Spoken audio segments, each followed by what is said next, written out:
I'm sorry. We have this. Great. You can do by Can yourself. move- Yeah, okay. move by yourself. Very good. Thank you so much. You wanna try? Sure. This one? Slide-nya dulu.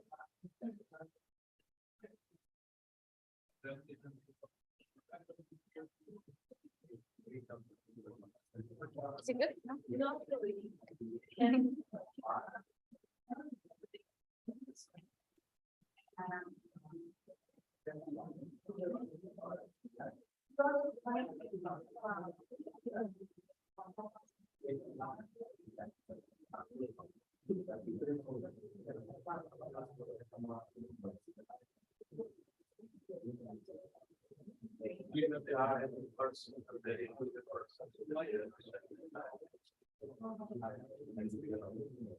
Okay,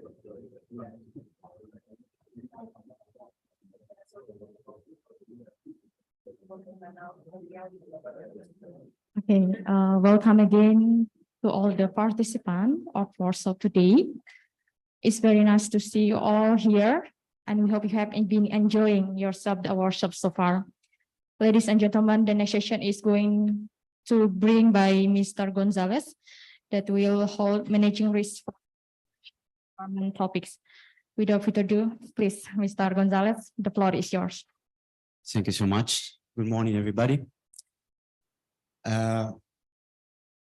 Yesterday, we presented more or less what we're going to do today. You remember that yesterday we reviewed what are the key features of designing a good framework with national government. So we went through the processes of allocating spending responsibilities. Yesterday, we presented more or less what we're going to do today. You remember that yesterday we reviewed what are the key features of designing a good framework with national governments.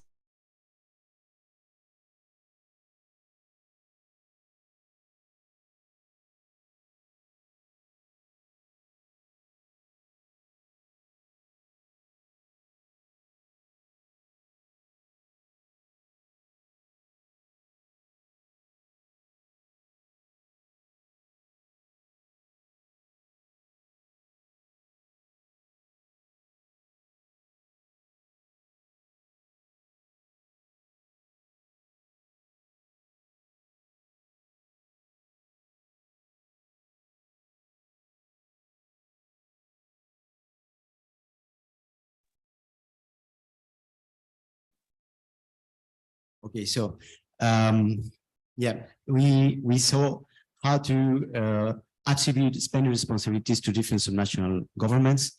We saw how to fund those spending responsibilities. And you remember these three sources of resources. So own taxes, transfers, and debts, no? So today we're going to see in this sequence of fiscal decentralizations, other institutional elements that need to be in place in order to have a good system, a good decentralized system, okay? And in these institutional frameworks, we're going to see what we call fiscal responsibility frameworks. So all the institutions that contribute to have a sound system in terms of fiscal policies. And then we see important features. Lauren is going to present important features that we need to take into account when we're dealing with the national governments from a PFM perspective, from a public financial management perspective. So all related to reporting, all about transparency, accounting, these things, and very importantly also all related to fiscal risks associated to national governments. So today, in this very first session that we're going to have, features that we need to take into account when we're dealing with national governments from a PFM perspective, from a public financial management perspective. So all relates to reporting, all about transparency, accounting, and very importantly, in this very first session, we will see intergovernmental fiscal relations. So first of all, we see the rationale of having subnational fiscal responsibility frameworks. And we will see some important features or characteristics that we need to take into account when designing a good fiscal responsibility framework with national governance. We will see different variables that are important when we're designing the framework. Go to specific part of fiscal rules, which is a key feature inside of this fiscal responsibility frameworks. And we will see specific features again of how to design good national fiscal rules. We will review the lessons that we have learned in the use of fiscal rules within national government. So we'll see the evidence, what the literature has found on evidence on the impacts of the national fiscal rules. We will see the policy lessons that we can extract from that evidence. And we'll see some reflections on post-COVID-19 lessons and challenges ahead in the issue of subnational fiscal rules. And finally, see types of intergovernment fiscal coordination and some examples of international practice of some bodies related to fiscal coordination. So we start by the rationale behind establishing subnational fiscal responsibility frameworks. When we go to the economic literature, we see that normally we tend to focus on national fiscal frameworks, fiscal responsibility frameworks, and the literature has paid little attention to the national fiscal responsibility frameworks and subnational fiscal rules. But in practice, we see that what authors have underlined the importance of what is called the deficit bias of subnational governments, which is a budget constraint. This means that since subnational governments feel in a way insured by the fact that they are backed by an upper lower level of government, they want to be more relaxed when preparing their budgets, and there's going to be what is called a soft budget constraint. So, okay, but at the same time, we see that many countries are in this process, as we saw yesterday, of fiscal decentralization. So it's very important that when you prepare a process of fiscal decentralization, you also establish a good fiscal responsibility framework in order to manage the whole system. Okay? And here you will also find that there is always the debate about having or not some national governments in this fiscal responsibility framework. Okay, because they will claim that since they are autonomous, you cannot tell them what to do. Basically, no. This is what they always normally think. This is the normal debate that you find when you go to countries and you say, okay, but you should have also fiscal rules for national governments, and they will tell you, no, they are autonomous as per our constitution. And then you ask them, okay, but the central government is also autonomous, right? And they say yes. And you have fiscal rules for the central government, right? So you see that it's not so clear cut, no? The fact that you have a fiscal responsibility framework and fiscal rules doesn't undermine the fact that you are autonomous. It's just a way to introduce some auto-discipline in the system. The central government is also autonomous. And you have fiscal rules for the central government. This is also an argument in order to establish this fiscal responsibility framework for potential risks from subnational government debts. And here you see in this slide that the decisions made by subnational governments may threaten the national fiscal sustainability, and in particular, subnational debts trigger four types of risks. The common pool problem, so what we just commented, the fact that they feel insured by other governments behind them, can create externalities across different levels of government. The risk of contagion can disrupt financial markets. There is evidence that when there have been important financial crises, subnational governments have been always there. It happened with the tequila crisis in Mexico. It happened after the bankruptcy of Russia. It happened also in the Asian crisis. Afterwards, we have the fact that national governments normally own public enterprises, whose debt is not accounted sometimes for the national accounts, and which create contingent liabilities, also very important. And eventually, all the central governments are held politically responsible for national debt, often taking the form of implicit or explicit bailout guarantees. So we see, and here this is also very important when designing a good subnational fiscal responsibility framework, the problem of incentives. No, we just mentioned the problem of the insurance and the moral hazard that is behind this problem. And it's very important for the first feature that we see here, which is to devise a good system of incentives. So here the problem is going to be what are the consequences for non-compliance with the rules, no? And as I said, here we have a moral hazard problem. And sometimes this has been sorted out by establishing the so-called no bailout clauses, no? So the government says, I'm not going to bail you out, so you're responsible. And in practice, even though many countries have these no bailout clauses, the problem is the credibility of those clauses, because everybody understands that in the event of the failure of one of these subnational governments, the central government is always going to step in. So in practice, it's difficult that these no bailout clauses are credible enough.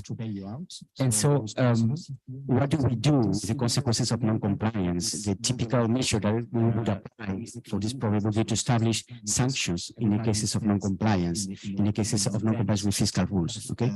But again, sanctions, as we will see, sometimes are not credible enough, because the institutions behind the enforcement of those sanctions are not credible enough. No? So those are the problems that we need to sort out. First of all, the incentives. I've just talked about the negative incentives, but always we could think about consequences of compliance from the positive side. So the establishment of positive incentives for compliance.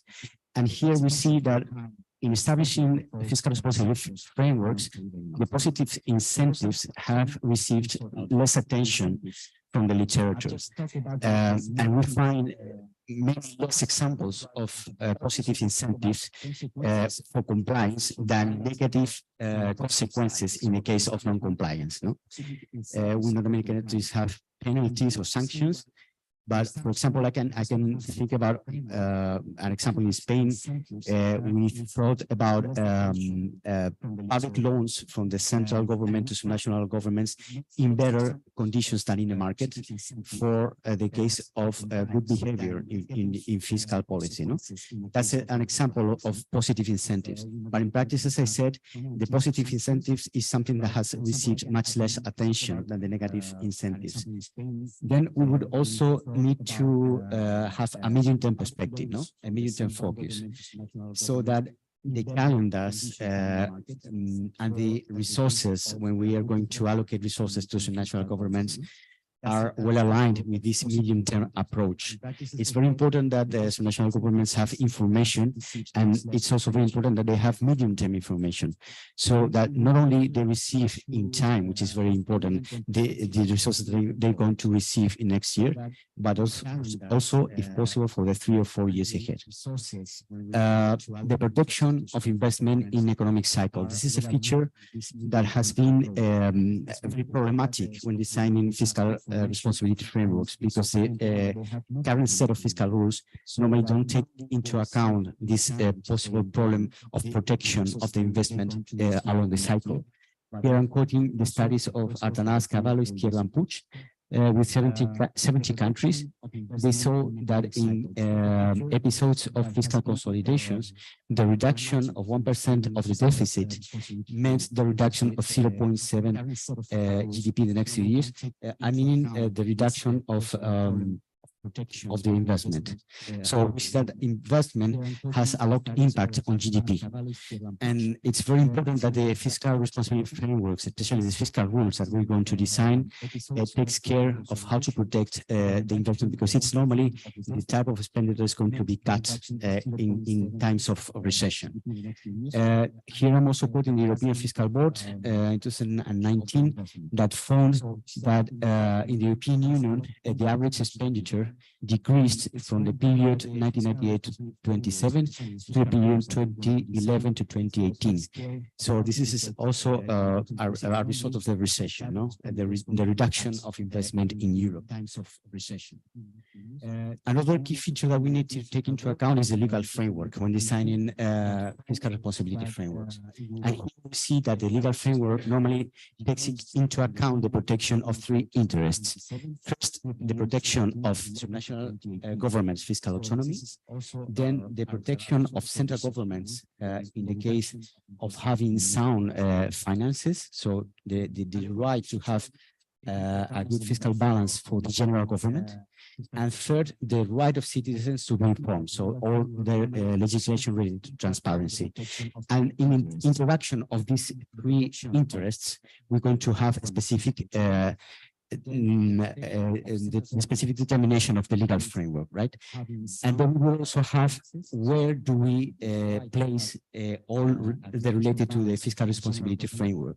If we put it in constitutions, organic laws, ordinary laws, or implementing regulations. These are decisions that normally depend on the legislative culture of the country.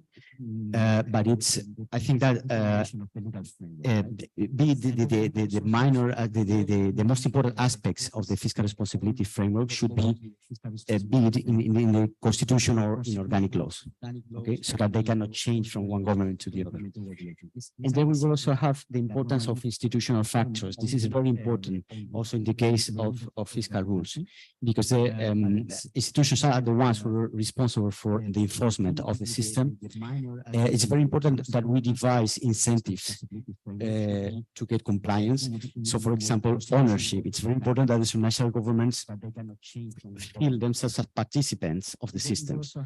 And this, we'll speak about it by the end of the presentation. We can have it, for example, by allowing them to decide on the targets of the fiscal rules, for example, or to decide on different aspects of the fiscal policy.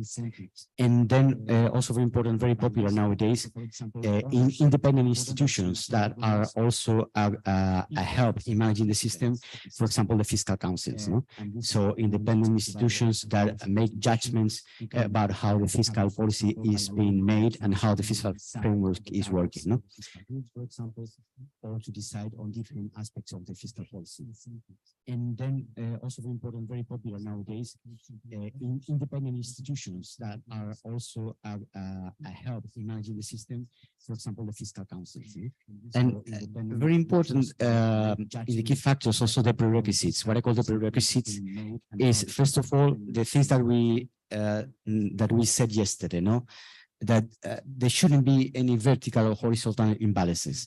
If you have these things, it's better to fix them before establishing a fiscal responsibility framework. No, these are the basics. So when you have, for example, structural underfunding or underfinancing, this could lead the national government to what is called a fiscal fatigue. So it's never going to be able to meet the fiscal targets, and eventually it just says, I'm not going to make it, so I don't go for it. No, or the other way around, when we have overfunded national governments that they have idle resources. This is not also good. I'm quoting the very important work from Singh and Plekhanov. It's from 2005, which says that the success of fiscal responsibility frameworks is more about institutions, the fact that there are not vertical imbalances, the fact that you have not had previous bailouts, and the quality of fiscal reporting. So those four factors are even more important than the very design even of the fiscal rules. So very important to take this in mind. And then also the clear allocation of spending responsibility, the fact that you don't have duplicities or overlapping of responsibilities is also very important. So we now move into the specific issue of subnational fiscal rules. And here you have the typical classical definition of a fiscal rule. A fiscal rule is a lasting constraint on fiscal policy through predetermined numerical limits on aggregate fiscal indicators providing a credible commitment to fiscal discipline. Important, it should be lasting. So the type of rules, for example, rules or something which is more on a whenever it's about to fund something, it's not a lasting constraint. Determine numerical limits. So, for example, as I said, administrative controls of fiscal rules should not do not qualify as fiscal rules because of these features. No, they're not on aggregate fiscal indicators. They're more about how you fund things or certain restrictions when you're going to issue new debt. So it's not about the aggregate, the fiscal aggregates. Determine numerical limits. So, for example, as I said, we have the typical types of fiscal rules. They can be about ceilings on debt to GDP ratios. So these are the debt rules. You have deficit rules, which are going to establish certain restrictions on the balance, on the budget balance. You could also have structural budget balance rules, which would take into account the economic position along the cycle. So they would eliminate one-off measures, and they would account for the output gap, for example, in order to establish what the structural balance would be. You could also have expenditure rules, which are ceilings on levels or on growth of spending. And you would have also revenue rules, so ceilings or floors, it could be both, on revenues. Those are the main categories. And here in this slide, you can see the use. I don't know if you can see it well from there. You see the different use that countries in the OECD have made of subnational fiscal rules. You see that most of the countries use even 3 fiscal rules at the same time. 2 fiscal rules, just 5, and 1 fiscal rule, only 4. And in that other graphic, you will have the type of expenditure rules that they normally use.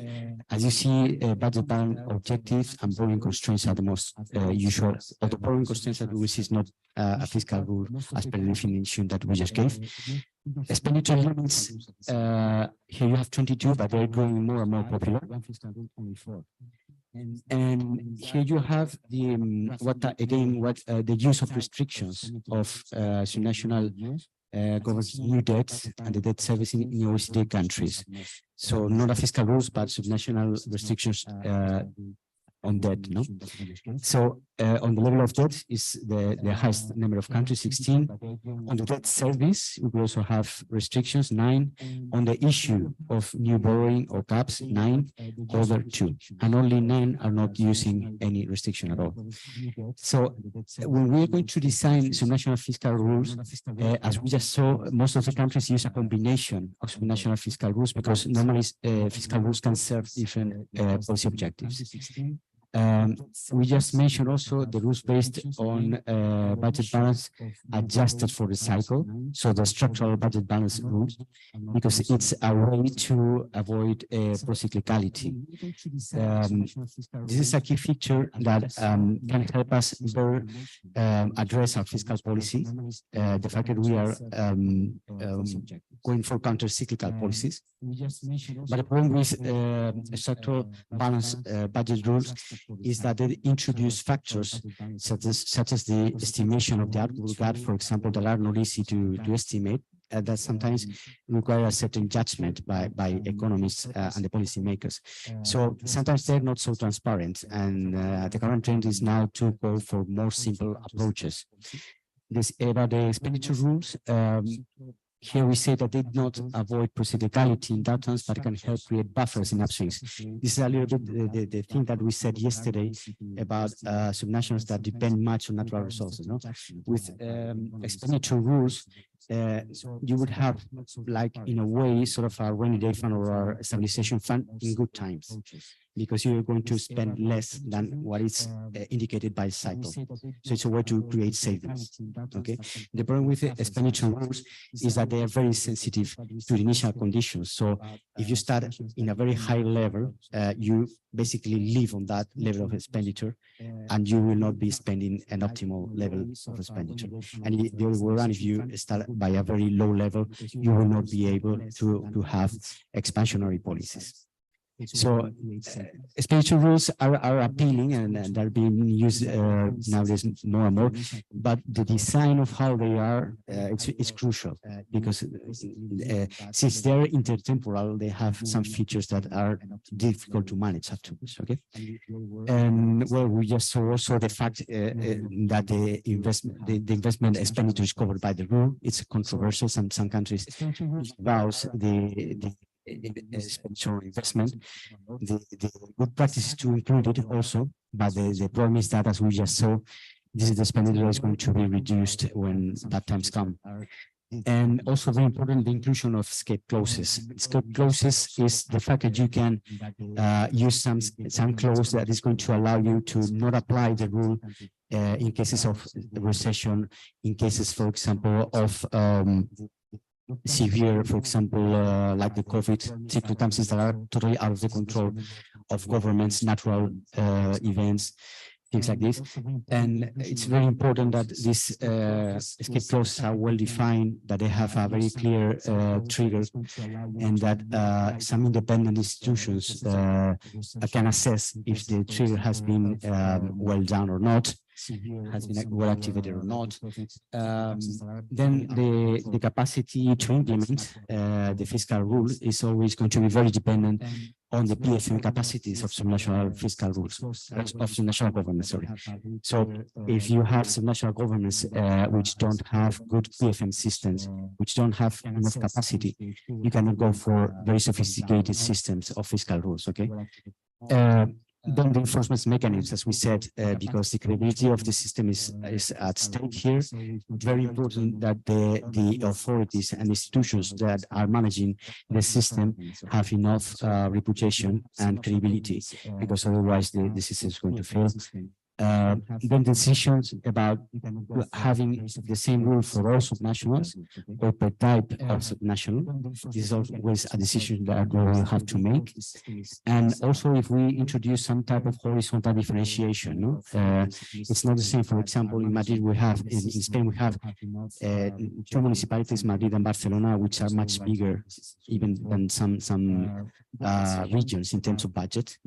And they have claimed that they should have a different treatment and not be treated as the other municipalities, which might be the case, no? They might have a point there. And then we have also the problem of the calibration in debt rules, no? In order to illustrate this problem, here you have what a calibration exercise would be. This is an example of calibration of a debt rule. Calibration means just to establish a safe level of debt beyond which the dynamics of debt can spiral out of control. So once you have established by stochastics and econometric methods this level, you would use a safety margin in order to establish what is the maximum level of your debt rule.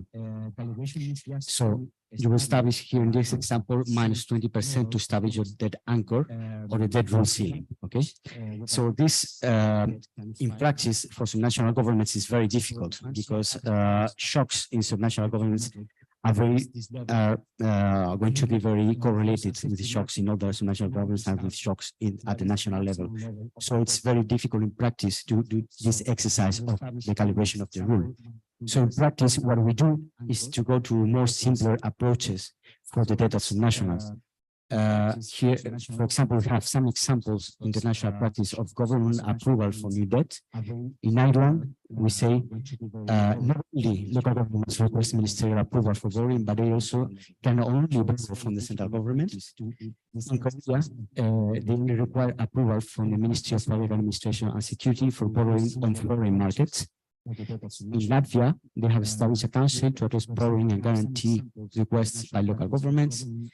And in some countries, even also national governments must be consulted and must approve individual national borrowing. Here I have the example of South Africa that requires a consensus from all provinces and the National Ministry of Finance to allow provincial borrowing.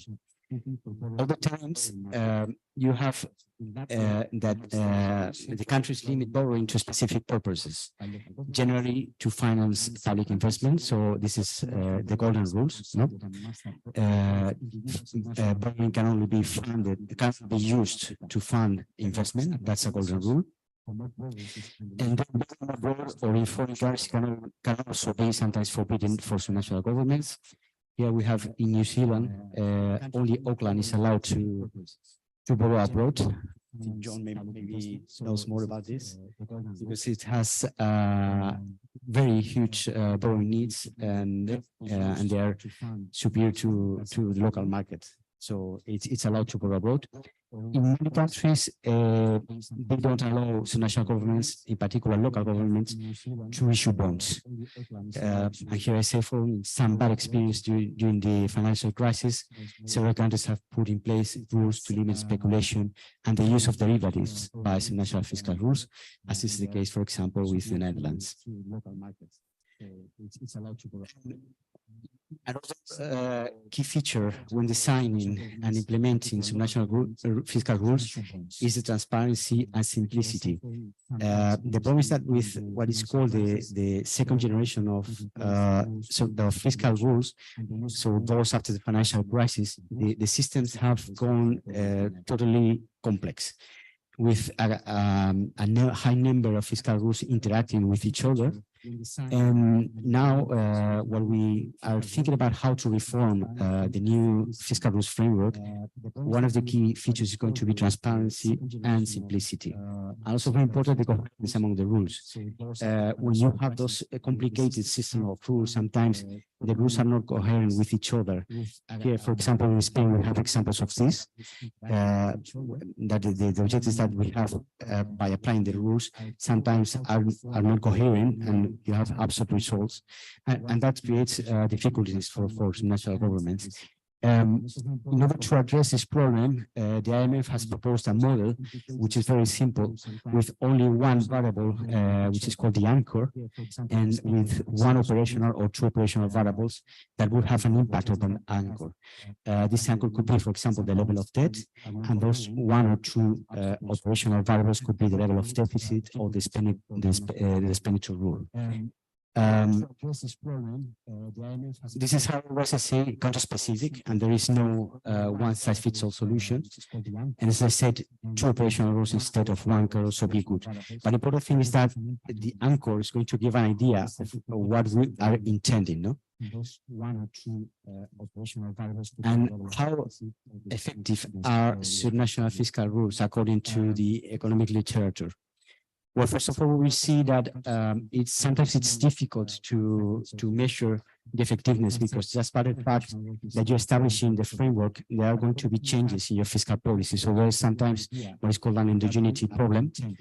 And then you have, as we just mentioned, the contextual and institutional factors that are, I said, nearly always even more important than the fiscal rules themselves. I'm going to mention here again Jorge Martinez Vázquez, that in 2016 made a study with 57 countries, and he found, even though now there's other literature that has found that they have a positive effect, he found that there was not a clear effect in debt reduction when we talk about subnational debt rules, except in the case of golden rules, which did have, he found, a positive effect in debt reduction. Santiago Lago and others in 2020 in OECD countries also found that administrative controls on debt are even more effective than the budget balance rules. And finally, I'm also going to quote the European Fiscal Board, which is like the Fiscal Council, but the Union, the Fiscal Councils of the European Union. And it made a study on the effectiveness of fiscal rules in the European Union, but the conclusions are also applicable to some national fiscal rules. They found that the rules had been effective on deficit reduction, but they had not been effective in terms of debt reduction.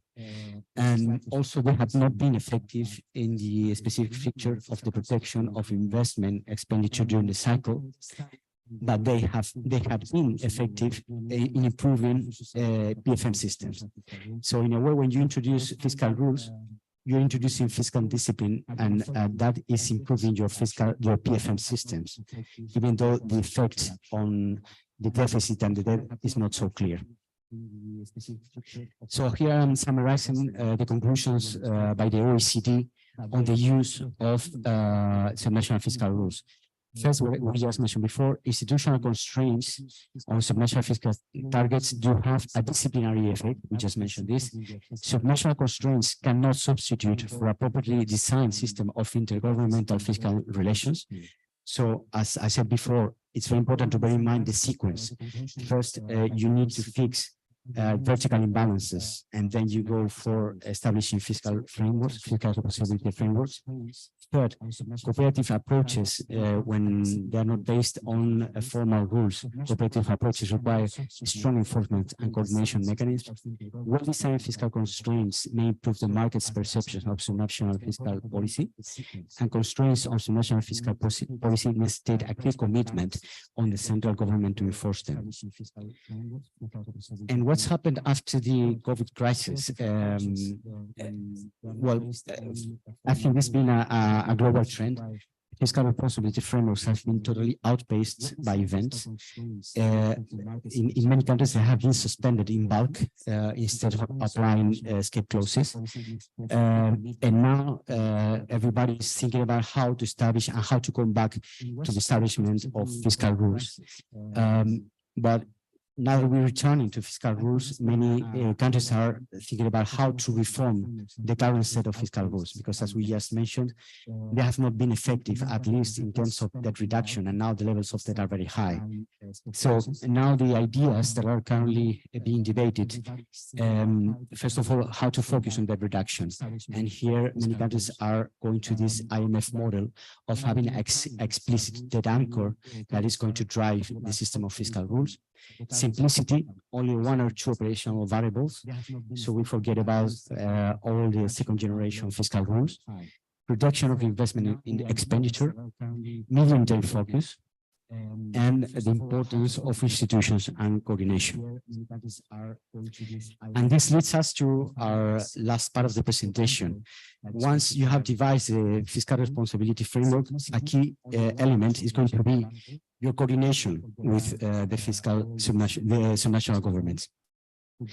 And here we have a definition of coordination, which implies participant governments to pursue policies that sometimes are different from those that would have been selected in the absence of coordination. Therefore, in order for them to participate, governments must believe that the benefits of such arrangements outweigh the costs associated with the corresponding loss of decision-making autonomy. So the potential, what are the potential gains in order for them to participate? A reduction of adverse externalities or spillover, fuller exploitation of positive externalities and synergies from participants, and possible economies of scale. Coordination can be beneficial in different aspects of policy, macro fiscal management, strengthening some national revenue autonomy. There can be coordination boards in terms of how to design taxes, for example, the design and reform of intergovernmental fiscal arrangements, sectoral policies, including service delivery, subnational revenue and expenditure management. I mean, it can be very varied. We can distinguish from a theoretical point of view between vertical coordination and horizontal coordination, so between different levels of governments or with the same levels of governments, multilateral or bilateral. If it's only with the subnationals, or it includes upper or lower levels of governments, broader or narrower coverage. We just saw some examples where the coordination can be harder or softer. That means if the conclusions are binding or not for those who participate in the coordination. And for this, I'm referring here to different factors that might have an impact on whether the conclusions or decisions are binding. So, for example, the extent of diversity of subnational governments. Countries with more disparities tend to privilege softer forms of cooperation, especially if the influence of the central government is weak. Also the characteristics of the governmental fiscal system. Cooperation is or coordination is more extensive in countries with a less clear definition or broader overlaps in spending responsibilities among different levels of government. Vertical imbalances also play a role. Countries with substantial revenue autonomy, for example, Canada, Switzerland, and the United States, tend to rely more on horizontal and or bilateral than on vertical cooperation. And the nature of subnational representation in the legislature, a strong role of the Senate, for example, where subnational governments are normally represented, can incentivize horizontal cooperation among subnationals to facilitate agreement on issues to be discussed in that body. What are the problems that normally are going to be found in order to have good fiscal coordination? The fragmentation of subnational governments. Here you have, for example, many municipalities, the villages, which is a high number of villages. In Spain, for example, we also have a municipal level which is very fragmented, and sometimes it's difficult for them to participate in fiscal coordination. The heterogeneity of national governments, so the size, socioeconomic development, production structure, the different political affiliations among national governments. This I've seen it, for example, in the specific coordination body that I'm going to comment now in Spain. They normally vote according to their political affiliation. These obstacles can be attenuated by the use of horizontal coordination. So the fact that you let them coordinate among them when they have the same level of government, where they are the same level of government, ensure adequate representation in vertical and coordination forums. And for example, to delegate redistributive decisions or recommendations, for example, here you have on the size and distribution of intergovernmental transfers to independent institutions. For example, here I mentioned the Indian Finance Commission or the Australian Commonwealth Grants Commission. And here I'm referring to different examples of institutions in countries that are in charge of intergovernmental fiscal coordination. In Spain, we have at the regional level the Autonomous Communities Council of Fiscal and Financial Policy, Consejo de Política Fiscal y Financiera, and for municipalities we have the National Commission of Local Administrations. These two are tasked with, for example, the setting of fiscal targets that affect them. So they normally have meetings twice a year, sometimes even more, and they take decisions on the application of the Basic Stability Organic Law.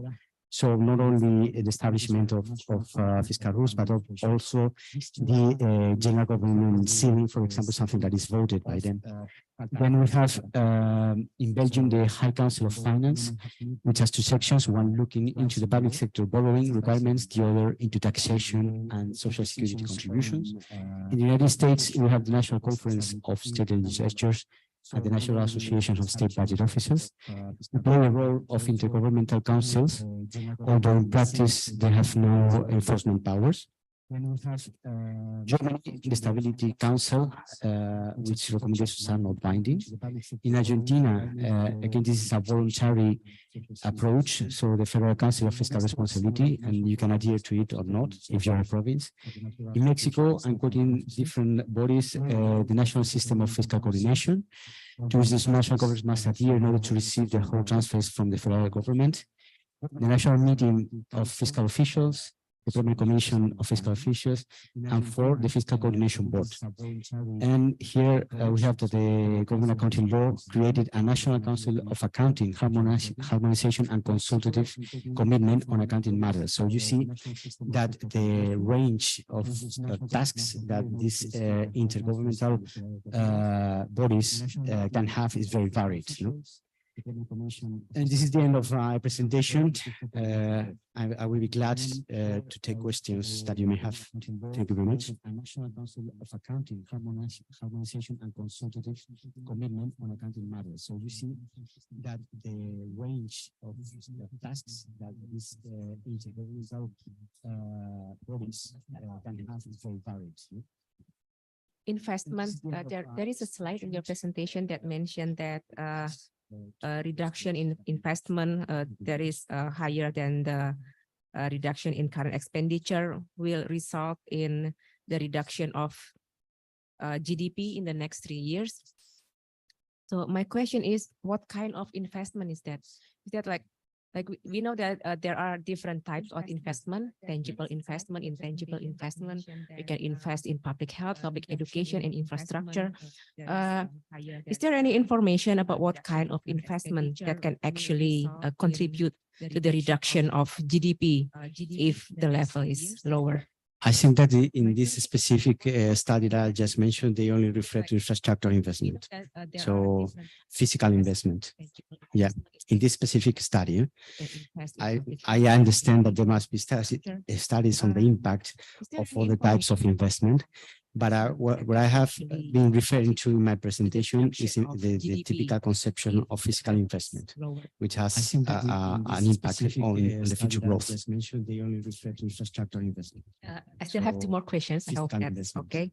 Yeah. Okay, you In this also specific mentioned that in study, IMF model, there are understand 2 that variable, one anchor studies and on one the operational variable. types of investment. Could you please But give I- us some what I have example? been referring to in my What is the presentation implementation of is this the typical IMF conception of model? fiscal investment. What variables serve as an anchor and what variables serve as operational variables? Yes, well, basically, there are 2 types of variables that are going to have an impact on your level of debt. There are 2 variable, one. You can influence it through the level of expenditure, Would you please? and you can, and this is going to have an impact, an indirect impact on your level of deficit or surplus, and this will have an impact on the debt, right? Yes, but you can also have directly as the operational variable. We are going to expenditure, you just determine the level of the budget balance, so the deficit of the surplus. I'm not being very clear. And this is going to have an impact, yeah, on the level of deficit or surplus, and it will have an impact on the debt, right? Maybe a country has already. Yes, okay. Ecuador has just introduced this type of rule. We are going to the level of the budget balance. They have explicitly done it through they changed their the code, what they call the Code of Public Finances, and they introduced the explicit debt anchor there. And then in the implementing regulation, they said that they would pursue this anchor by this operational variable, which would be on the expenditure rule. On the expenditure rule. So there's a methodology that sets, for example, I'm going to go to this, I'm going to get to the anchor in 5 years. So depending on your current level of debt and your projection of the expenditure, you devise the rate of growth that you need to get to that level of debt in 5 years. Of course, for example, it's all going to depend on the number of years that you're going to need to make it to that level of debt. And it's also depending on your current level of deficit that you're going to have to pay. So depending on those variables, you design the rhythm of adjustment, and you design the growth rate that you're going to have. It's all going to depend on it's a very technical matter. I don't know if I explain myself very well, but I can give you an example afterwards with numbers if you want. Also depending on your current level of, and I have also, sorry, I have also an example. I myself published one paper. We suggested this for the subnational rules for the regions in Spain. But instead of using the expenditure rule, as is the case in Ecuador, we did it for the deficit target, so that determined level of deficit, you would arrive to establish a pre-established level of debt in a certain number of years. And this I can also share with you. Rules for the regions in Spain. And last question, about measuring effectiveness. There is also a slide that you mentioned that measuring effectiveness effectiveness is quite difficult. So, To well, I think this is to some extent kind of good news because these problems happens everywhere. Even here in Indonesia, we are often asked what is the effectiveness, and the question is how to measure that. But of course, we already developed some way, even though it's not perfect yet, but we do some steps to measure the effectiveness. So I want to ask about the international practice. What has been done so far by countries in the world to measure the effectiveness? Yeah, well, effectiveness, I was referring to the impact on how fiscal rules contribute to reduce deficit or debt, no? And there's a lot of literature on this issue. But I mean, my main message today would be, what has been done so far? don't worry so much about effectiveness. Effectiveness is important to reduce debt and deficit and all that. But the fiscal rules have also an important role of improving PFM systems. So when you introduce fiscal rules, this has been the case in Spain. They were introduced at the level of national governments. They were introduced more or less in, the current system that we have in 2012. And we created a whole system of reporting information with the goal of looking after compliance with those fiscal rules. And just that is a very important effect because it's going to introduce discipline in the way some national governments are preparing their accounts and the way they are reporting the information. So that effect is also very important. So the other things about debt reduction and deficit, as I said, it's very difficult to measure because you don't know what would have happened if the rules were not in place. So there's plenty of studies on the impact on debt reduction, on deficit. As I said, in general, fiscal rules have contributed to control for the deficit, but they have not controlled for the increase of debt in most of the countries. But as I said, irrespective of that, it's the PFM improvement that they have contributed, which is important also. And I'll be happy to know what is your experience if you have fiscal rules for some national governments here. I don't know. I know that you have, for example, the 60% rule for the general government, no, and the 3% deficit rule, no.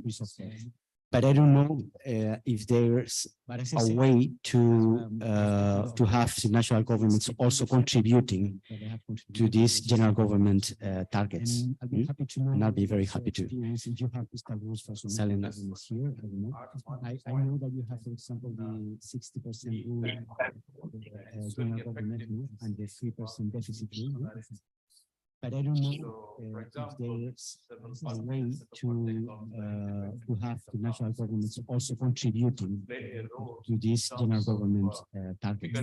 Most of the effectiveness breaks down because you have a, let's say, so much percentage of not exceed the fiscal deficit beyond this, or not exceed the debt level beyond this percentage, whatever. But where the estimates are prepared, the budget is prepared, how credible they are, especially when it's not included to this general government. So that is ex ante, that's the credibility of this, because you can also expose after the rules are implemented, whatever was executed, whether you have actually followed on these, I said that I made a fiscal council sort of where the estimates are what we call independent evaluation programs, especially the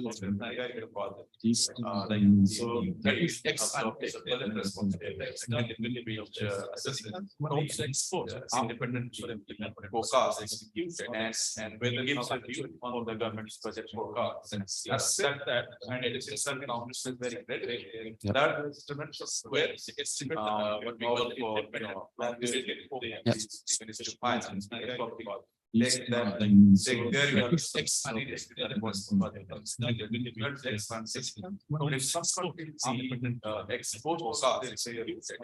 when the gives as reported accept that credit is responding but in some for that also the estimate we will really fine take there you have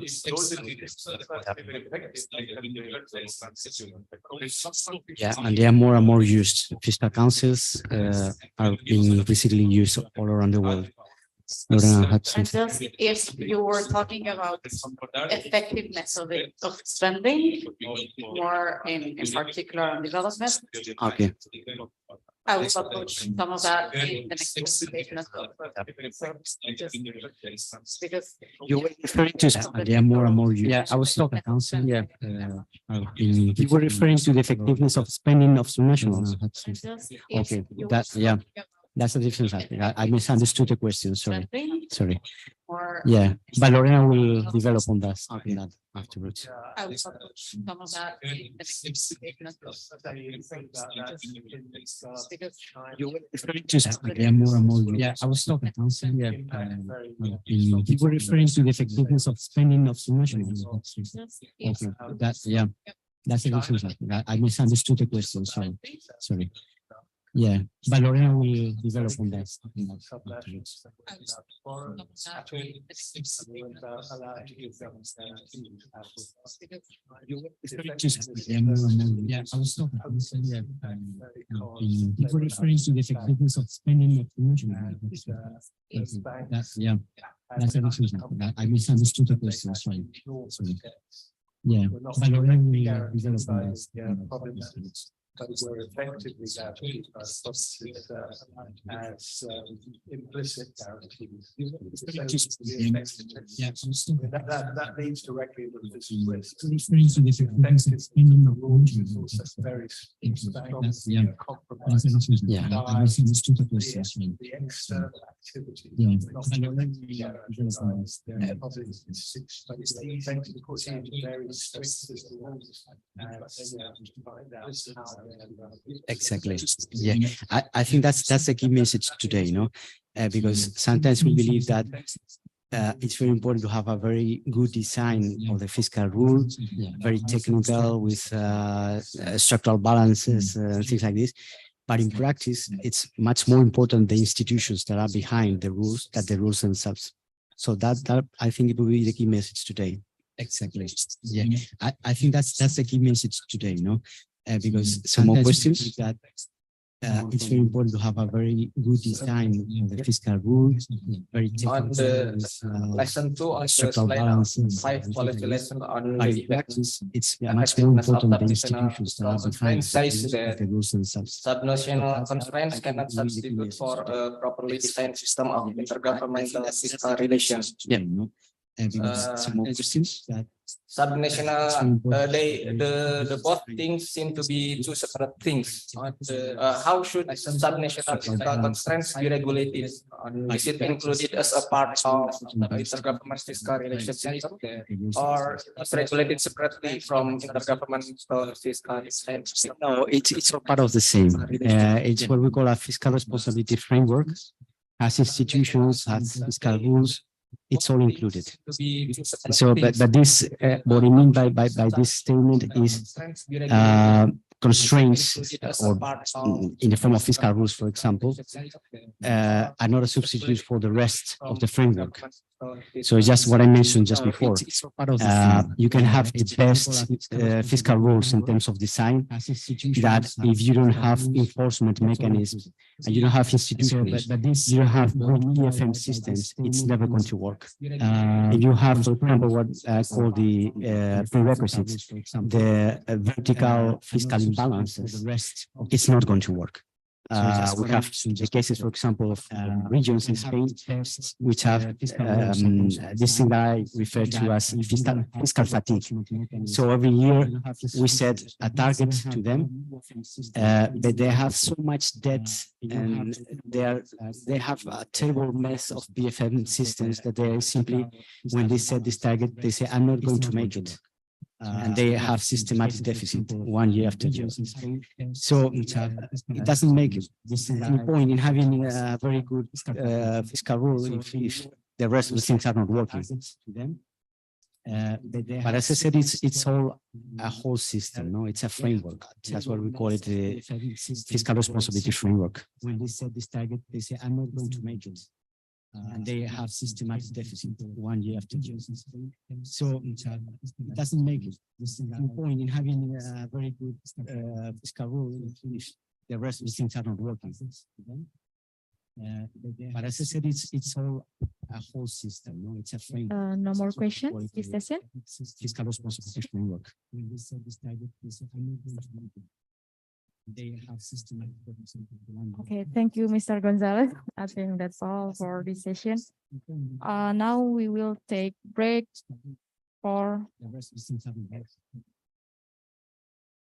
As I said, it's all whole system. It's a framework. no more questions. 25 minutes. So we'll go back. Yes. Yeah. Okay, thank you, Mr. Gonzalez. I think that's all for this session. Now we will take break for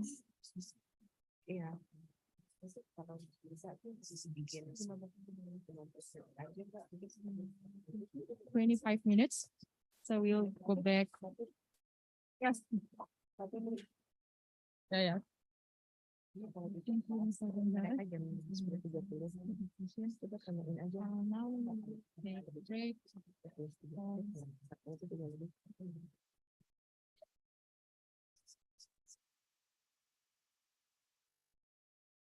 25 minutes. So we'll go back. Yes. Yeah.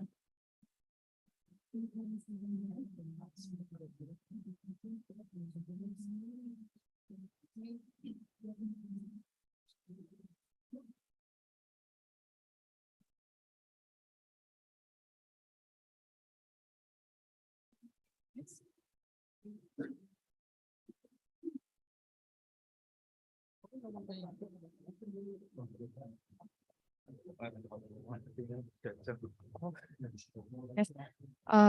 Excuse me. Currently, we have 50 minutes break. 15 minutes. So the next session will start promptly after the coffee break at 10:25. Please note that after the coffee break, we will hold the second and third session until lunch break. Thank you all. Please have a break.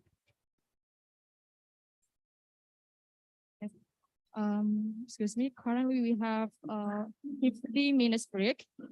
15 minutes. So the next session will start promptly after the coffee break at 10:25. Please note that after the coffee break, we will hold the second and third session until lunch break. Thank you all. Please have a break.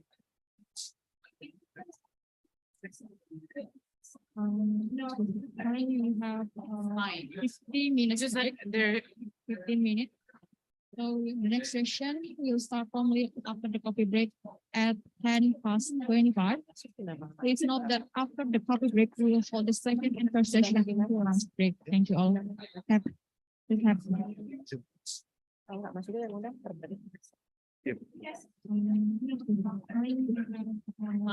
50 minutes break. There 15 minutes. The next session will start promptly after the coffee break at 10:25. Please note that after the coffee break, we will hold the second and third session until lunch break. Thank you all. Please have a break.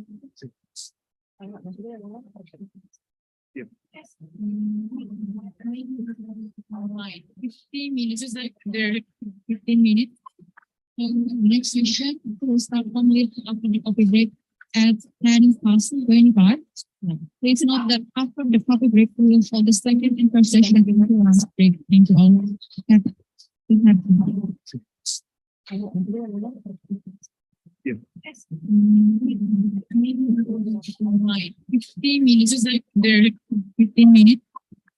The next session will start promptly after the coffee break at 10:25.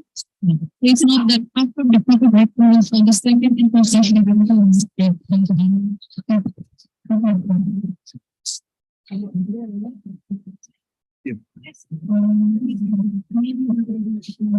50 minutes break. There 15 minutes. The next session will start promptly after the coffee break at 10:25. Please note that after the coffee break, we will hold the second and third session until lunch break. Thank you all.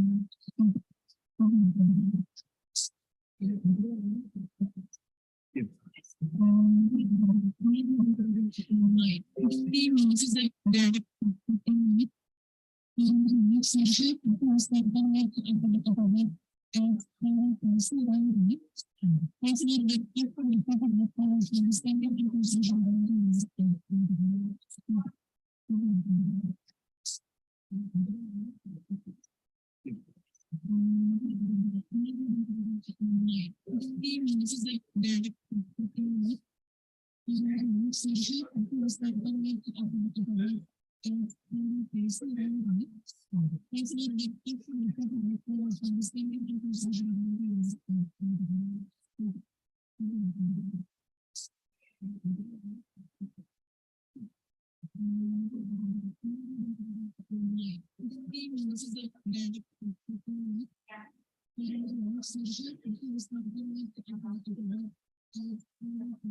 To be together, every day together, always. You feel sin, that's free in my name.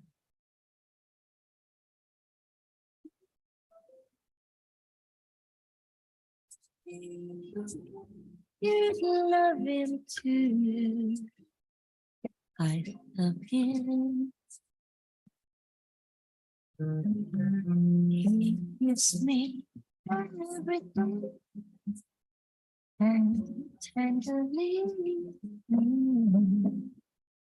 The kiss my lover brings, he brings to me, and I love him. I love my kind. Never down. As long as I am in need, all the stars are shining, that is the sky. I know this love is the dust, and I love him.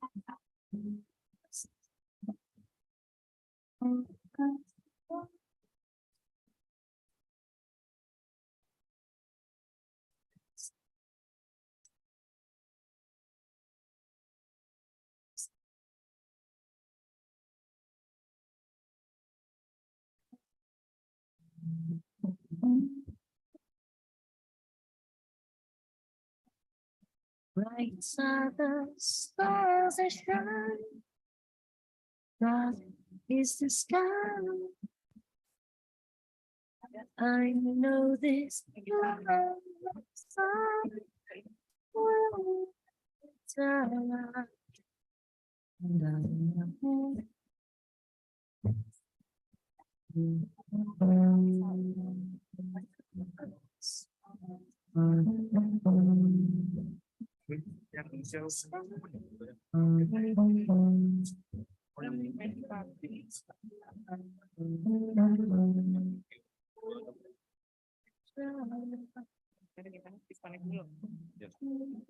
yang kaman kayak yang jawab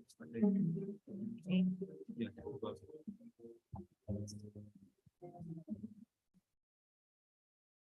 Close your eyes. I feel you touch me for and I know you want.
We have wish upon the star. You turn the clouds of fire.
To be together.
Ladies and gentlemen, we now start our session today that will bring by Ms. Lorena that bring coordination and accountability.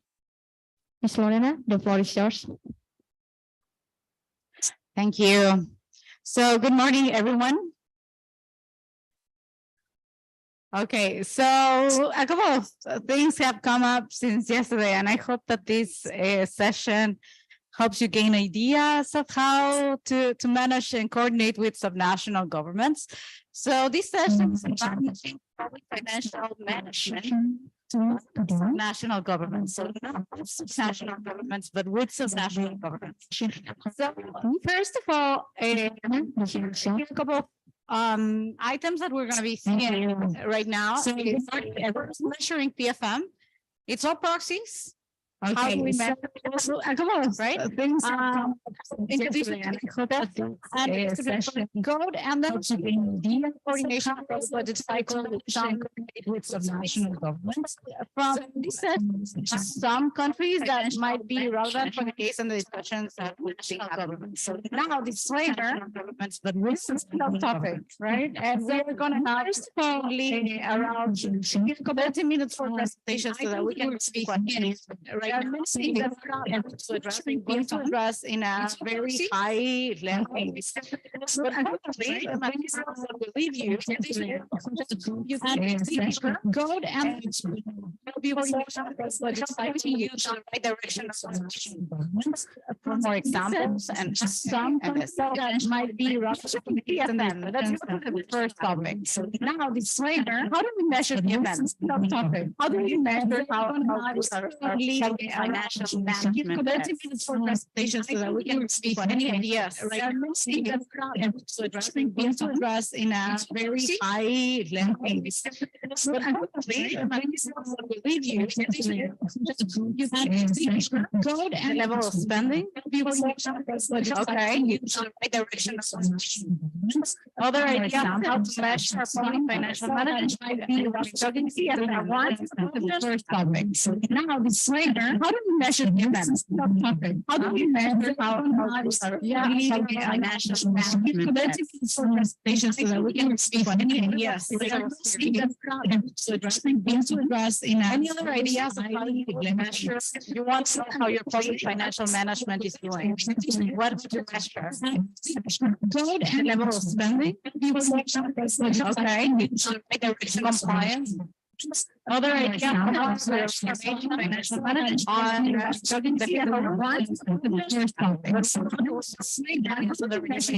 budget calendar, the administration of all this.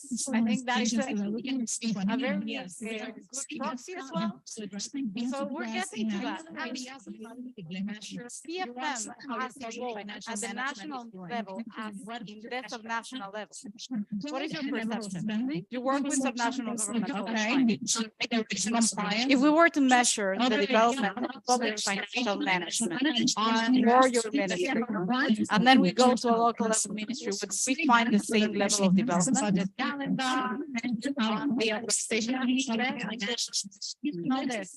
Why don't we do a voting? Who votes for yes? We find the same level of development of public financial management. Who votes for no? Of the rest? Or you abstain? Okay. Well, it turns out, actually, we have been working on the development as community, as general international financial institutions to measure how public financial management is in a state, in a general global level. Why don't we do a vote country by country? For yes. We find the same level of development with the PEFA, and I will dig deeper into what is PEFA for those who are not acquainted to this assessment.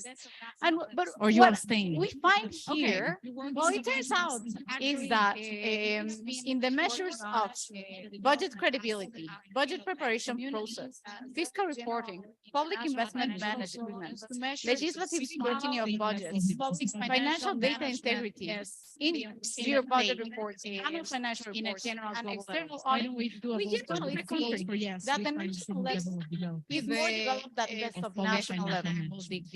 We see that, for example, in budget credibility, and Fernando was mentioning about the soft ceilings of budgets at the national level. So we see here very clearly the budget preparation process, that they don't pay that much attention to the budget preparation process, and that can be because of the soft custodian and other reasons behind this. Fiscal risk reporting. Well, we see that they have more, they get more advanced level in public investment management. But in all the rest, we see that some national governments get a lower level on public financial management level. Fernando was Now, mentioning. these are the pillars when I was asking, what would you measure if you wanted to have a proxy of public financial management The budget assessment? preparation process, Eh, they don't pay that much attention and to the now, budget preparation process, and that could be because of the custodian and other. I want you to go to a Mentimeter. Fiscal risk reporting. Well, we see that they have more, they get. You more can go advanced to level in public menti.com investment or management. use But this in all QR the code. rest, we see that some national governments Get a lower level on public financial management level. Fernando was Now, mentioning. these are the pillars when I was asking, what would you measure if you wanted to have a proxy of public financial management The budget assessment? preparation process. Yeah, They don't got pay it? that much attention And to the now- budget preparation process, and that could be because of the. And now you're gonna custodian and see other. I want you to go A to a question. Mentimeter Fiscal risk reporting. slide. What are the main challenges in subnational public financial management in Indonesia? This QR code, right? Any ideas that you have? And think about the pillars that I was showing you in the graph, the budget credibility, budget preparation, fiscal reporting.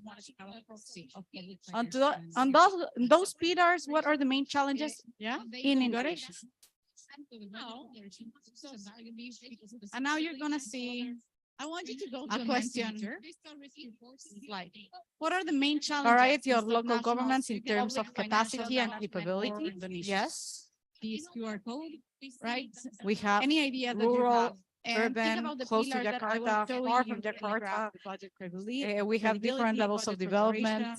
And in the workshop last week, I showed the different level of Those pillars. what are human the main development challenges? index at the Yeah, village in level. Indonesia. Well, just one, And now you're gonna. just see- one idea. I want you to go to a question. Slide. What are the main challenges? Variety of in local subnational governments in terms of public capacity and financial capability. management in Indonesia? Yes. Write in Bahasa if you prefer. Any idea Fine. that you have? And think This is about for those you that too. are far from Jakarta, budget credibility, We have different levels of budget development. preparation, And in the fiscal workshop last week, I showed the different level of those pillars. what human are the main development challenges? index at the Yeah, village in level. Indonesia. Well, just one, And now you're gonna. just see- one idea. Prioritizing what to do first. What are the main challenges? Okay. Of local governments in terms of. Lack of capacity and capacity capability? of Yes. human Right, resources, and local Bahasa and if you regional prefer. politics. Any Fine. idea that- Important. This is for you too. Far from Jakarta, budget credibility, We have different levels of development. And in the fiscal workshop last week, reporting, I showed the different level of those pillars. what human are the main development challenges? index at the Yeah, village. Standardized reporting formats and reliability of data Well, being just one- reported. Just one idea. Very big. Prioritizing What to do first? That's a very big topic. of local governments in terms of Lack of capacity capacity of Yes. human Right, resources. and I will leave the local Mentimeter and regional open politics. and keep thinking about this throughout the session and write as many as you want. And all the ideas that you have on this. This workshop last week, I showed the different level of.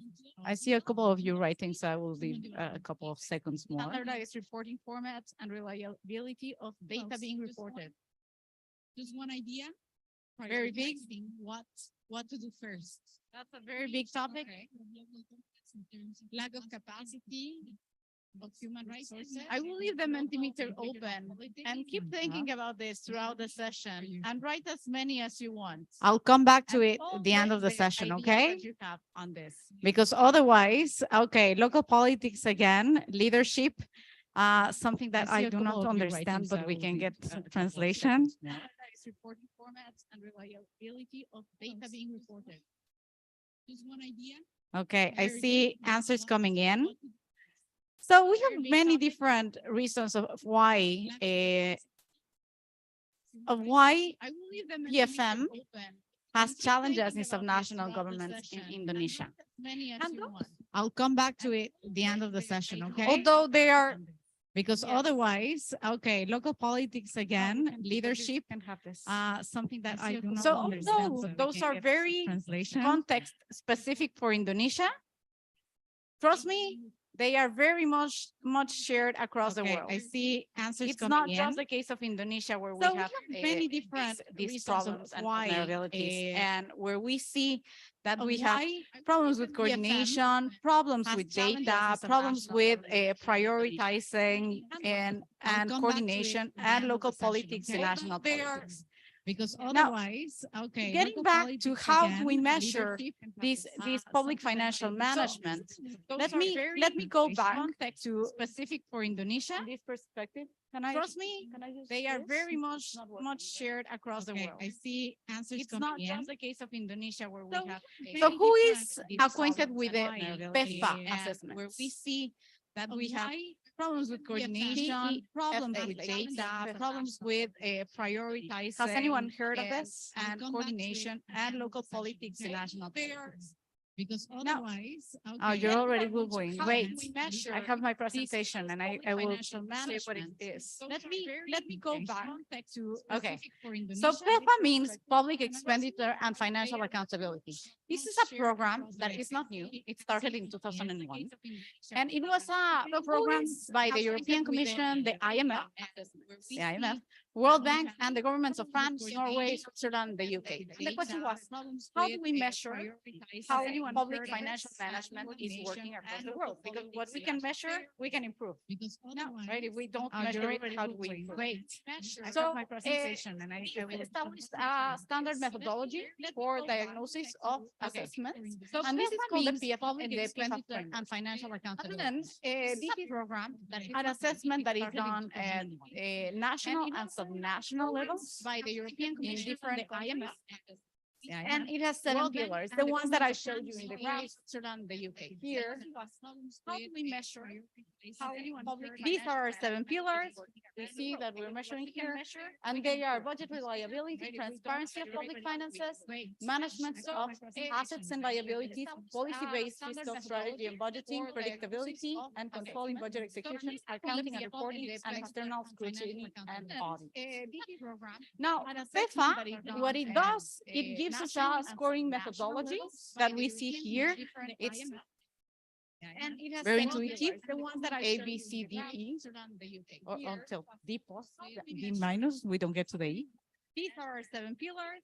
And here is, how does Indonesia fare? Did you know that Indonesia has had one of these assessments? So Indonesia has had a PEFA assessment 3 times, in 2007, in 2012, and then in 2017. Now, the methodology changed a bit in 2012 and 2014. It's called the framework of 2014. But here we can see that in the assessment of 2017, we have pillar 2, that's transparency of public finances. And we have one indicator that is called transfers to subnational governments. Subnational, here we have scoring, and then I brought the full pillar here so that you know that this is part of not just these transfers of subnational governments, is not a pillar on its own. It is also linked to performance information for service delivery. So right after subnationals comes this indicator and public access to fiscal information. So transparency to the public. So not just the reports, but how do we go further to subnational governments? And how does this indicator look like? This indicator has 2 dimensions. Yes, it's very basic in a sense if we want to do the scoring of subnationals, because it only looks at a system for allocating transfers and timeliness of information on transfers.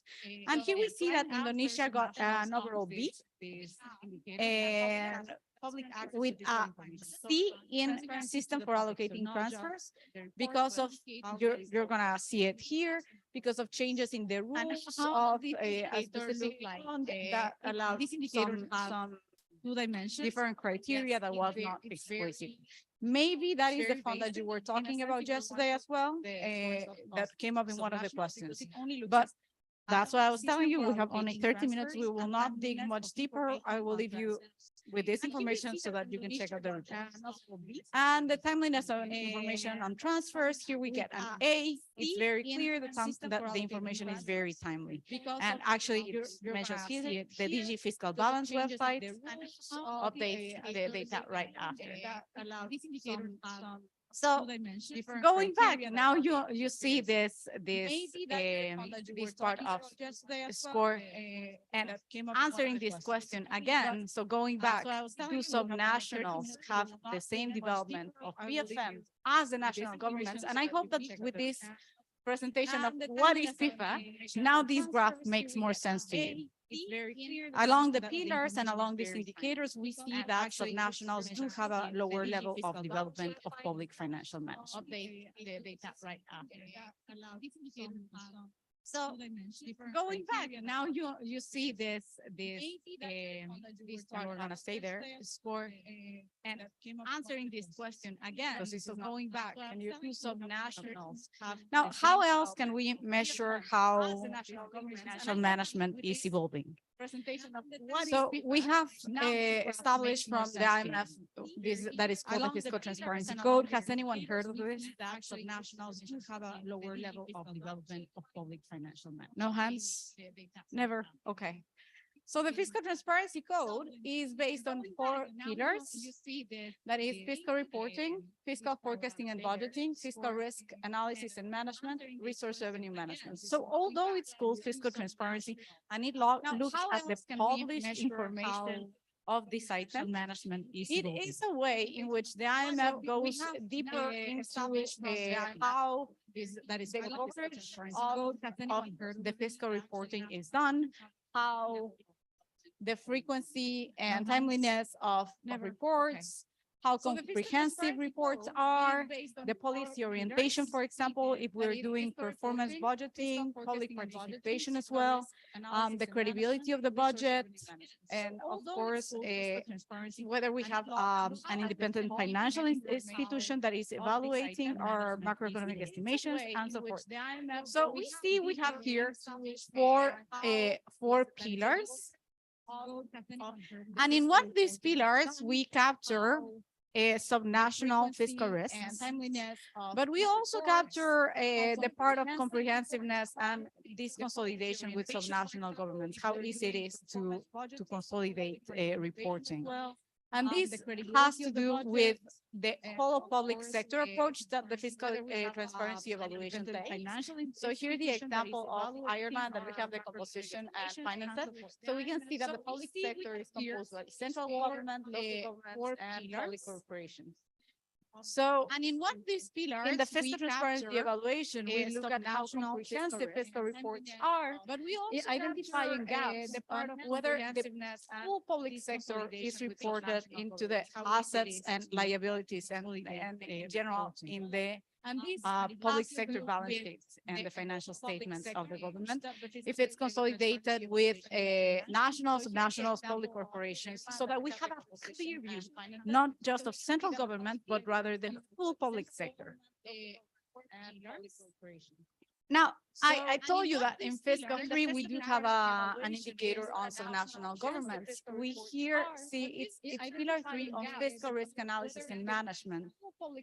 So one thing to bring out is that fiscal risk analysis and management is the less developed pillar that we see. We have more in red across the nationals, public corporations. However, in terms of subnational governments, governments tend to report pretty standardly well if we compare it with other indicators here. So here the red is that they don't meet the basic criteria. Yellow is that the government, the country fulfills the basic criteria, the good criteria or the advanced criteria. So here you have for the ones who cannot see down there.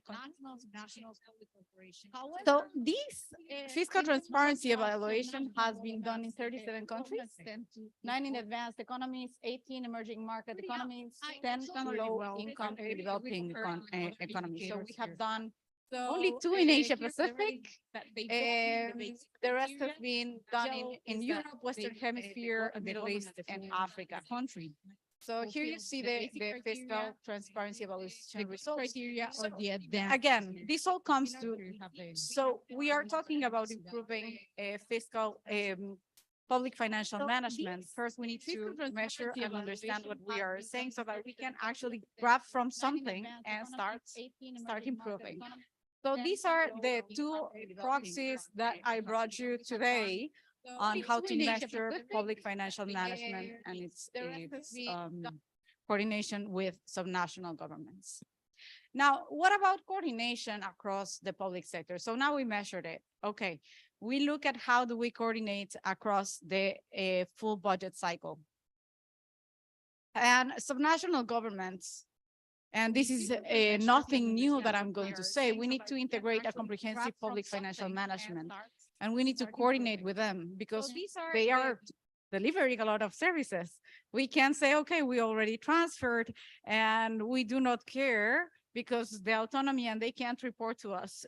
Actually, there are fiscal risks, there are transfers to subnationals that are actually service delivery. So we need to coordinate in various ways, and the way of coordinating varies across the formulation, approval, execution, and audit and oversight stages. And we need information to flow both ways, as we saw on the PFA, on the transfers to the subnationals and what is available for the subnationals, but also from subnationals to the national government, how they're spending, their priorities, and in a way that this can be consolidated in a global, national way. So what about the formulation?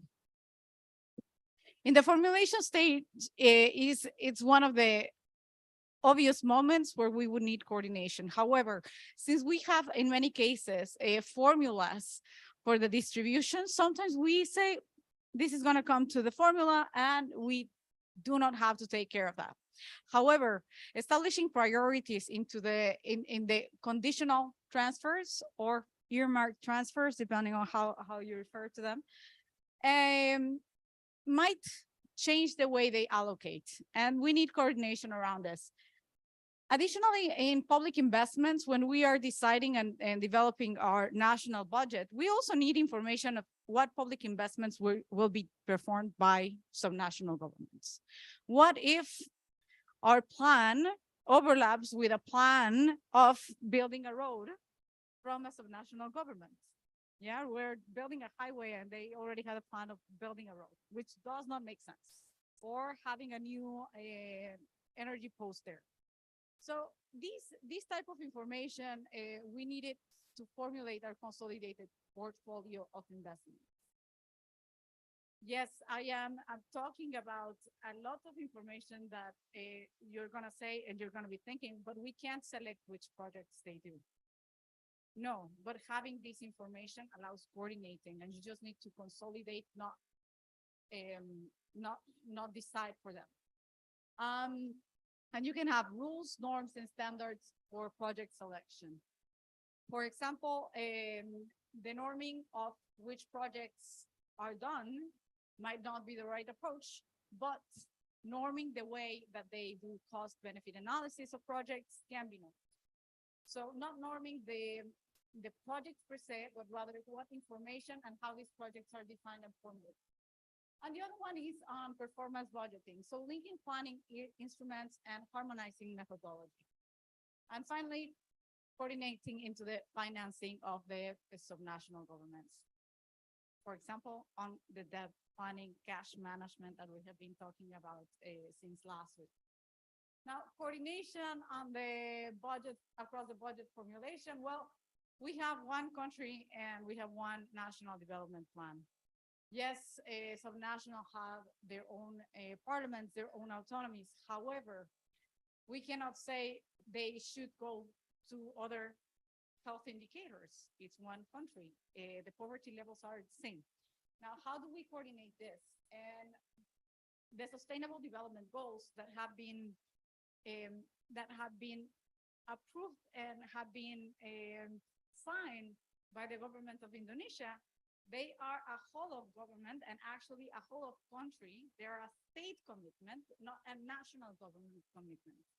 So the sustainable development goals allow us to look at these from a whole of country approach instead of saying, okay, we have different levels and this planning happens in different ways.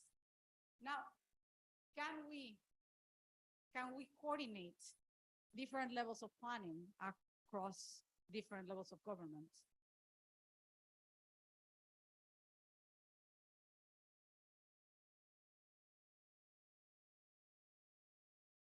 Well, this is all linked to planning for performance and national planning. If we have a link with a long-term view, for example, with the sustainable development goals that we already signed and agreed to and committed to approach to in 2030, then we can create some inputs, outputs, outcomes-based formulation that allow us to integrate in a way that although subnational governments can do their own planning, they all go to the same outcome level.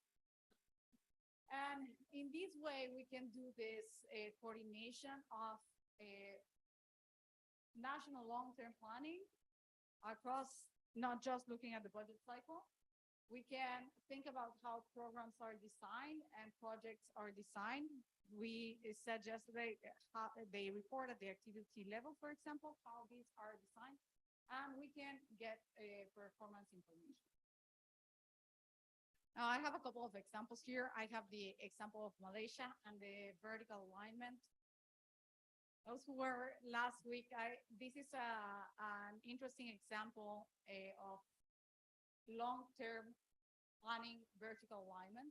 So what they did in Malaysia back in 2008, I don't know if you've heard of this case. You have not. So I am very glad to bring it to you because it's a very interesting case. How from national strategic plans, they implemented this delivery unit, which is a coordination national, the Ministry of Finance, but also this office created for that, and it's a cross-ministerial planning, which identify national outcomes, and then from there they have done this drill down or waterfall approach of linking the ministry's objectives to the national development goals. They have the ministry's outcomes, they have the programs, and then you have the activity level. So this waterfall approach actually allows us to think about how we could include here the objectives and outcomes of subnational governments to actually look at one bigger picture at the national level with a drill down to subnational. So how do we drill down? So I have here the theory of change of UNICEF, which is for subnationals.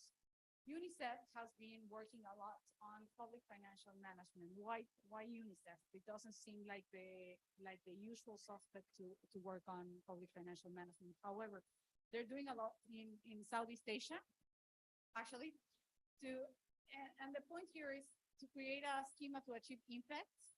And it needs coordination of all levels of government for this to happen. So in their theory of change, we have the enablers that are the national government, the private sector, strategic communication, and accelerated resource mobilization. And here we have the local governments of communities. So local governments have a very important role on achieving this bigger national view. However, they can give us disaggregated and geographically oriented data for evidence of children in rural and urban settings. So although waterfall of planning, the drill down is coming from subnational and local governments for granular data. Also, their implementing strategies that they identify with partners is strengthening capacities for equitable and inclusive plans, but looking at the marginalized group at the local level and involving them. So here we have number 3, that is enhancing the voice and participation of children, adolescents, and their families. And here, very important, to monitor and performance of subnational and local governance in decision-making and service delivery. So you have this framework of coordination with subnational governments. And this cannot be done without providing technical support and building partnerships to improve access, coordination, and oversight of service delivery.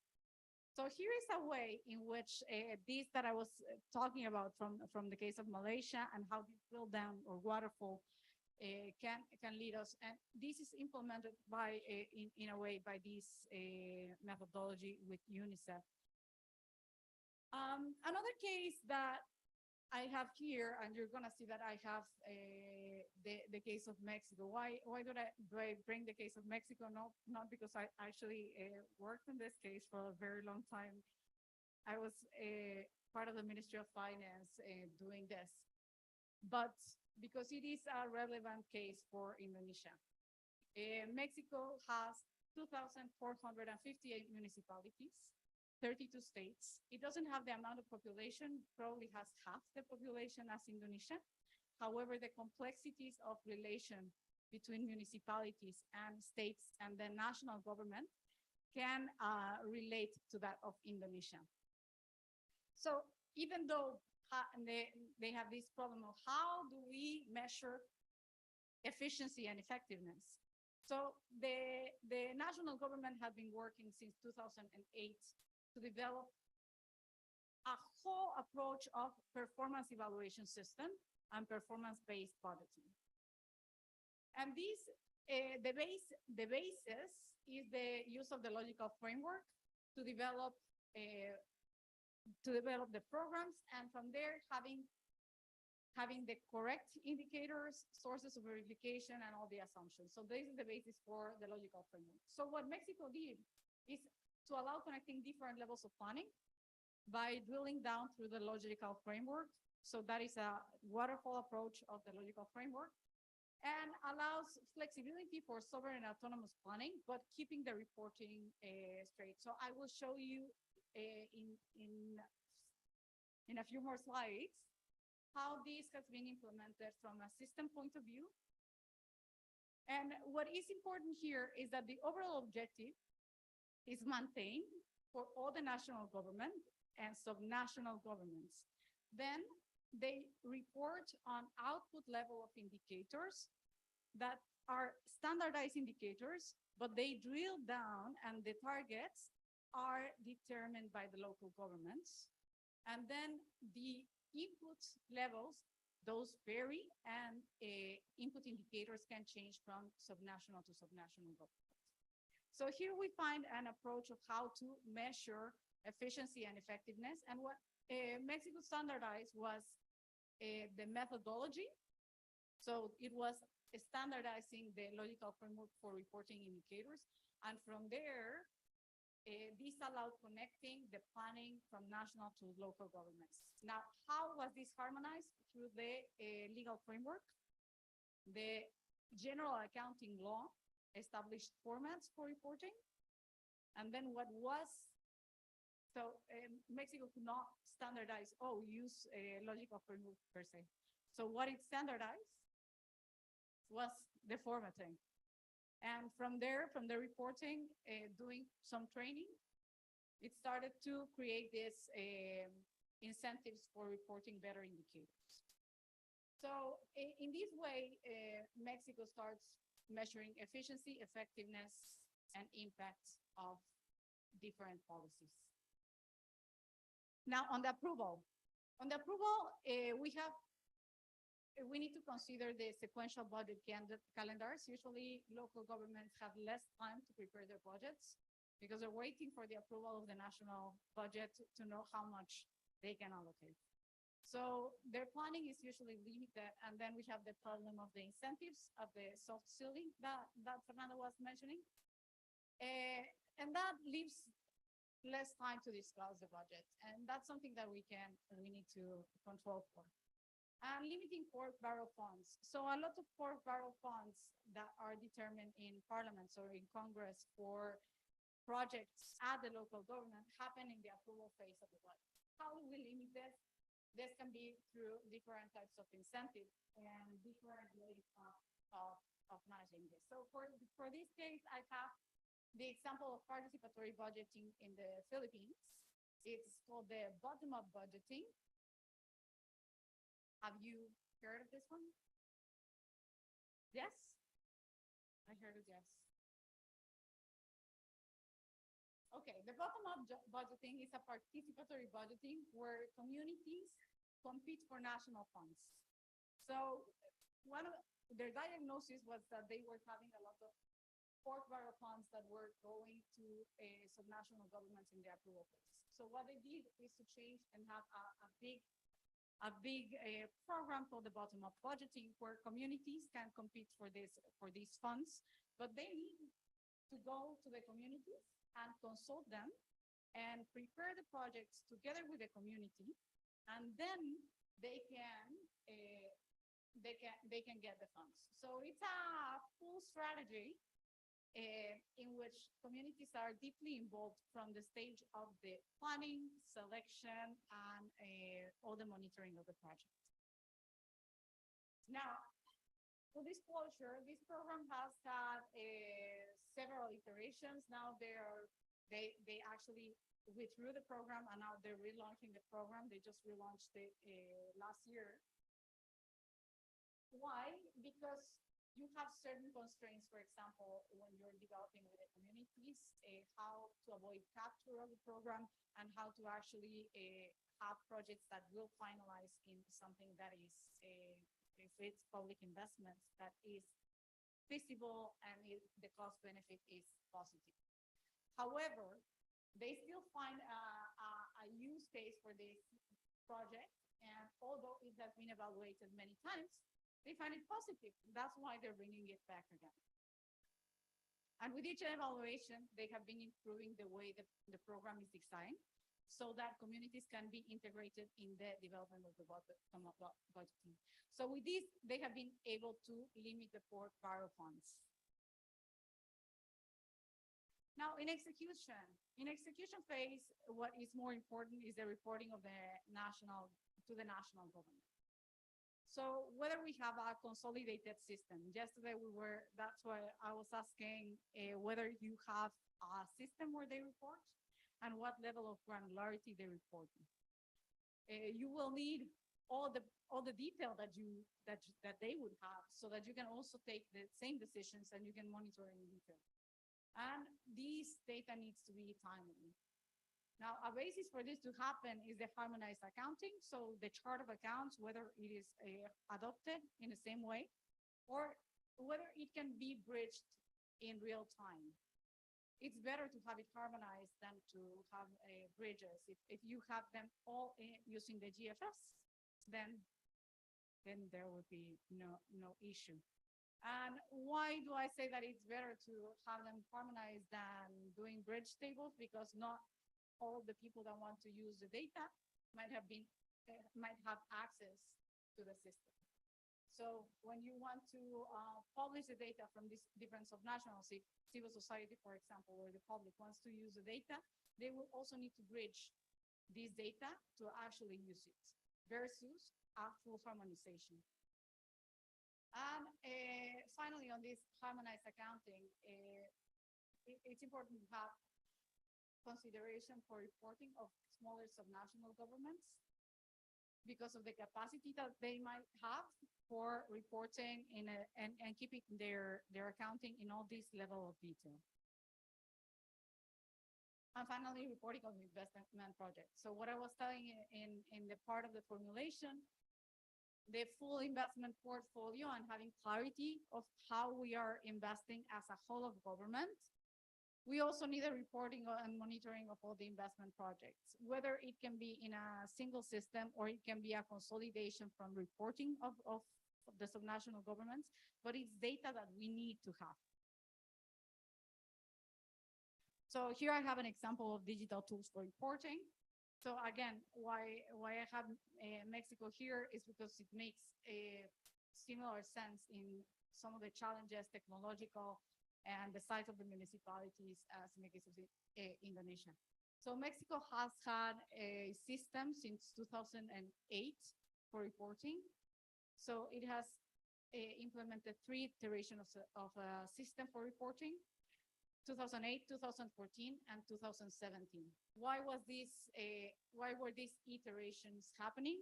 In 2008, this system started as just a way of digitizing a format that was already done in paper.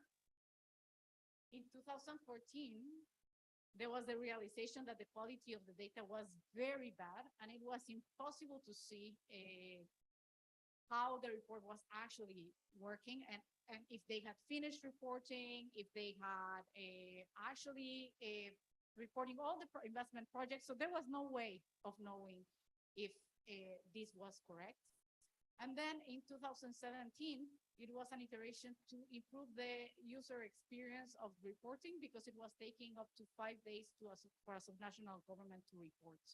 So reporting can be very cumbersome if we don't do it correctly. So the system includes 4 levels of reporting: the budget execution, the public investments, indicators, and that is indicators of efficiency, effectiveness with the methodology that I just told you, and external evaluations. Now, the new system in 2017 includes interoperability with internal systems of the subnational government, so they would be able to report directly and eliminate these 5 days of reporting of subnational governments.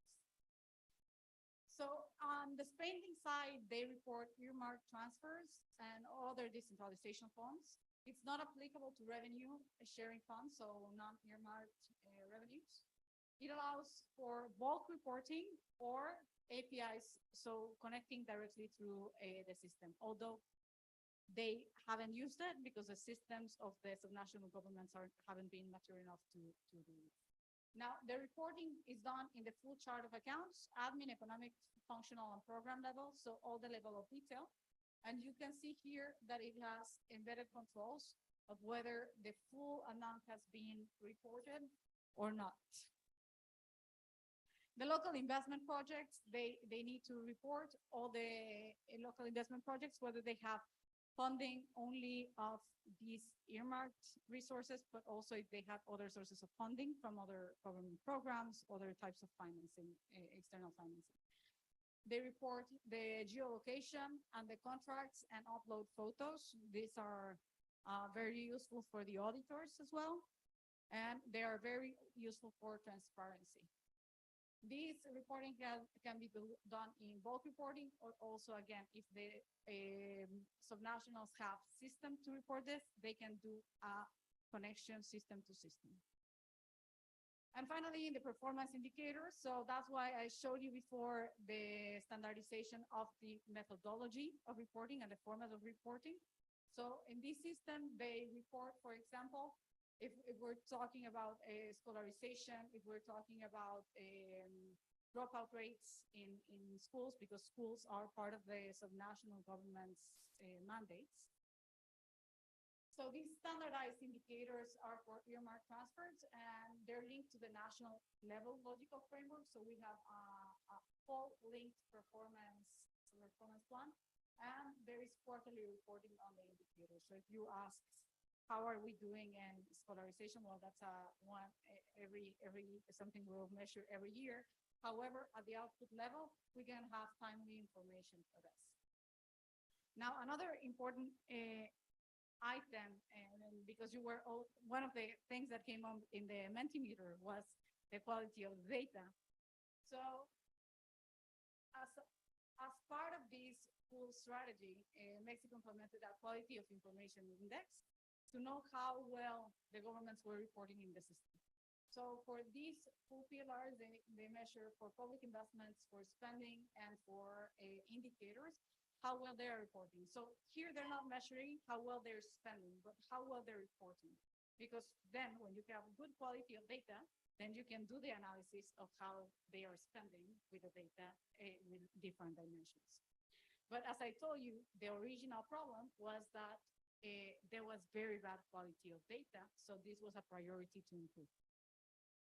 So this is published as part of the Fiscal Transparency Portal, and anyone can know how their state or municipality is faring in this quality of information needs. And this created a race to the top. So now you can see that many of the states are already in 100 of the index of quality of information. So this transparency created these incentives for them to want to publicize that they were doing very well, and has been useful for the auditors as well to follow up on how they are reporting. And as I've been saying, transparency was an important measure of improving the quality of information. And here you can see what is transparent through the Fiscal Transparency Portal, that are the amounts transferred, resource monitoring, how do local governments report with this index, diagnosis of implementation of public financial management, which is done to all the local governments, and debt of federal entities. Here you have the map of all the public investments that they were reporting in the system. This is also public, and communities are invited every year to do in this exercise of review of the projects. It's called the Data on the Streets Rally. And of course, this couldn't have been done with a lot of training. Training for subnational governments is basic, and that it means training on accounting, training on reporting, training on public investments planning, and training on performance budgeting. So you can tell them to report as much as you want, but if they don't have the backing methodology to do it, if they don't have the resource capacity to do it, then it will still be very bad quality.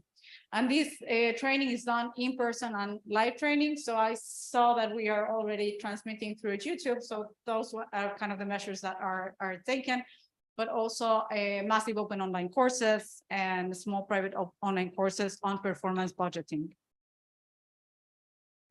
And the last phase of the budget cycle, that is audit and oversight, we need to know how, when, and by who are subnational governments audited. So is it the national audit doing audits to subnationals, or do they have their own subnational audits? We have different models, and there is no one specific model that works. But what is important is that there is autonomy of the Supreme Audit Institution. And also whether there are transparency norms that apply to all national and subnational governments at the same time. And here I have an example, the example of Brazil. Why did I bring Brazil? Also because to bring you something that is not exactly from the region, it's also a country with a similar complexity of decentralization. Brazil has more than 5,000 municipalities, and it has a bit less population than Indonesia, but it's not that far. And they also have a lot of territorial complexities, because all here you have the Amazons. So those territories are very difficult to access and connect. So in this case, this is a snapshot of Portal de Transparencia. So this is the transparency portal of the government. But this transparency portal is not done by the Ministry of Finance. This is done by the controller of the national controller. And they do the auditing for both national and subnational governments. And they publish this, the data of the spending, transfers. So all this information that I was talking about in the beginning of what you want to have of the public investments, this is done by the controller. And they publish this type of maps, but also here to note sanctions applied. So they publish the sanctions of that they have applied to different public officials of the local governments, of course, also to the national governments, but also for the local governments. They publish information and open data on this, and this could not be done without a very strong reporting mechanism.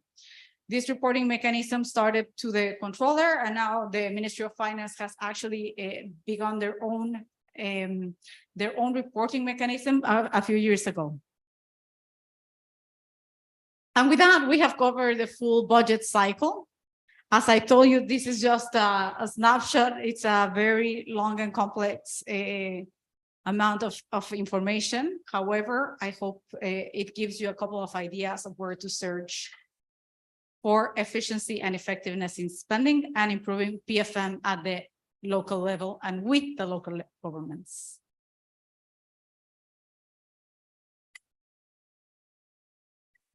Any questions? Sharing experience?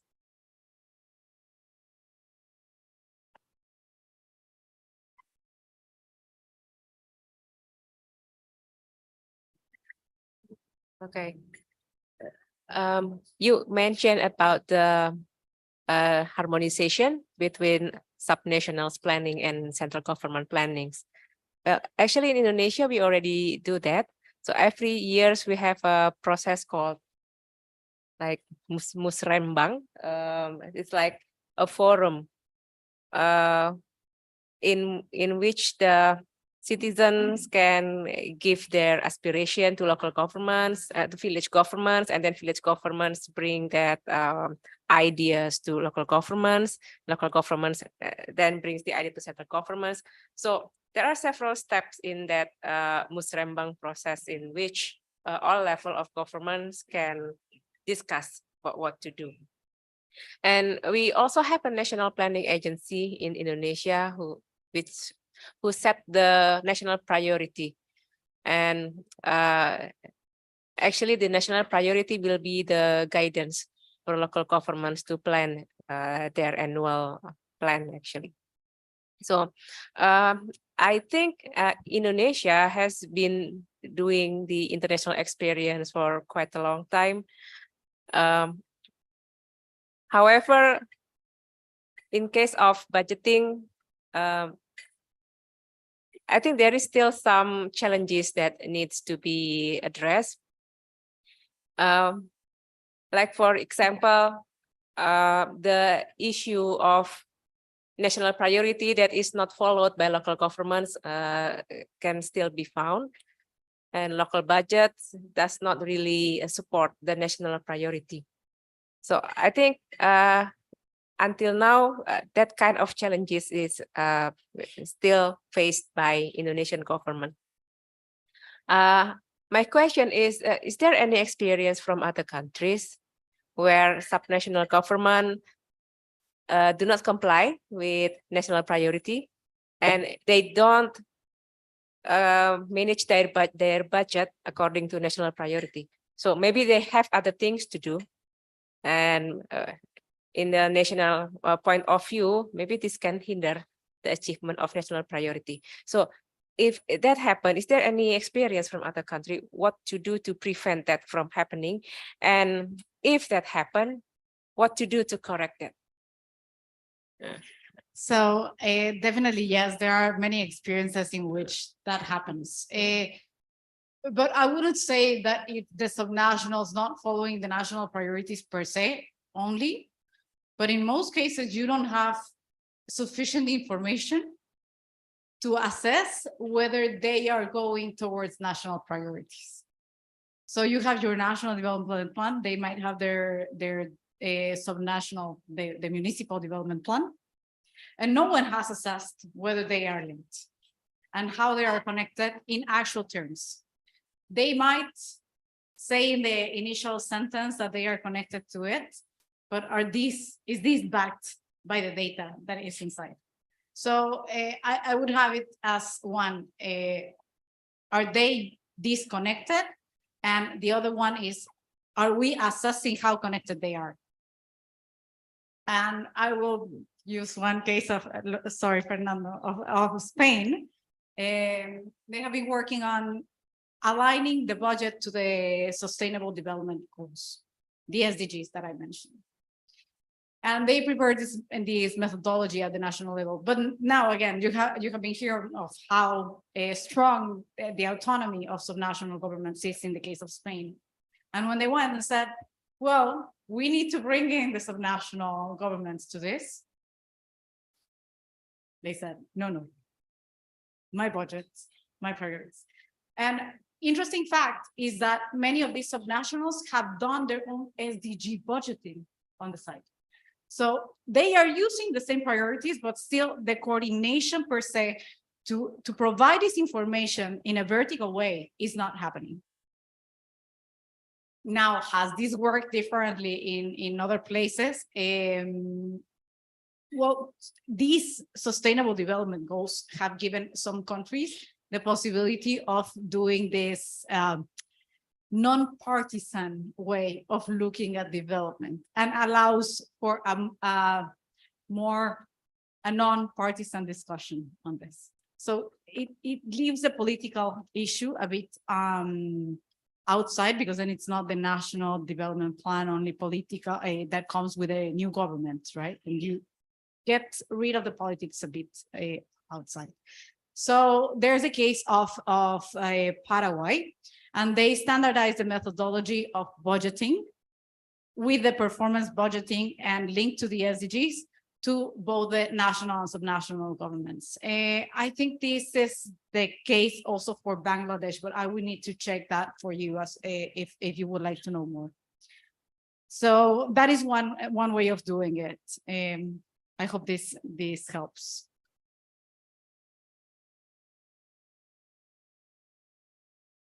And now the part of harmonization of public participation, one usual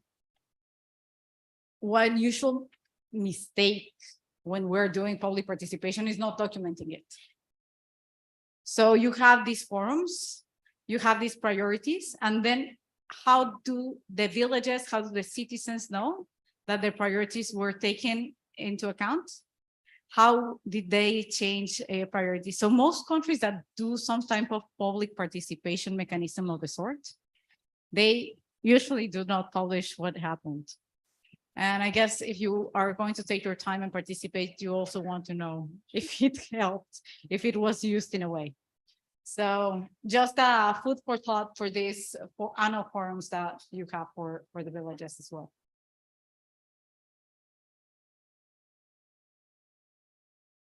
Maybe I just want to share some experience from the intergovernmental transfer.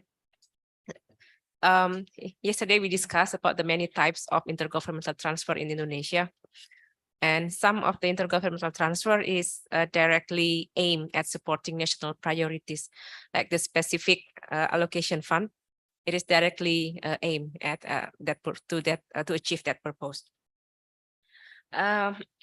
I think in my experience working here, if we really want to support the achievement of national targets and national priorities, I think specific grants would do best to achieve that objective, because specific grants like specific allocation fund or DAK, because there is a specific target to be achieved, and within the DAK, the specific allocation fund itself, there is some national priorities that is already embedded in the programs. So I think it is a efficient way to support the achievement of national priority.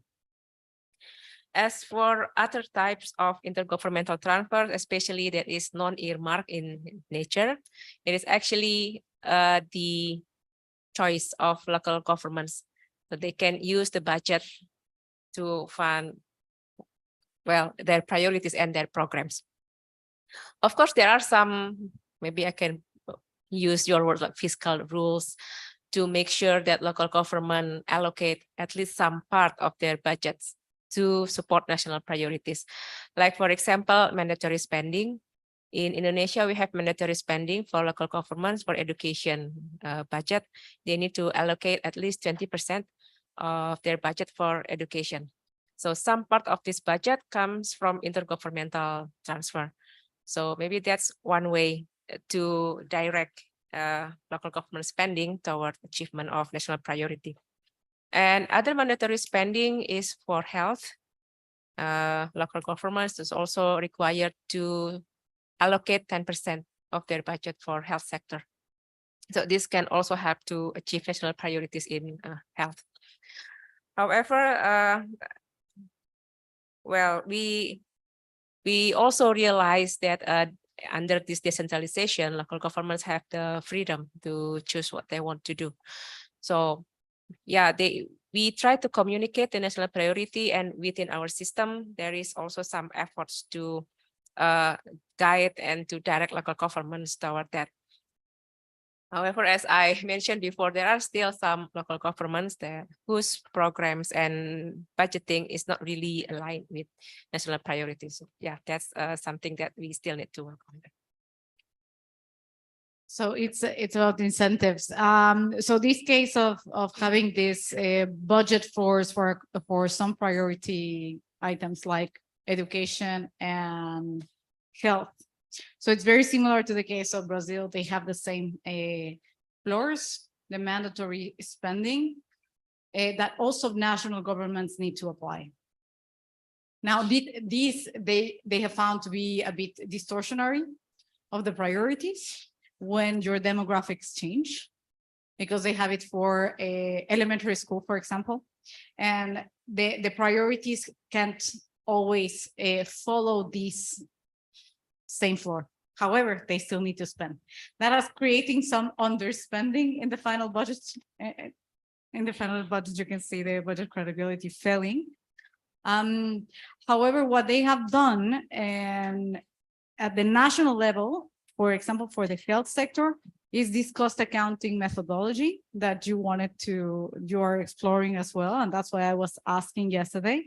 So they report all the costs by service unit of all hospitals and clinics to the national government. And so they can centralize some decisions, some procurement, although the municipalities are very strong, they have a lot of autonomy in Brazil, they have managed to achieve this sort of coordination. So it is not a lost case when you have this sovereignty. You can create the correct incentives so that they feel that that reporting will actually provide intelligence for the full of government and will provide benefits on cost effectiveness of policies.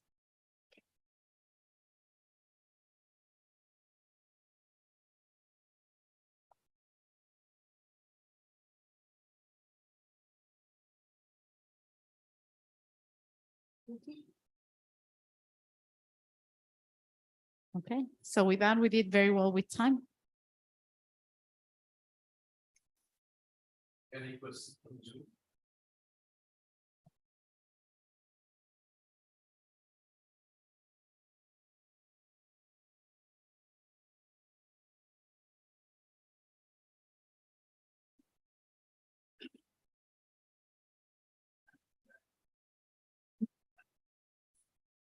Okay, thank you, Ms. Lorena. I want to ask about pork barrel in Philippines that you mentioned in the slide. That pork barrel in Philippines, there is it's bottom up budget, isn't it? Yeah. Is it working or not in Philippines? And I have googling it in Google that is pork barrel in Philippines is not working because it is corrupted.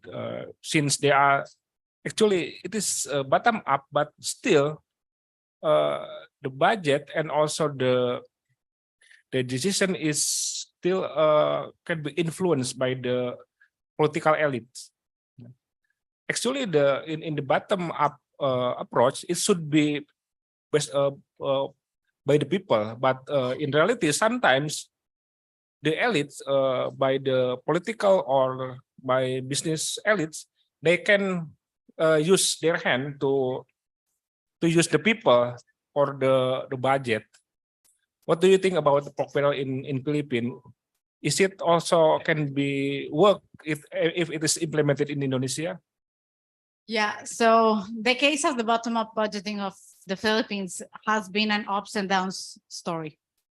And that's why I have as a second bullet, the iterative approach. Because one of the things that they found with this evaluation, and this evaluation was probably in 2017 or 18. And what they found is that there was a very big capture of this process that was supposed to be community-led. And they found two very big problems with the project. One was this captured by big organizations and political power. People were not as engaged as they expected. They were requiring a lot of technical elements of the projects. And then you had that most of the projects were not finalized. So you had a very big problem about these public investments being left midway. Now, this is a problem with a lot of participatory budgeting projects. What I would like to highlight in the case of this bottom-up budgeting is that they have been evaluating it and they have been trying to change the way and the incentives that they have to block this from happening. And they are just relaunching this new version. And I'm sure that they will evaluate it again and try to limit the influence of these people across this bottom-up budgeting. But what you found is correct. It has had a complex history of implementation.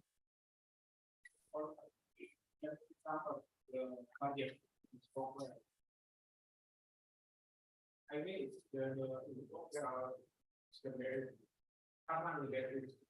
maybe related to the member of parliament, as for budget for the and for the case in Indonesia, maybe parliament they ask for this budget. They said it will be the money for it is for decades in the Central Government always refuse for this. Yeah, it is very for their proposal. But for success, we try to some adjustment for this proposal from the parliament in the VAK, but we still we are able to manage the budget. And these partners still have to add to the local government because all the money is should be delivered to the local government, not to the member of parliament. And the report there on this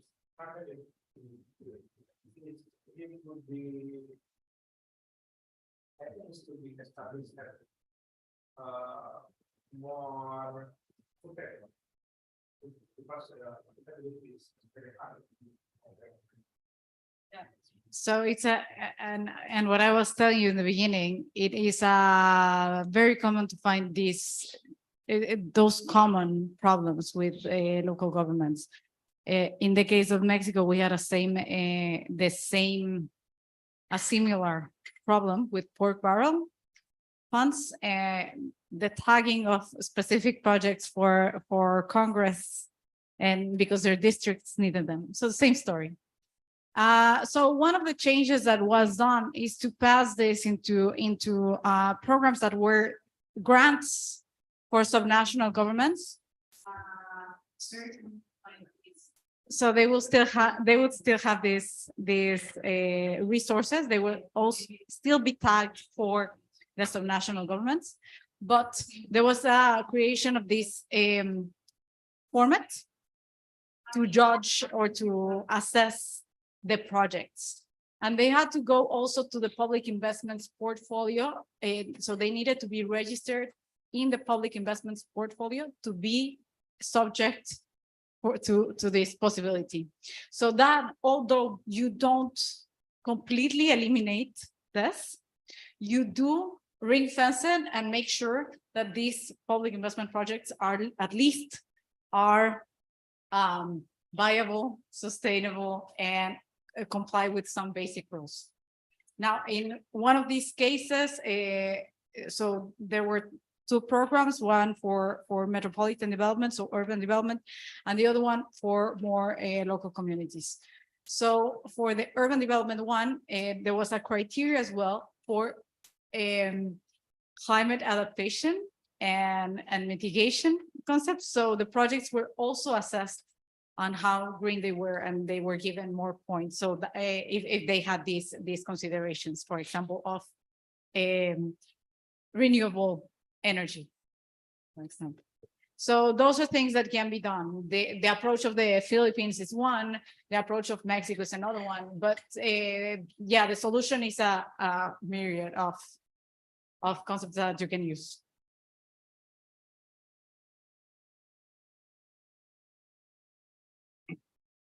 Thank you for the opportunity. Quick questions. At the beginning, we speak about the PEVA score of Indonesia. And I just want to know, how does Indonesia perform compared to the Brazil and Philippines in terms of PEVA scores in this area? Because using a sample of Brazil and Philippines, how do we compare to the Brazil and Philippines? Thank you. I would need to pull out the scores of specifically Brazil, and Mexico hasn't had a PIFA scores. Brazil has, but we would need to pull that for you. It's right there in the website. Now, one important consideration is I showed you the way that the national development of PFM is stronger than that of subnationals. So you did not see in the list of countries that Indonesia was there. And that's because only one subnational has had a PIFA evaluation and the results are not public. So only the national level of Indonesia is available. So it would be difficult to assess.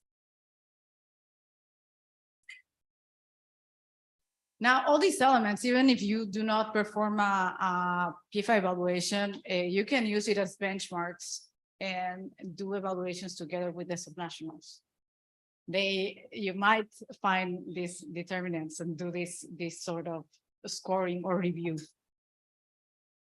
So maybe.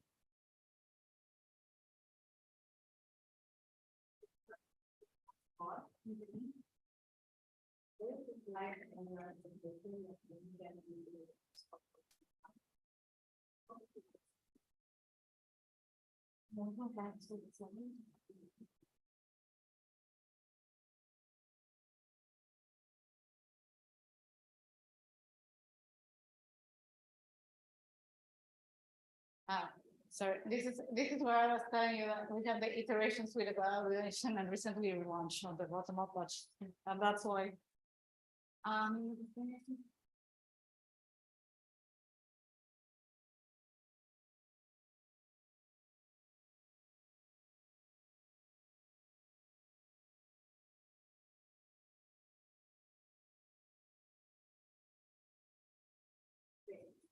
This one? This is for Indonesia, right? So that's for Indonesia, and the person for other transfer is for me. And the explanation is because 3.9% of the government transfer to subnational are in the base. So 73.9%.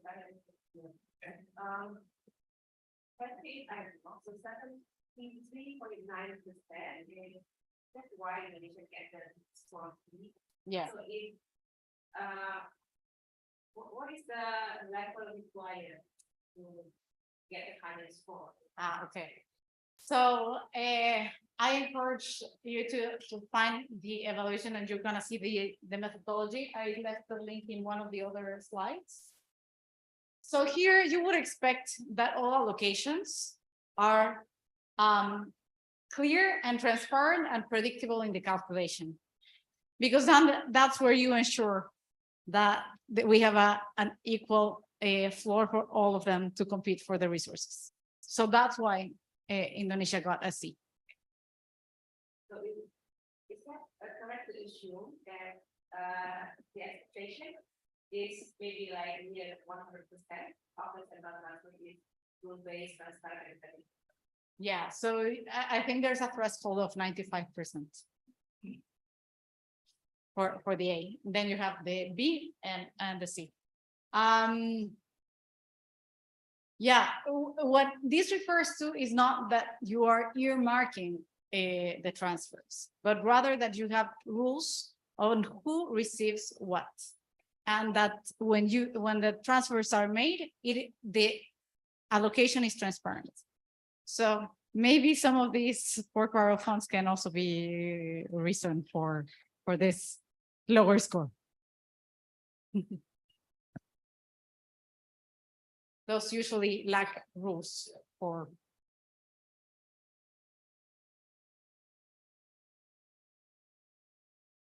So here you have the, in one of the slides, we have the link. But I do encourage you to read that.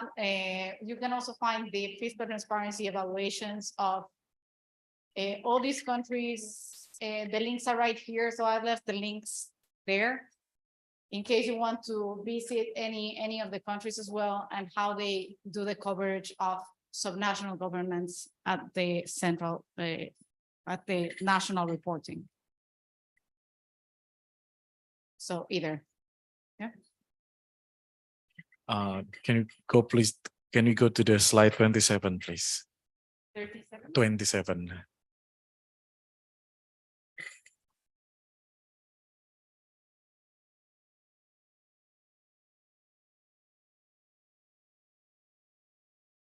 Yeah, this one. So here, you suggest that reporting to the national government need to be consolidated in detail and timeliness. So I want to ask the level of detail. Is it the more detail is the better, or we just don't need that kind of details? Because Indonesia is currently, as you know, we are developing the chart of accounts, and this level of details, let's say, there is devils in detail. So it's too much data, too much detail can make challenges in the conducting the reporting to the national system. What do you think? Is it detail, the more details the better, or we can make it in the middle of it, the middle classification of detail? Thank you. So I would answer that with two parts. One is look at international standards of what you would need to have a consolidating public sector balance sheet in general. So what is the level of detail that you will need? And that will not require that much level of detail, right? But how much level of detail do you need to perform good analysis? And that is a question that you might answer together with a team, thinking about what do you expect? How could you use the data? And sometimes you have very aggregate data, and that means that you can't use it because it's too aggregate. But then if you go to all the level of detail, then how do you manage the storage, right? So you need to define this balance, but define this balance thinking of your use cases.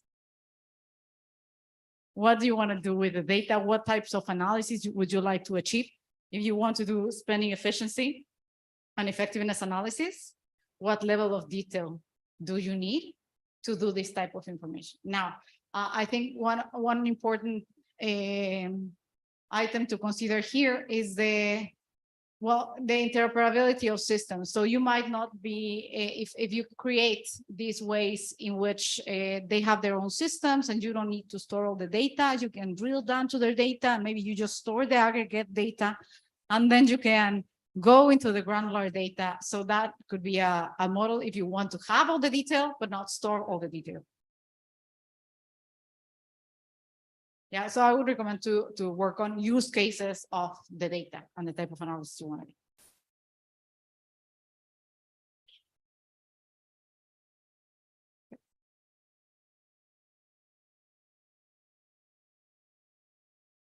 And with it, we can go to fiscal risks.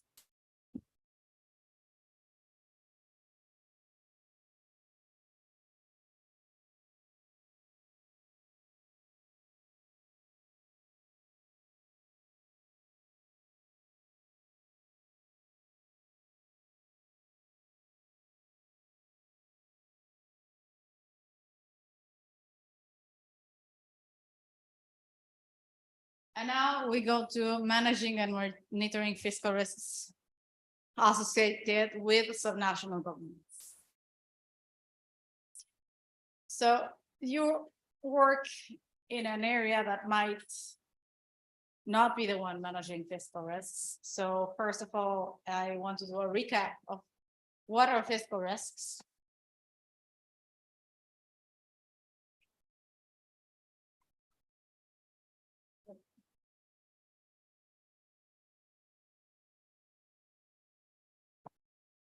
Okay, so what are fiscal risks? What are the sources of subnational fiscal risks? how do we manage fiscal risks, assessing, quantifying, mitigating, disclosing fiscal risks, and we have some, since I told you in the beginning, these are very broad topics that we're going to try to address in half an hour. So that means that we're not going to go to all the level of detail. However, there are tools that I am leaving you links so that you can click around. So first of all, introduction. So what are fiscal risks? We have been mentioning fiscal risks in our presentations, but this might not be an area that usually is managing fiscal risks. So fiscal risks refer to the uncertainty associated with outlook in public finances, so all of it, and is the probability of significant differences between actual and expected fiscal performance over their short or medium horizon. So very important here, fiscal risks are by definition uncertain. So you might see that we are, when we talk about any topic and we talk about fiscal rules, we talk about revenues, and we might always tell you from the IMF, you're going to hear us saying, but what are the risks of this? What are the fiscal risks of this? What are the risks? So looking at what could be going different than we actually planned. And this from the medium term to the longer term horizon, of course. Now, how do we spot? How do fiscal risks arising from subnational governments look like?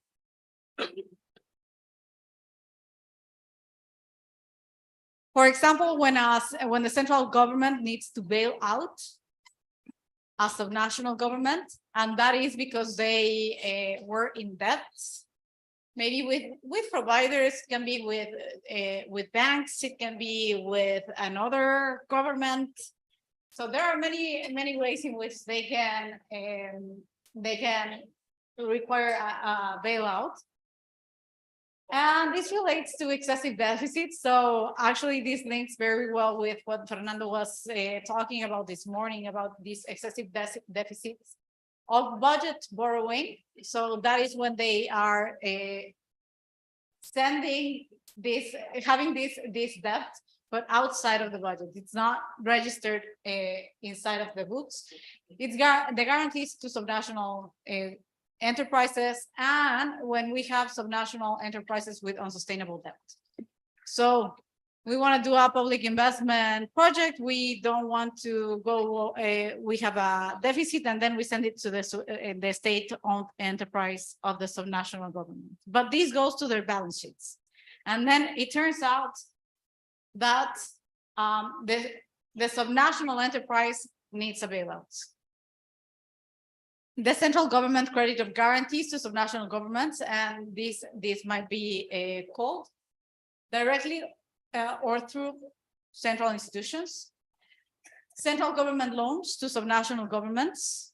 So in some cases, governments that do issue some type of debt for the subnationals, and they require sometimes to be this restructuring. Central transfers to subnational governments that are the conditional or unconditional transfers, and suddenly we need to scale this up. And that is because we need to support them because, for example, it's a mining municipality and suddenly the commodity prices changed and they didn't foresee that the resources would decline. And then we need to scale up our transfers. We need to give them further assistance and grants. So that is an example. Or conditional transfers that may need to be increased to fulfill social obligations. So they can say, my deficit has been so big, I have so many commitments, and I can't actually provide for my full payroll.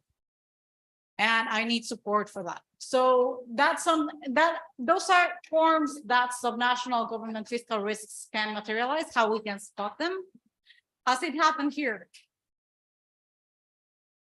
Do you have any recent case of subnational government fiscal risks materializing for the national government during the crisis? So these are all considered fiscal risks. Now, what are the sources of subnational government fiscal risks? Well, by nature, since they are uncertain, they can vary. But one of the reasons why we have fiscal risks is these large deficits that I was mentioning, and what Fernando had as the soft budget ceiling, I have it like the hard budget constraint, because as he was already mentioning, the budget in the local governments, they might not have the incentives to actually have it super explicitly planned and completely with a lot of credibility. And that is because sometimes the national government can come in support. They don't feel the same pressure as a national government. They have their own responsibilities, and sometimes there is a very big mismatch between spending responsibilities. They have their own programs, they have their public and their investments, they have what the Constitution says that they should be doing, what are their mandates, and the resources are limited, and sometimes the social needs are going to be bigger than the spending that they actually have. But since they have a hard budget constraint, then they overstretch. The second one is debt and guarantees. So we have here the deficit bias. And usually central governments are very, very focused on controlling debt of subnational governments. However, they don't always look at the deficit of the subnational governments. And here, just to note that the size of subnational debt varies very considerably across countries. For example, in countries like Bangladesh, Rwanda, and Tanzania, it's near zero. So subnational governments do not have a debt almost. However, in countries like Canada, we have 67% of GDP as subnational government and debt. So we can find that some advanced economies have a lot more subnational debt than lower and middle income economies. The other reasons why subnational fiscal risks arise is the composition of the debt. For example, in the cases of short maturity, when they just issue bonds, but they are short term, or too much debt with providers. This one of short maturity is the case of Mexico, where states had overissued debt to banks, and it was very short term. So the national government had to bail out one of the governments. Also the currency risks, and we have this case of Pakistan and Brazil. The municipalities are able to borrow in different, or were able to borrow in different currencies. And after some shocks, they actually had to rescue or bail out these subnational governments. There is a big case of municipality spending in the case of Brazil, and how they had to actually restructure the way they were organized. And I was mentioning the previous presentation how the reporting is now done to the national government and through the controller in Brazil, and that's why, because they actually had to bail out a lot of a very big municipality that was highly over them. Also local pension programs. So the subnational governments don't also have their own pensions for their own public officials. And we have cases in which these pension programs are not correctly budgeted and correctly accounted for.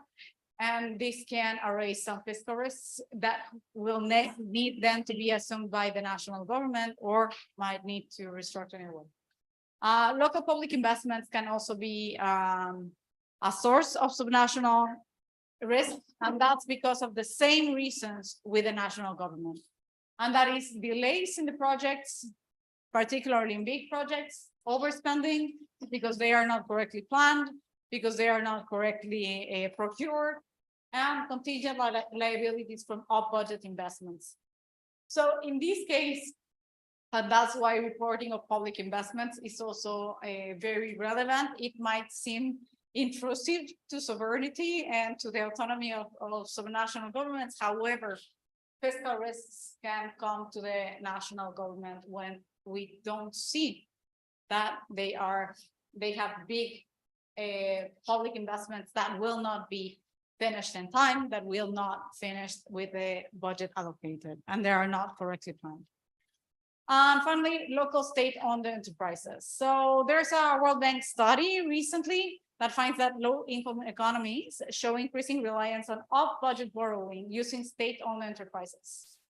So they use them as vehicles to do public investments when these public investments should be inside of the budget. So they use them as vehicles, and suddenly the one that is in problem is the subnational enterprise. And there is a tendency increasing in this case. I've heard from some conversations that we've had in some of the meetings that this can be the case in some of the case in here. We also have macroeconomic shocks, and it's just to consider subnational governments are more exposed than national governments to macroeconomic risks because of the size.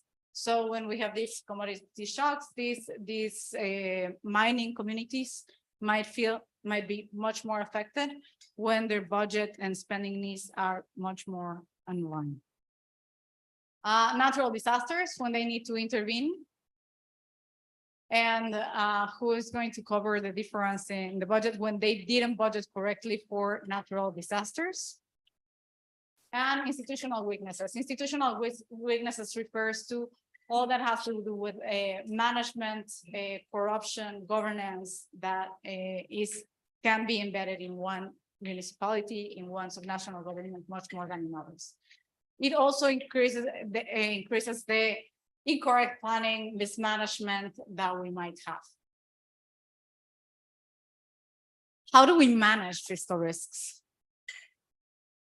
So there are simple 3 steps of managing fiscal risks: identify, quantify, and mitigate. First of all, we need to know where the fiscal risks are. If we don't know where they are, we're going to be surprised in the medium term. We might say we don't have fiscal risks from subnationals in Indonesia, and then we have a surprise that subnational we need to bail out. That's usually how it happens. We need to quantify and we need to mitigate. Identifying fiscal risks is a quantitative risk assessment.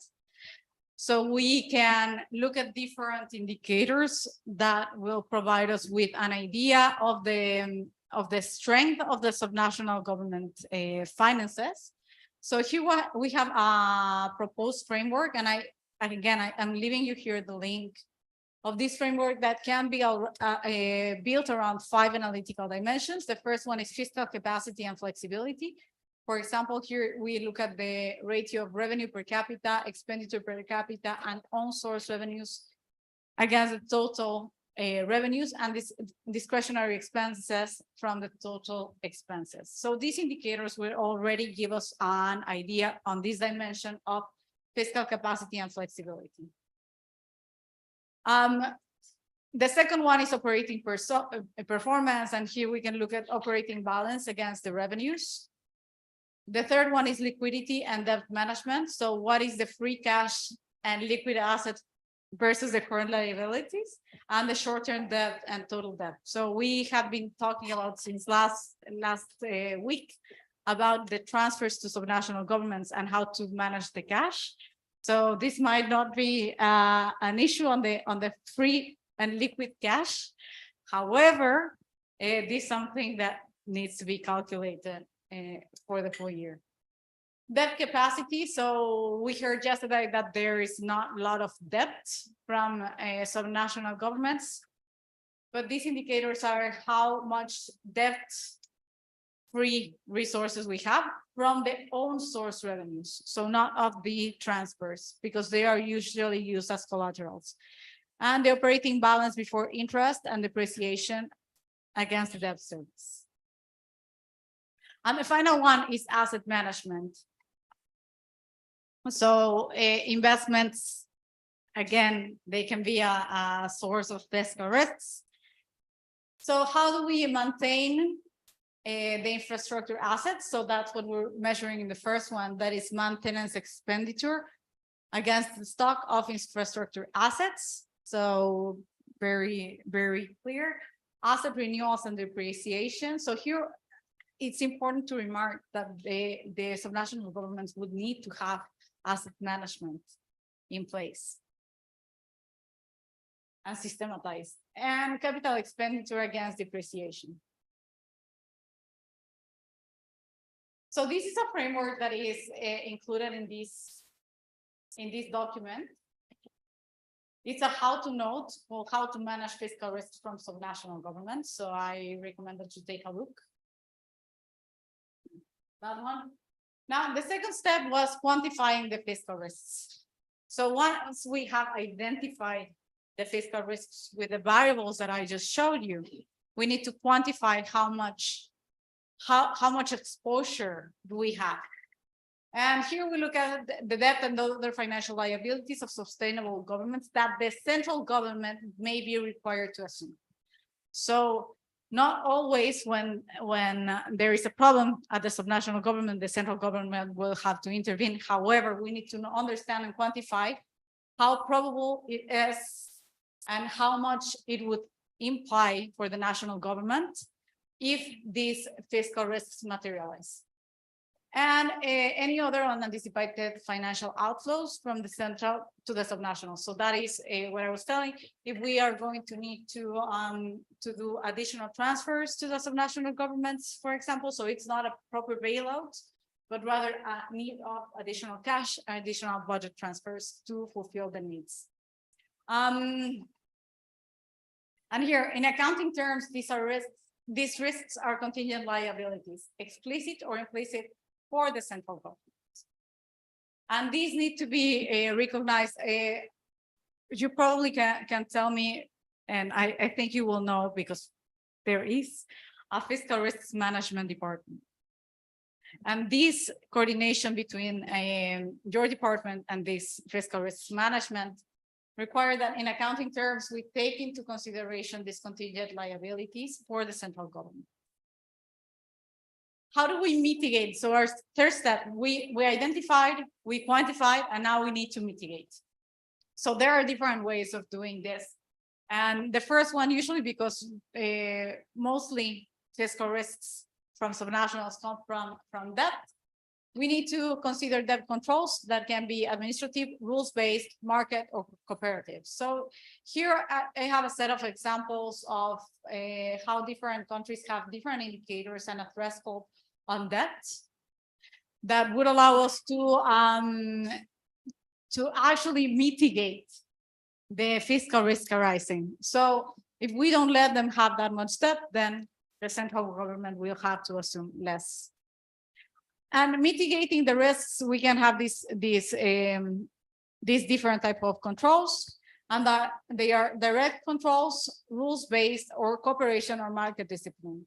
So a market discipline is, for example, in the case of the United States, where market discipline is, if you don't have more capacity of debt, then the market is not going to lend you more, which doesn't happen in other countries. Cooperation is the case, for example, in New Zealand, and it is promoting the dialogue between the national and subnational governments so that they agree on debt levels. So that is a cooperative approach. There is nothing written, but it's a cooperation agreement. Rules-based, and that is the fiscal rules. That's the strongest that we have been discussing this morning, fiscal rules and limits set through legislation. That is the most common approach. You can't be indebted more than, and then there's your design of the fiscal rule. And direct controls. That is, for example, in the case of Mexico, after this bailout that they had to do of the subnational government, they implemented a system of alerts, and the central government needs to approve any borrowing that happens. So we have these different approaches, and you can do a mix of approaches that make sense to the characteristics of the country and how the coordination can be done.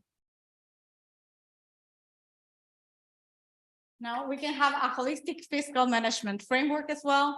So on the side, outside of the debt, when we have other types of fiscal risks, we can have a holistic fiscal management framework. And so in general, what we're saying here is looking at the full public financial management and this part of reporting and all the data that we need to have so that we have full view of what's going on in the public sector. We have the central government oversight of subnational finances. For that, we require the data, we require the reporting. So re-emphasizing what was going on in the past presentation. Improving the PFM capacity. So how do we improve that the government, the subnational government design their public investments better, that they are sustainable in time, that they can actually maintain them. And I have this one twice. So these are the different approaches for mitigating fiscal risks. Now, finally, on disclosing fiscal risks, again, I bring up this fiscal transparency evaluation. And as I mentioned, the fiscal risks is the third pillar of the fiscal transparency evaluation. When we look particularly on fiscal risks that come from subnational governments. So this is looked at not from the subnational government point of view, but rather what is going to impact at the national level, considering the coordination with subnational governments. So what we see is that many countries do not meet the minimum requirement of reporting and transparency of fiscal risks emanating from subnational governments. So that's something to consider. And finally, on FAD tools to manage fiscal risks. So we recently launched a fiscal risks toolkit. And this includes a PPP's assessment model. We have public sector balance sheet assessment. We have state-owned enterprises health check tool. We have the SOE's stress test that can be applied to the subnational governments, state-owned enterprises. And we have these specific FRATs that I'm going to focus on that allows us to actually identify, quantify, and mitigate fiscal risks. So this fiscal risks assessment tool, we know it as the FRAT, and it provides a quantitative identification of fiscal risks, and it gives us a portfolio analysis of fiscal risks from 14 fiscal risks covering macroeconomic, specific, and institutional risks. So with this, the full government can look at the different aspects that could be bringing some complication in the future, these uncertainties, and it provides outputs on the risk by risk or portfolio level. So I will just show you a little bit of the tool. This tool is an Excel-based tool, so very simple, but the point is that it allows you to standardize and compile all the fiscal risks that you might have. So here it is. For the case of subnational governments, it's called the lower level governments fiscal risks. And here we would determine how risks from local government can impact the fiscal outcomes of the national government that we need to quantify. Then in our second part, we would do the quantification by looking at what information and data is available to the government related to historical series, to explicit rules about allocation of transfers, to contingent liabilities of local governments, and records of individual bailout episodes. We have experiences in implementing this tool with some countries, and first they say we haven't had any bailouts, but then you dig deeper, and there have been bailouts that haven't been called as such. So these historical data and individual records of bailout episodes that needs to be compiled. And finally, mitigate. We identified the possibility of this happening in low, medium, and high, and what would be the impact for national government. So this is the fiscal risk assessment tool, and it is available for you to use and assess the risks of national governments. Here's an example of the output. It gives you this portfolio view of, and allows you to identify priority actions and have an action plan related to mitigating fiscal risks from a portfolio level or a whole of government point of view. So here are some of the links to the note that I mentioned, to the fiscal risks toolkit and the fiscal risks assessment tool, the FRAT. And with that, I leave it open for questions.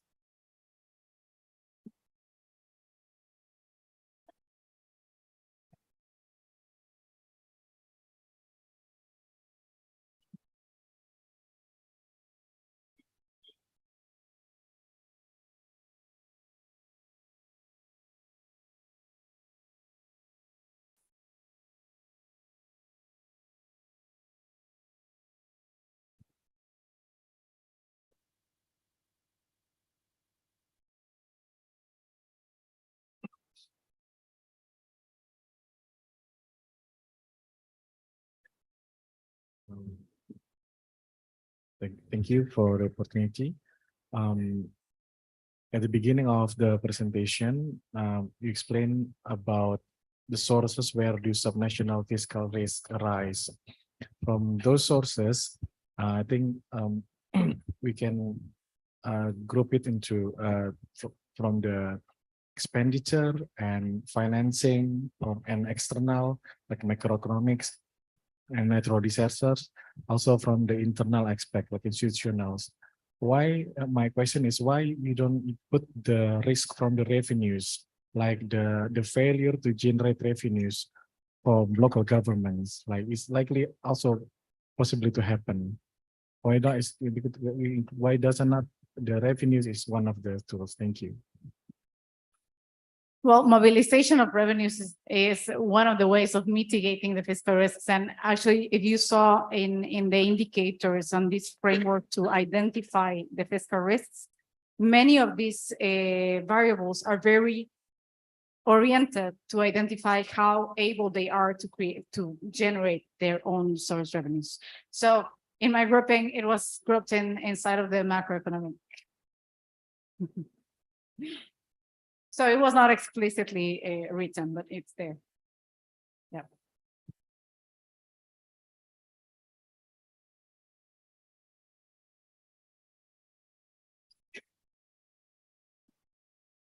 Any other questions? No fiscal risks for Indonesia from subnational governments?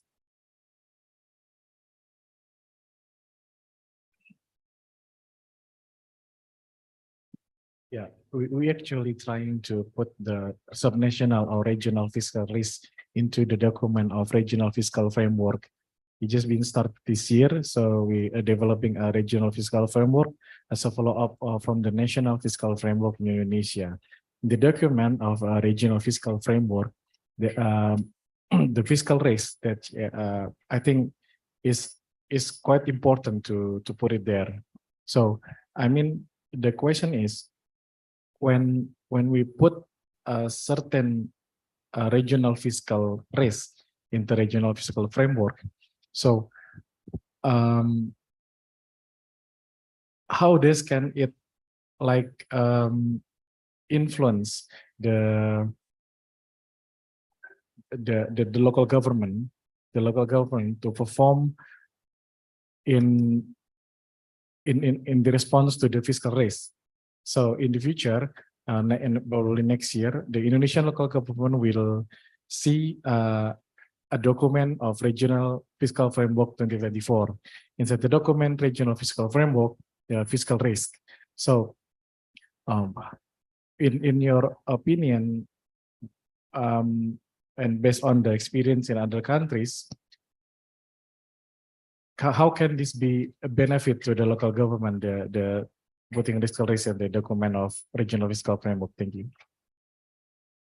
Well, first, you would start doing this disclosure of the fiscal risks, which is a very important step forward, and it actually goes with the practices recommended from the fiscal transparency evaluation, fiscal transparency book.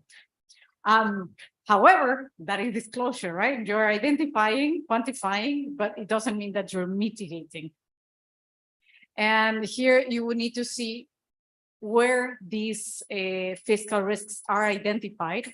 And from that point of view, design the mechanisms for mitigating these fiscal risks.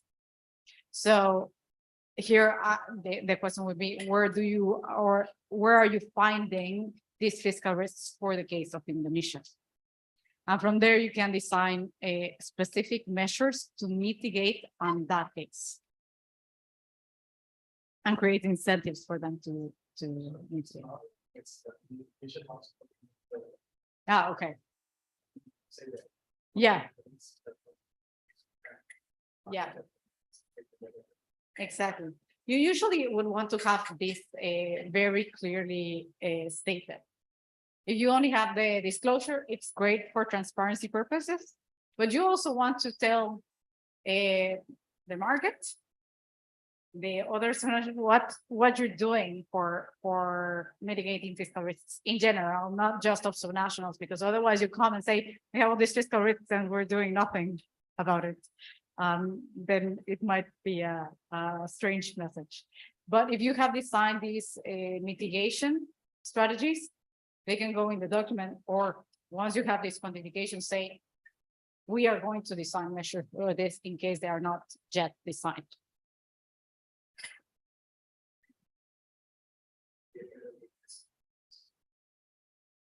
The fiscal risk assessment tool, it's quite new. It's quite new, actually. We were piloting with some countries, and it was launched maybe 5-6 months ago, officially. Yeah. Yeah. Yeah, and it was so first we had a regional workshop with Latin American countries. We then also did some specific pilot countries. And the good thing about this assessment tool is that it is for you. So you can actually take it, use it. And if you let us know, that's great, but it's for you to use. So it's a tool created that you can download and use it to assess. Now, how do we help countries when they are applying the fiscal risk assessment tool?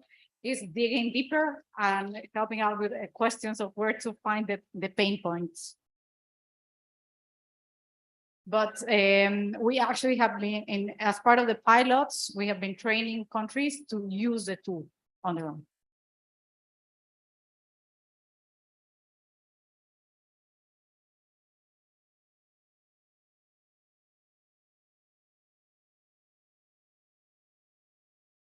Anything else? So I was actually asked to finish 5 minutes early. So we're good. We're done. So I hope that these two presentations from very different topics, they are very big topics that we could discuss for hours. However, I hope this gives you an overview for discussion inside and help you identify next steps. So thank you very much.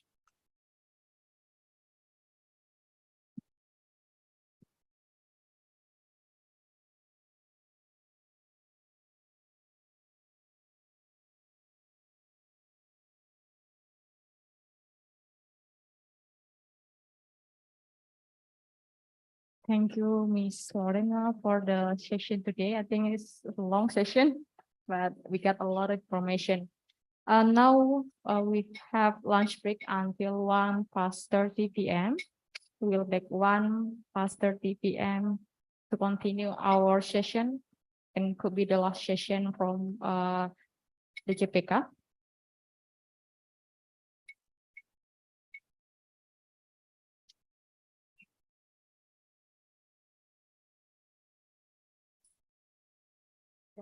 I hope we can gather here at 1:30 p.m. to continue our session. Thank you all. Have a great lunch. Thank you.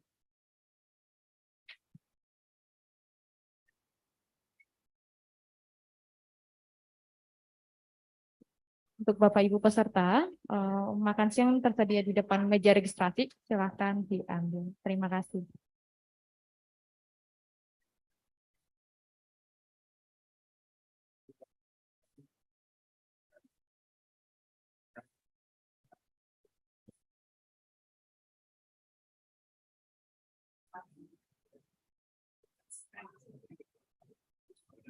Final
countdown.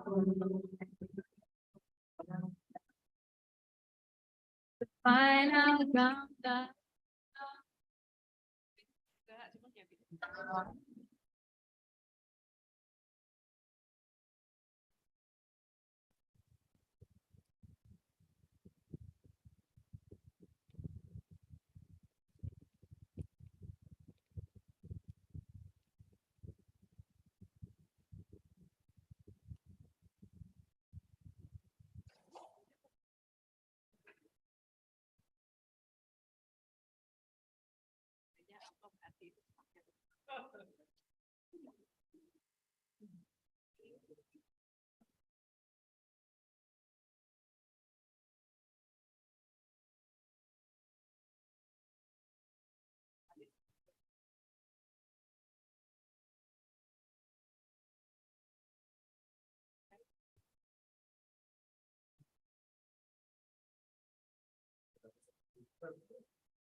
Cik, cik, halo, halo, halo.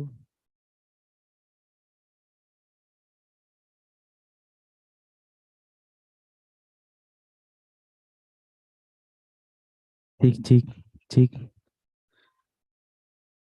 Cik, cik, mix satu. Cik, cik, cik. Cik, cik, cik, halo, halo. Mix satu, mic wireless, mic wireless. Oh ya, siap Bu.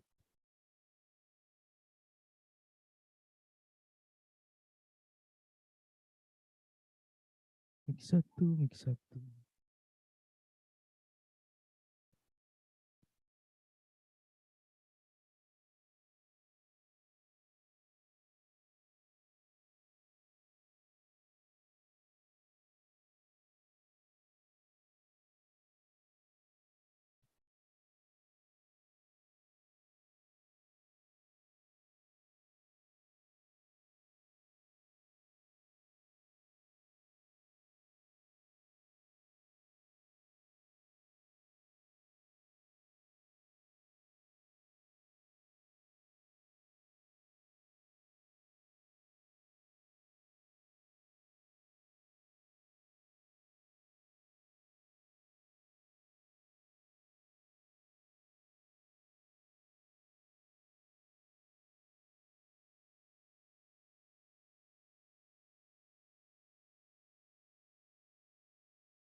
Mix 1.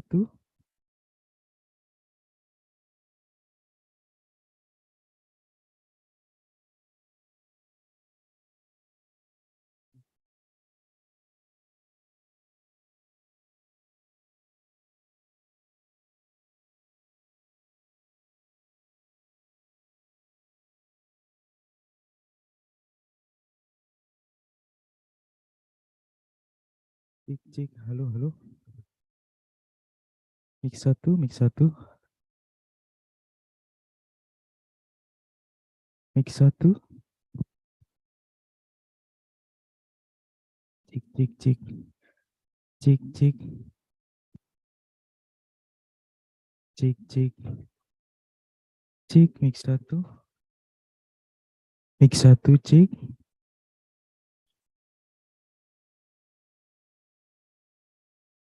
Cek, cek, cek, cek. Cek. Keluar suaranya nggak, Mas? Cek, cek, mix 1. Segini cukup? Halo, halo, mix 1. Mix 1, mix 1. Masuk nggak? Cek, mix 1, mic wireless 1, mic wireless 1.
Cek, mix 1, mix 1, mic wireless.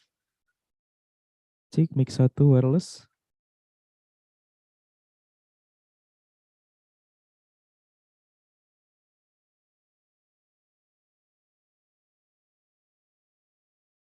Oh, ininya aja. Nah.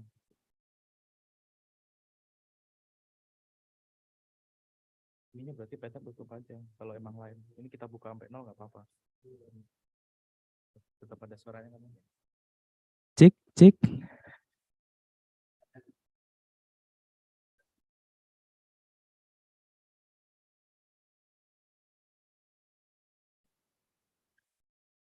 Cek, cek. Mix 1.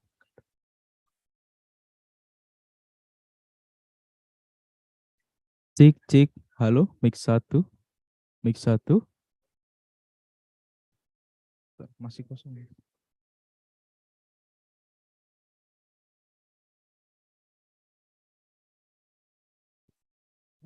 Cek, cek. Mix 1. Belum masuk.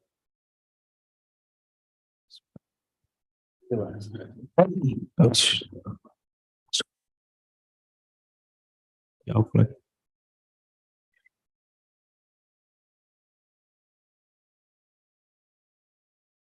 Cek, cek. Cek, mix 1. Mix 1.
Cek.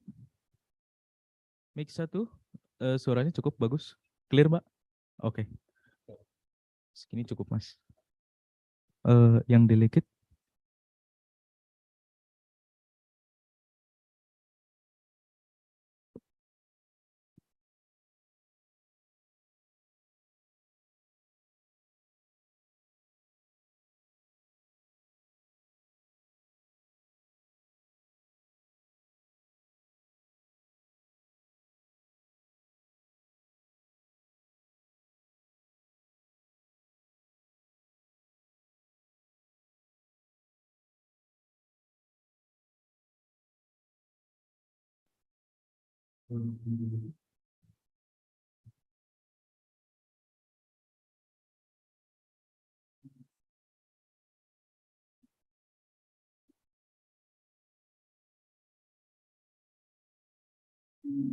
Cek, delegate, cek, cek, cek, cek,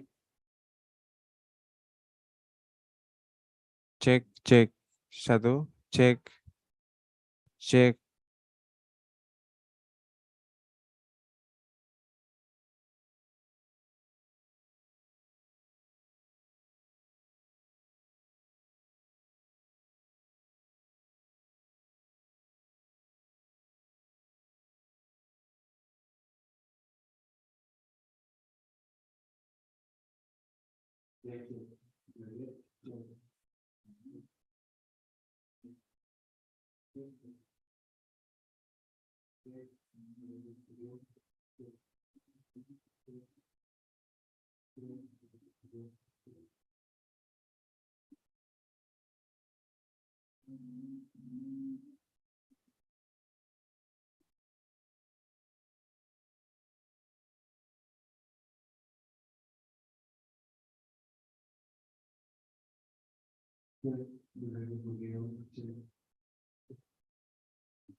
Selamat siang, selamat siang, selamat pagi,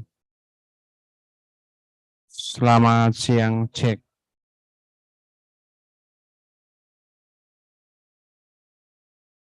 Cek.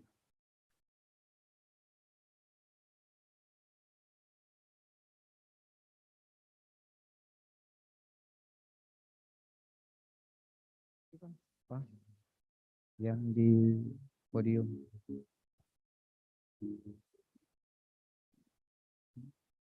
Podium. Selamat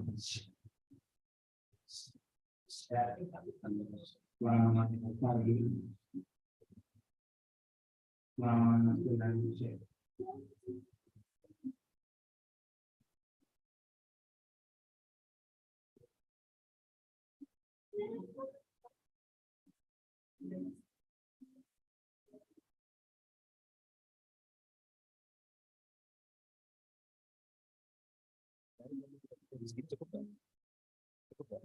Tes mic 1, tes.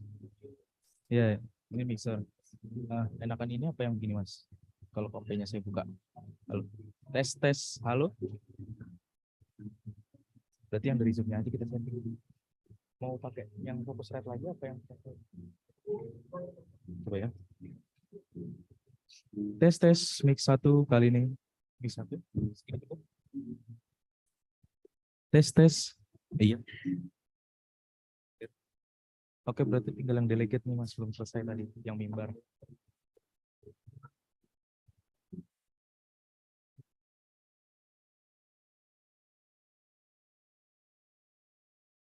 Satu, dua, C. Kurang tinggi, Mas. Dibuat out speaker, cek 1 2 C C C C 1 2 cek 1 1 2 cek cek nggak keluar di speaker C C C C C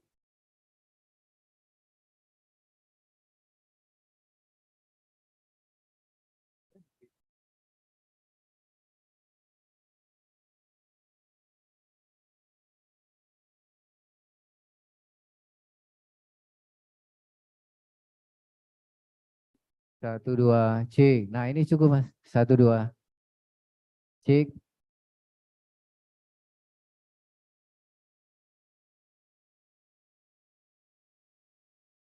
Cek, cek. Mic 1. Nggak masuk, Mas. Yang delegate-nya nggak masuk. 1 2 cek. Oke. Segini cukup.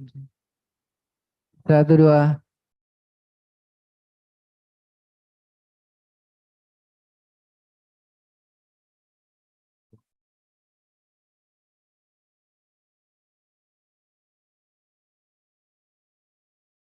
Cek, cek.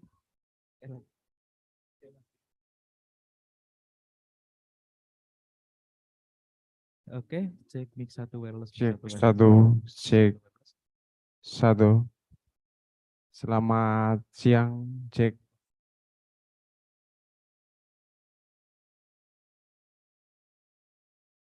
Oke, kali ini delegate mic 1, delegate mic audience. Delegate mic audience bukan yang di mimbar. Sekali lagi, delegate mic audience yang bukan di mimbar. Terima kasih.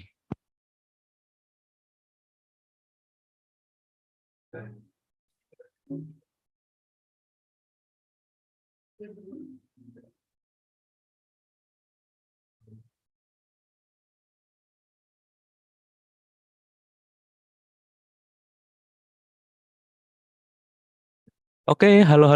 Halo, tes delegate mic audience. Delegate mic audience.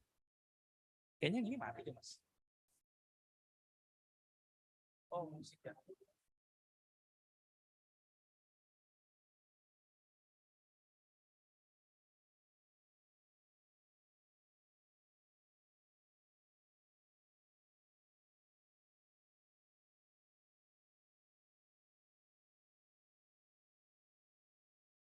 Cek 1, cek.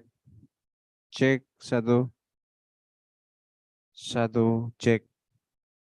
1. 1, cek. 1. Selamat siang, cek milik. Cek 1. 1, cek. 1, cek 1. Terima kasih. Selamat siang.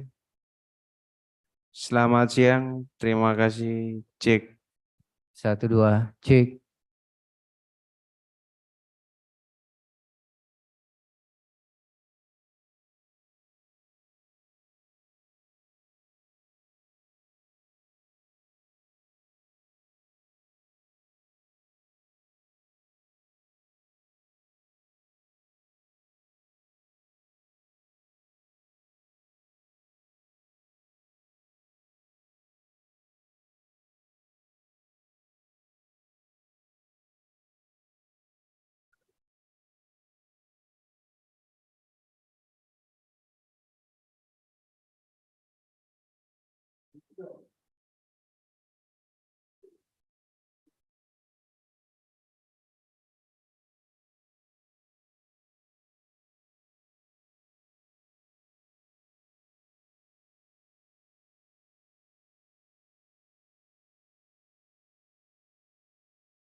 Elsa belum selesai.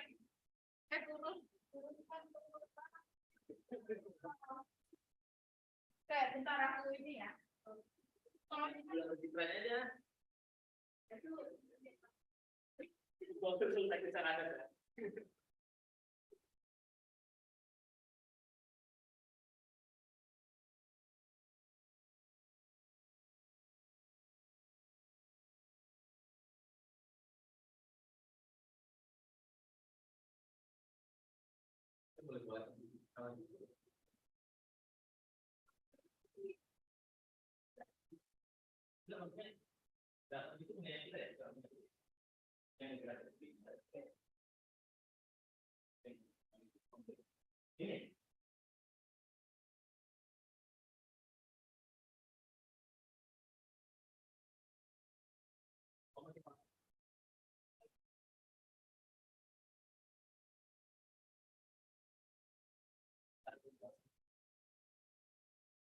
Apa gue duduk di depan aja ya? Kalau gue di belakang, kan? Kalau satu kan ya.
We're living together, first is far away,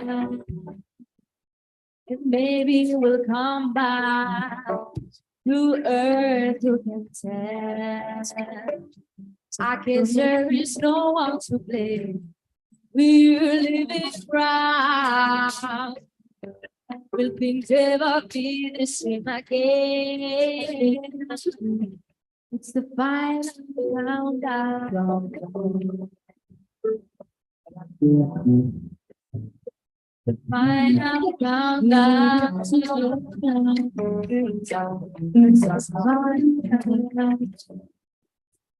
Maybe we'll come back to every step.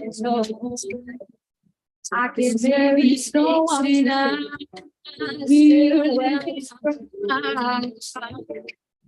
Will be so lovely that it's again. Things to be fine. I'm sure that we all miss her so. It's fine.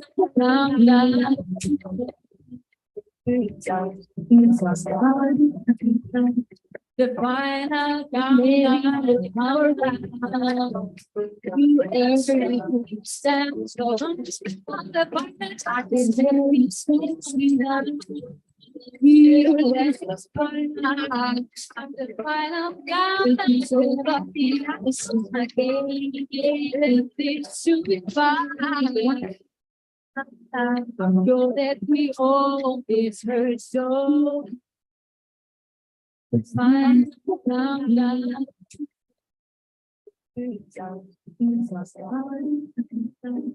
The final countdown, our love, you every stars wish to give your love a song to sing.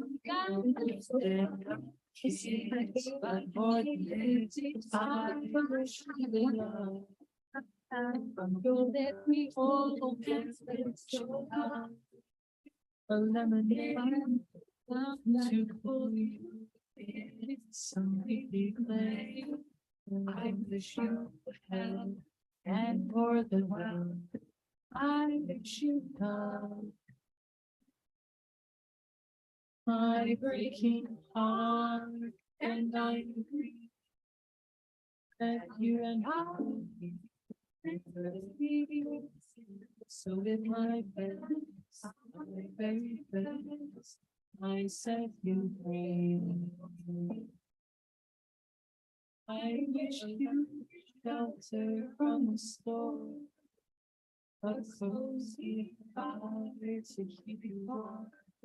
But don't stop when snowflakes fall.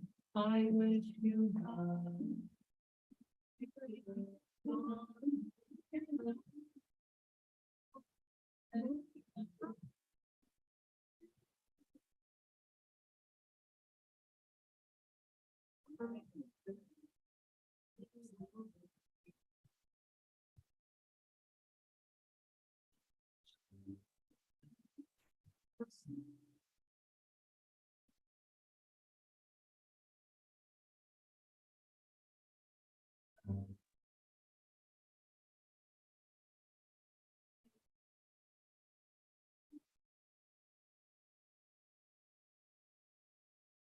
My breaking heart, and I agree.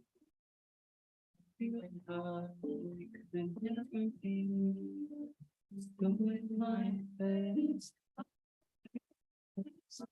I set you free.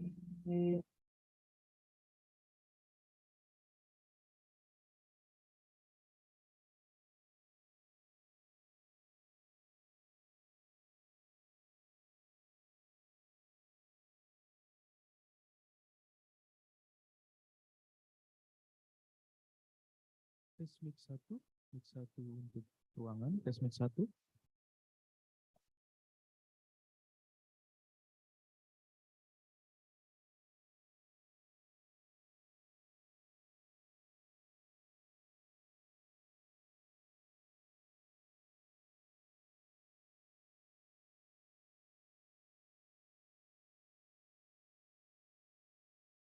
Oke, tes mic 1 untuk ruangan, mic 1 untuk ruangan, sekali lagi, nggak masuk.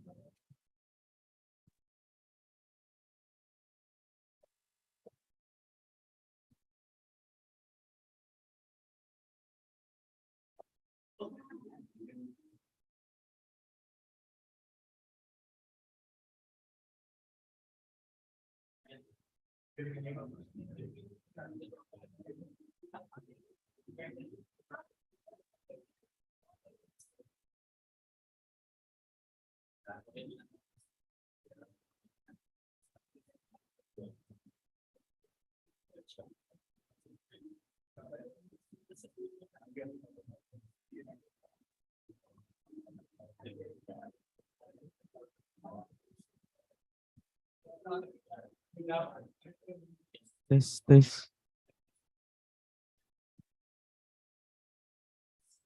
Makanya masuk ke tes, tes, tes. Masuk.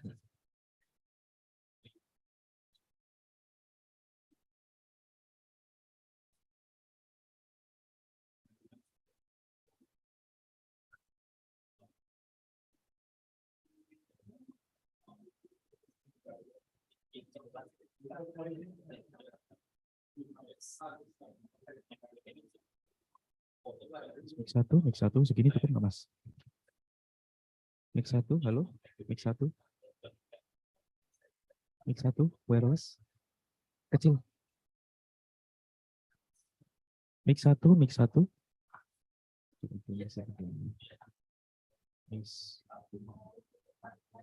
Mix satu, segini cukup. Kalau jarak ngomong agak jauh mungkin segini Mas, cuma nggak kedetek tuh, nggak kedetek kan. Tes, tuh kedeteknya kecil. Harus dibuka gainnya. Mau dibuka gainnya bagaimana? Mix satu, segini kedengeran nggak? Tapi kalau jarak dekat segini. Iya, kalau jarak jauh.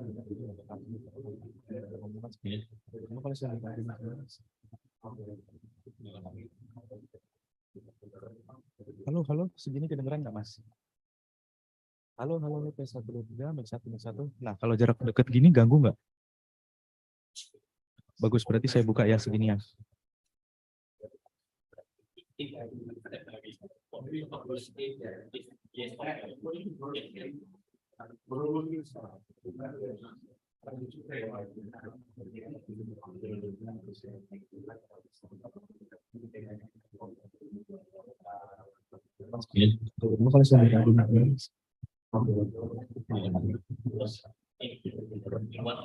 Halo, segini kedengeran nggak Mas?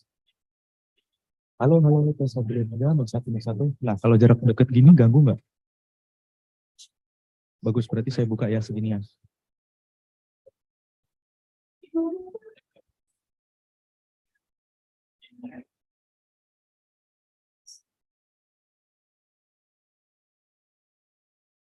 All my troubles seem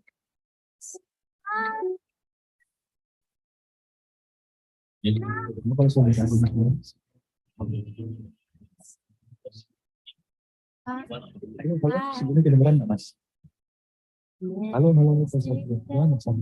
Nah, kalau jarak dekat gini ganggu nggak? Bagus, berarti saya buka ya segini ya.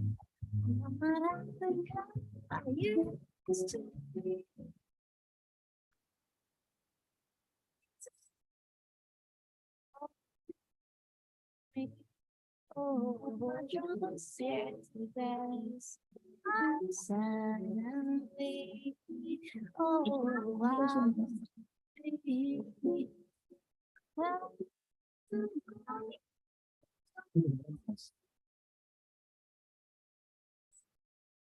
Nah, kalau jarak dekat gini ganggu nggak? Oh, wow.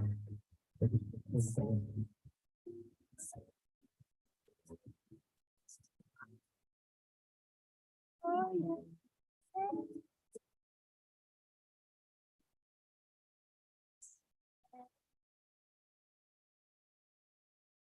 I'm such a late to get to that home.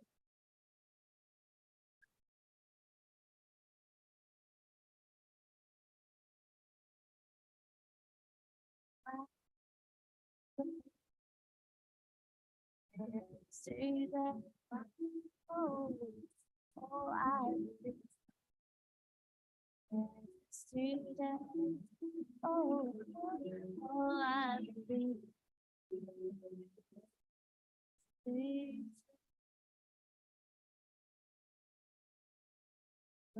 What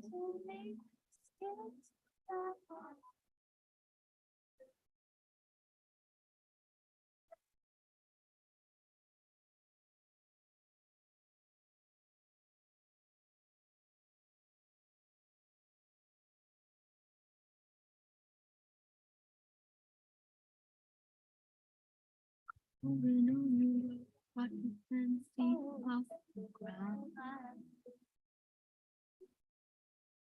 Even if you say what I just can't make a sound.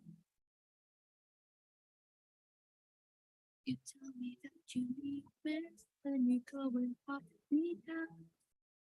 But when you tell me that you're sorry, didn't think I'd turn around and say that it's too late to apologize. It's too late. I said it's too late to apologize.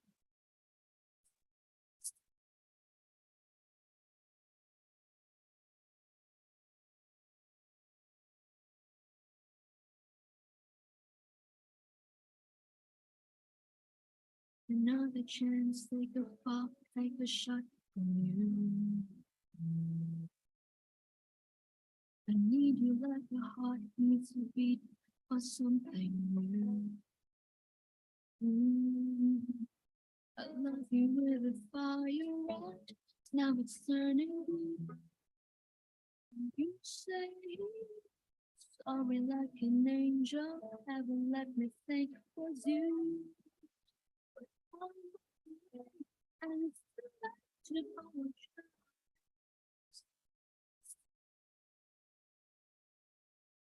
I said it's too late to apologize.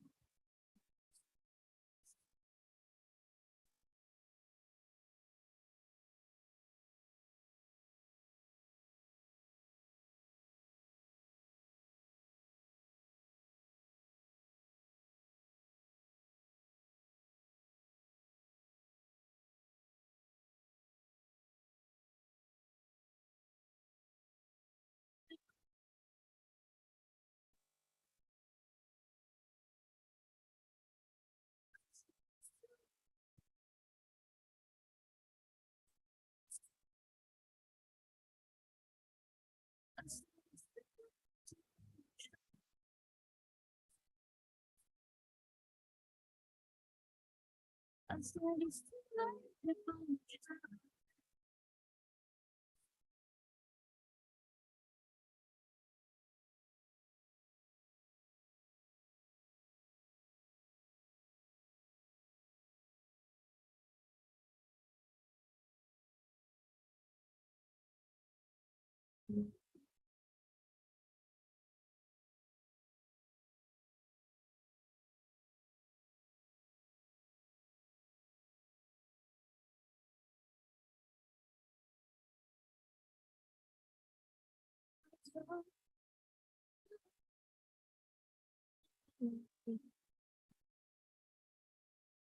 I told you there's no one else like you.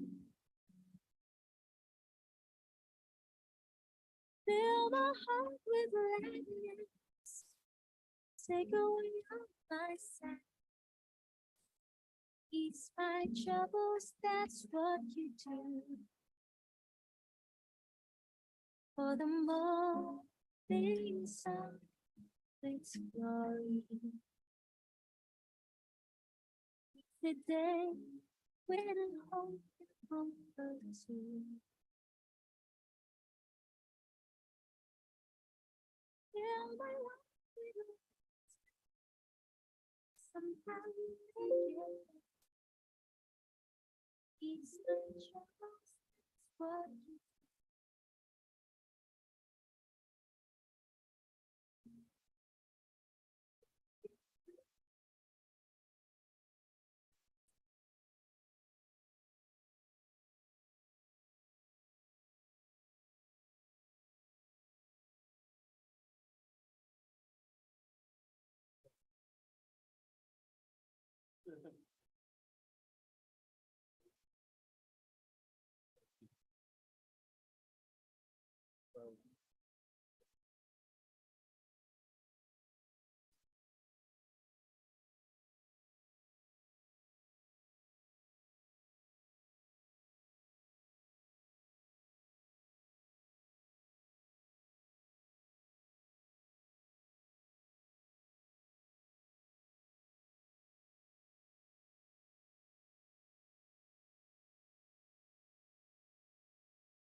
Good day, everybody.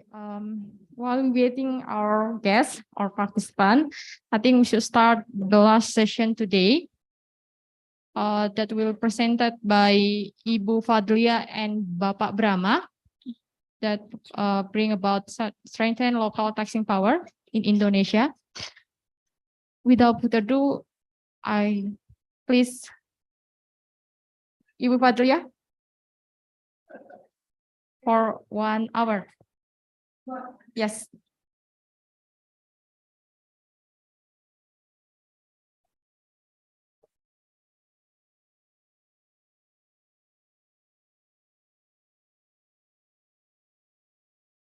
Okay.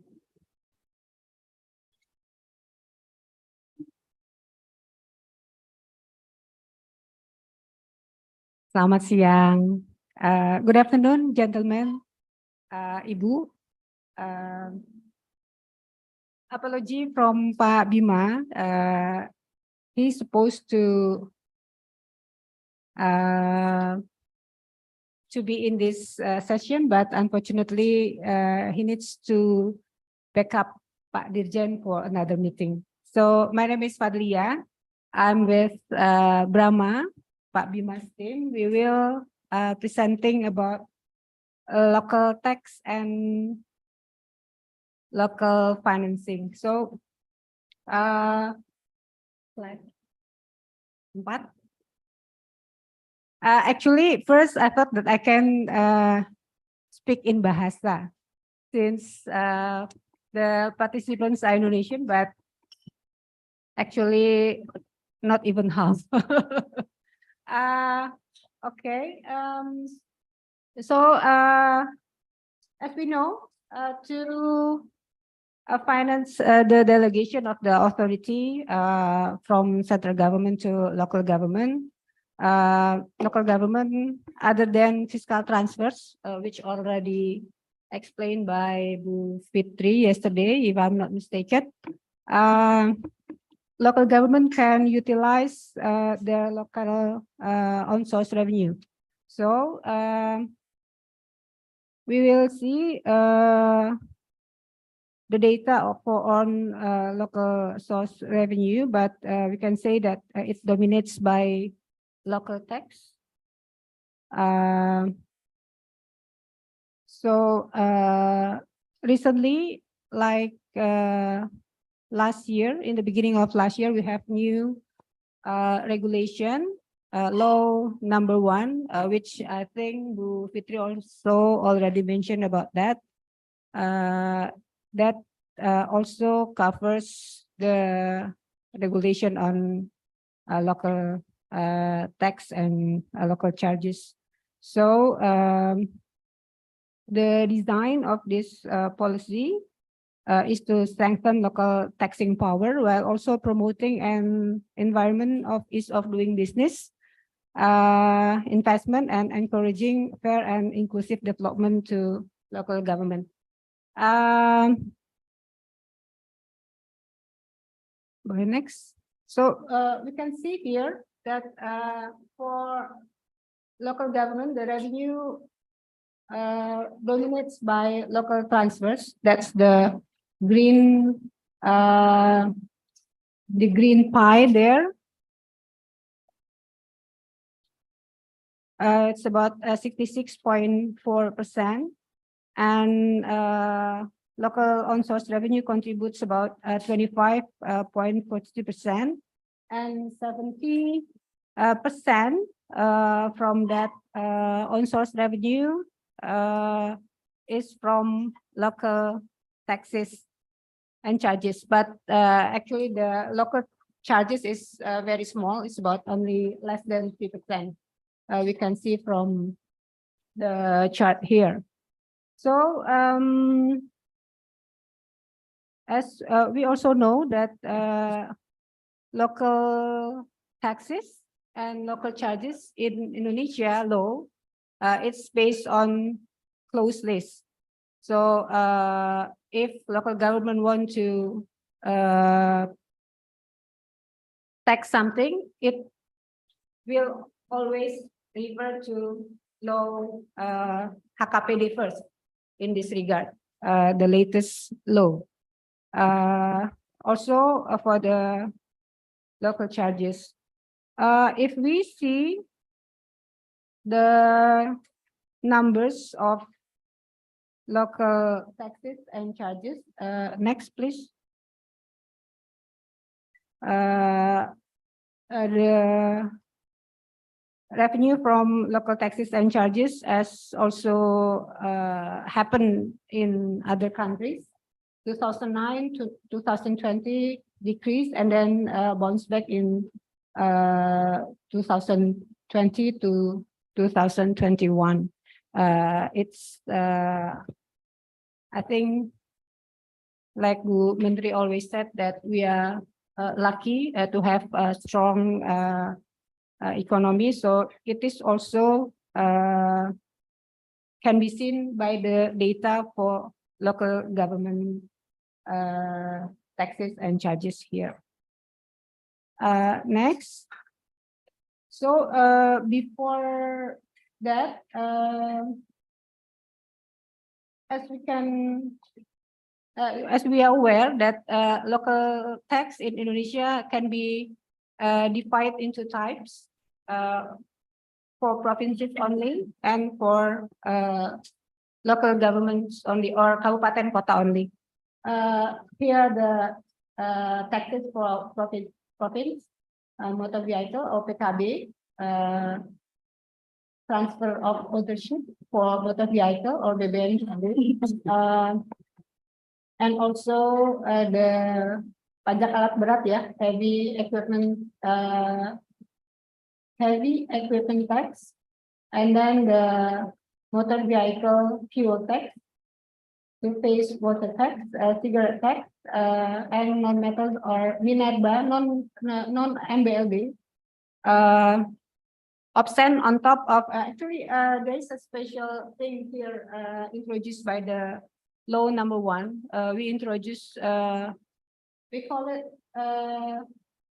option, pajak option or surtax or piggybacking for some people call that.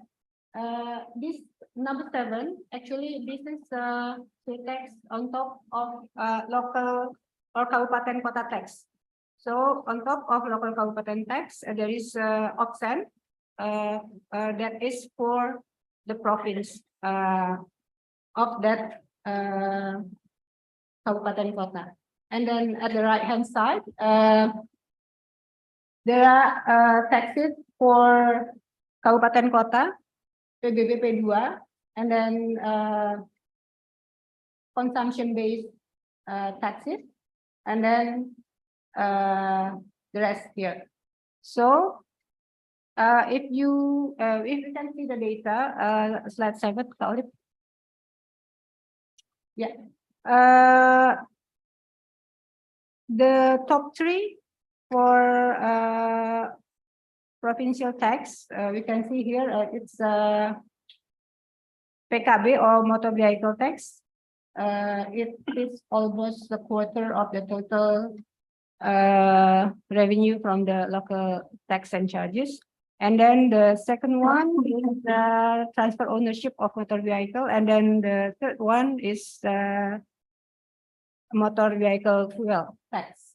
That's the top 3 for the province. And then for the kabupaten kota, it's land and building tax or PBB for rural and city. And then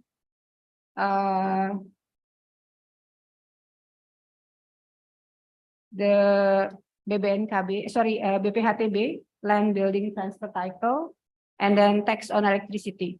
Previously, we call it pajak penerangan jalan or tax for street lighting. which is why this tax is what not su apa ya kalau di MK kan itu in the new law it is the name is changing to tax on electricity. Next, so here are some highlights for local taxes and charges policies in Undang-Undang Nomor 1. First, that's the simplification of types of charges. Previously, we will see in the next slides from 32 types of charges to only 18. Some of the charges that's actually almost the same, it's included in one type. So for that, hopefully the administration and the cost of this can be reduced.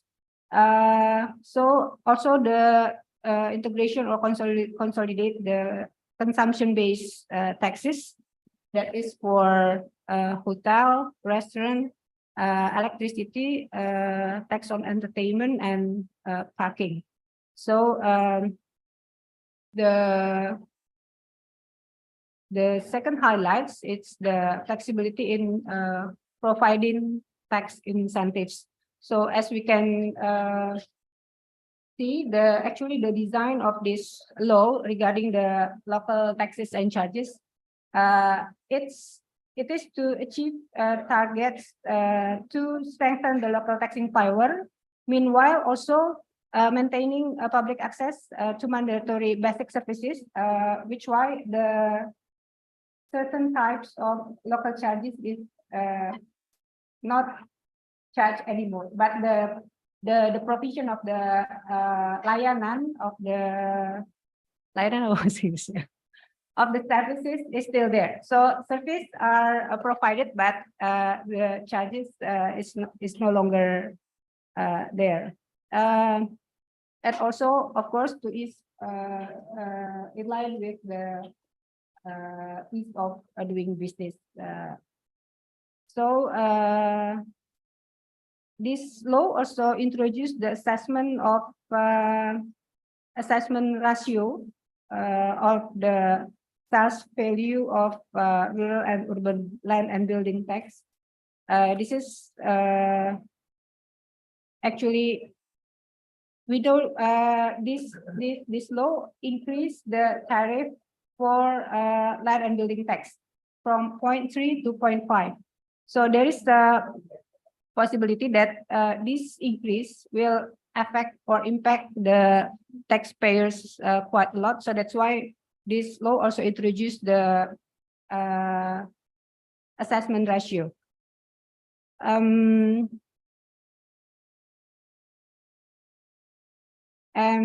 the fourth one, there is the what is it the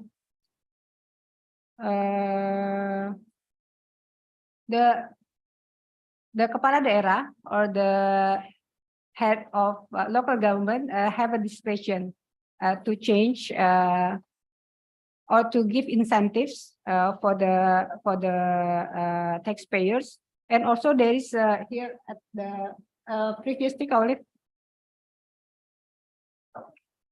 yang slide 8. Yeah. Yes. There is also a room for central government to put certain tariff on certain types of tax for the national priority program. So this is only in a certain period of time. So not like during the whole time, but only for a certain period of time. And the law also give more local base, expand the local tax base. and reduce the administration and compliance costs. And there is also introduction for the optimization of tax collection.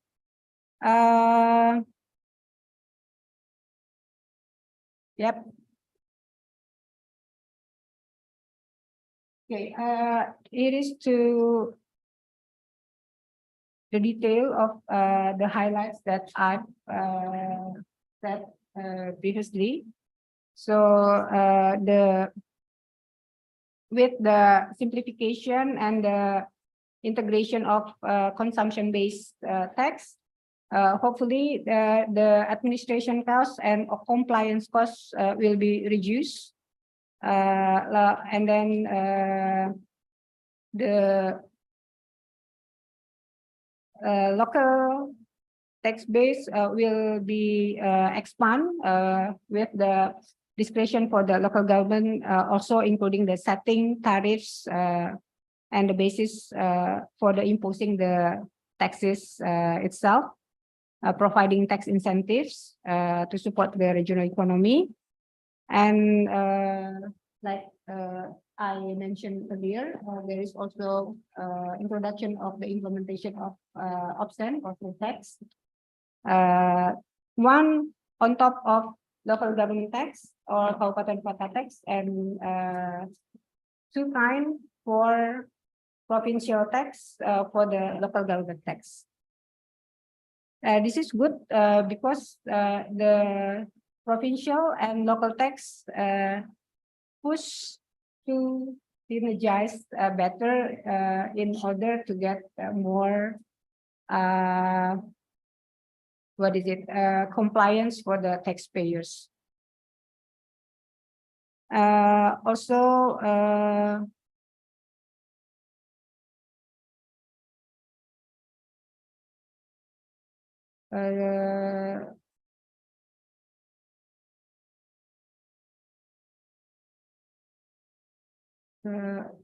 if we can go to slide 12.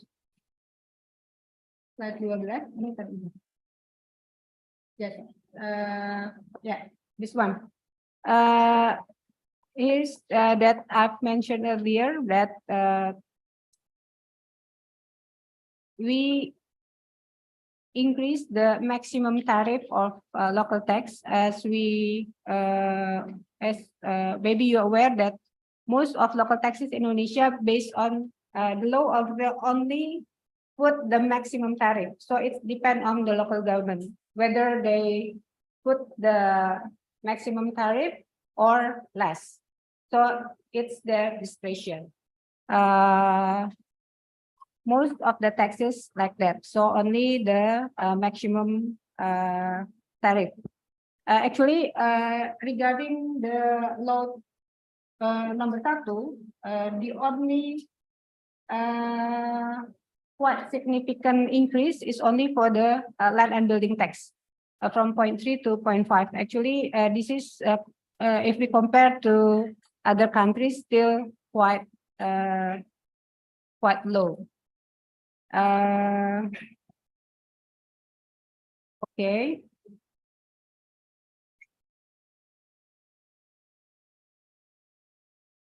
Next slide, please. This is for the detail of the integration of the consumption, some consumption tax. This hopefully will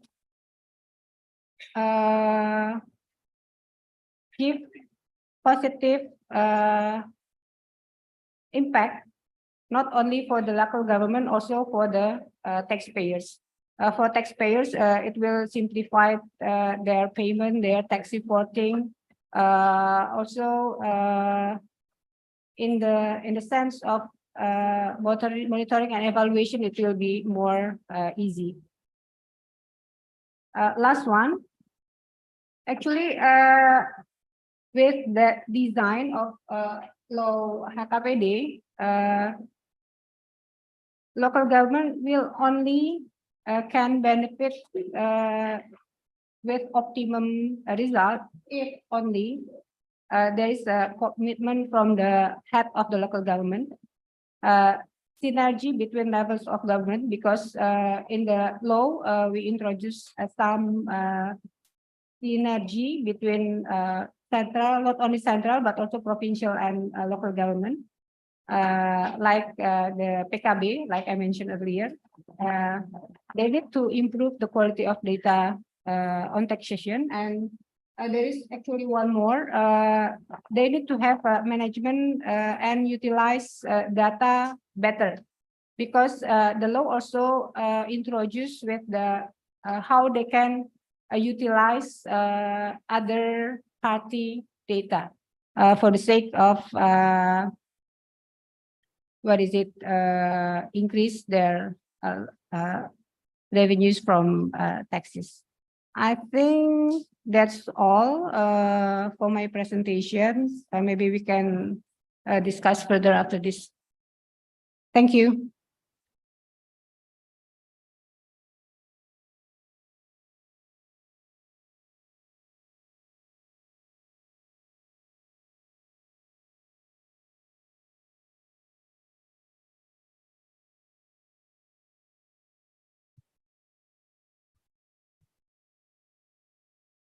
Good afternoon, ladies and gentlemen, especially our colleague from IMF, Mr. Shailendra, Mr. Fernando, Ms. Lorena, Mr. John, and Mr. Tuman, and also participants in this room and also in the online meeting. I would like to continue. Oh yes, I'm sorry. My name is Brahma Yuda from Directorate Capacity and Transfer, Directorate General of Fiscal Balance. I would like to continue our discussion this afternoon about local debt financing. Based on our new rule in Law Number 1, year of 2022, on fiscal balance between central government and local government, to accelerate regional development, central government promotes the creative financing from the local debt financing. And we have to make sure the local debt financing is prudence and then fiscal sustainability. And there are some points what consists in our new law in HKBD is we have to strengthening the prudentiality. The prudentiality, of course, we have to not only to make sure it's prudent, but also we have to make it easier. We have to make it easy, integrate. We call it simplification in approval procedure from the local council or DPRD, and then we open the opportunity from the local government to access the local financing, although it exceeding the remaining of tenure of the head of region. So, however, it have more procedure because we coordinating in central government, coordinating with Ministry of Finance, Ministry of Home Affairs, and then Bappenas to make sure how the local debt financing that exceeding the remaining tenure of head of region still prudent and fiscal sustainability because it's different head of region period. And then we have in the strengthening prudentiality, we make sure the repayment budgeting for the local government to make sure the local government pay back the principal and interest in the long term or in the long period, in the period of their local debt financing. For example, 5 years, 5 year for ahead, and then maybe for municipal bond, it's it's longer term.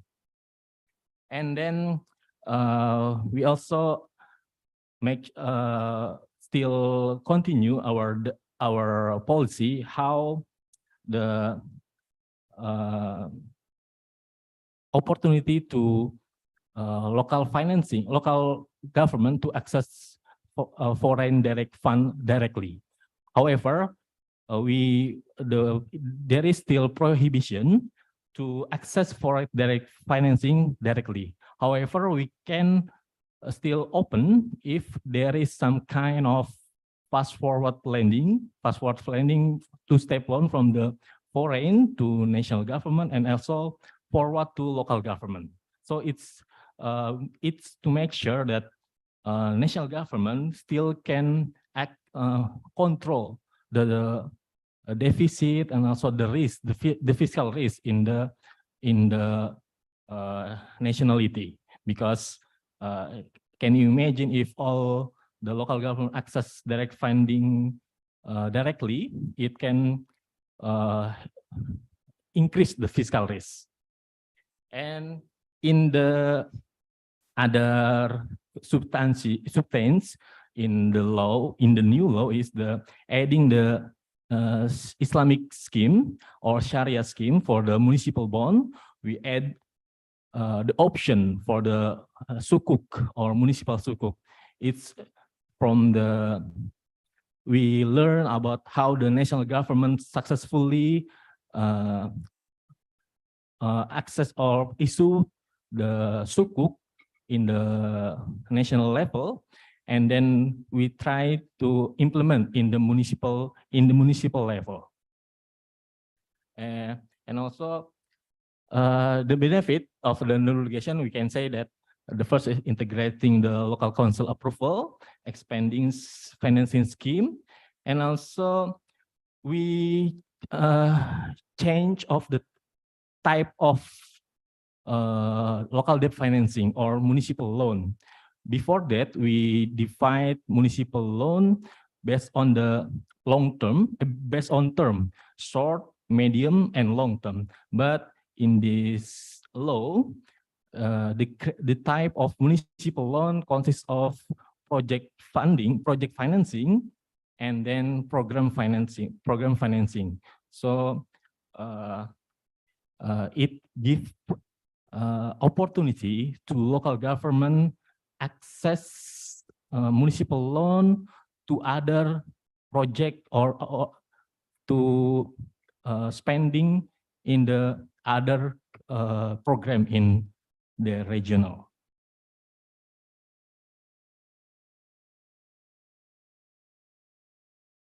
Yeah, it's kind of type of principle of local debt financing. The first it consists of three. In Indonesia, the type of local debt financing consists of three instruments. The first is municipal loan, and municipal bond, and municipal sukuk. For the principle of this debt financing regulation, local debt financing is used to finance government matters belong to local authority, and then central government does not provide the guarantee for the local debt financing. So the local government have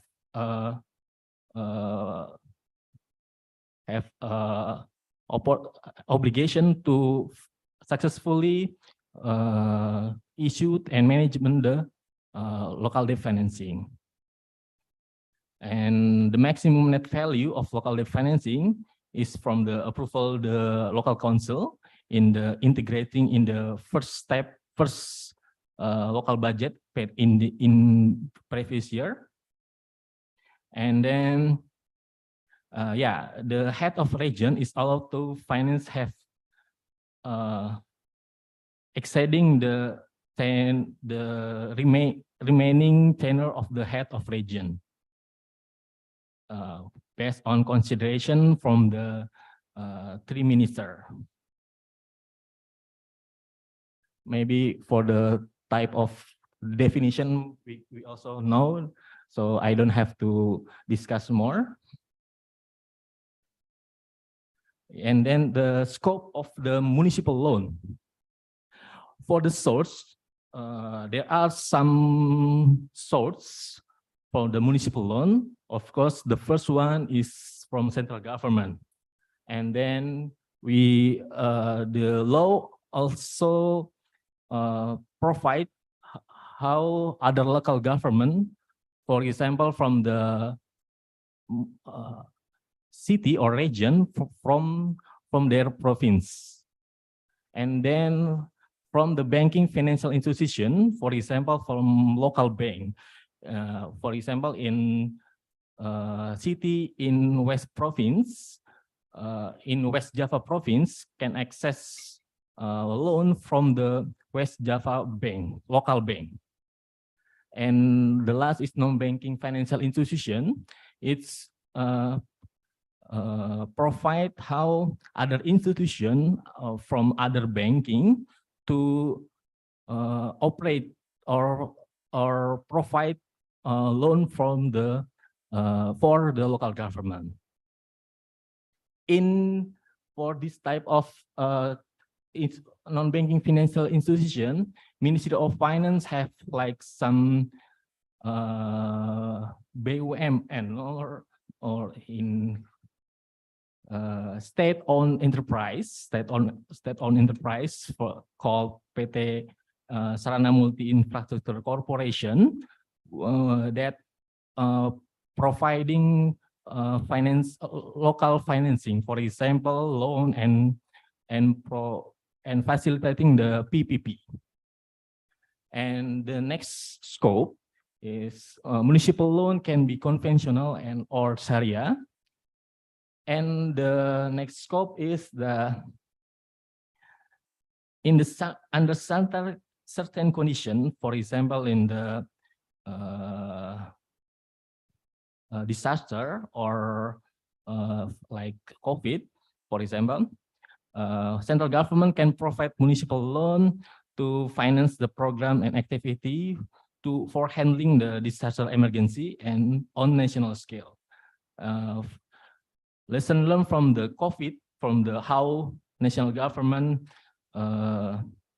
tackle the issue COVID in the 2020 and 2021, national government provide 0% municipal loan in the first year, in the 2020, and then there was around 30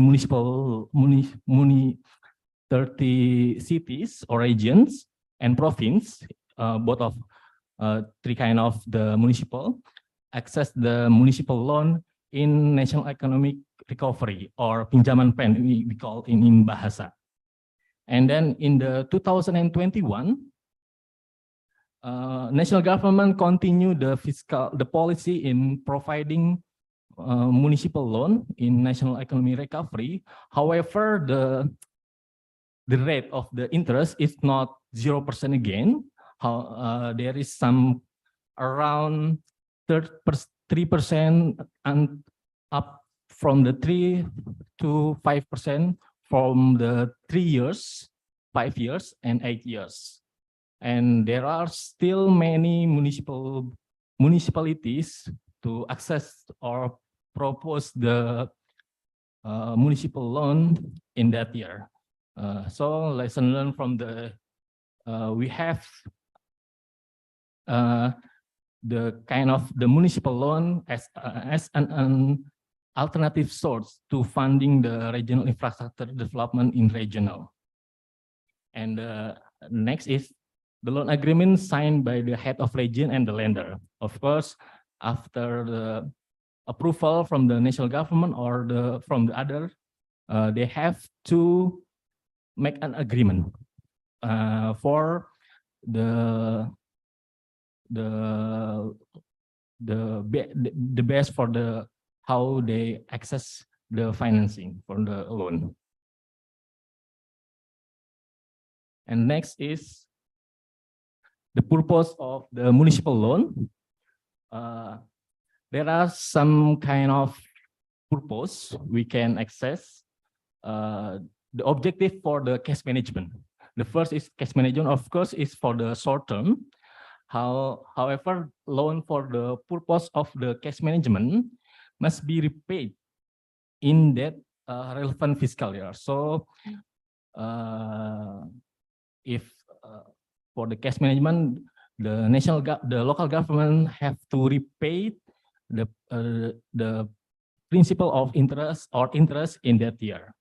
And of course, the municipal loan for infrastructure development in the region, because the needs of infrastructure development in region cannot be fulfilled by the transfer fund, all the needs. So there are hopefully this municipal loan can be the alternative for the funding the infrastructure development.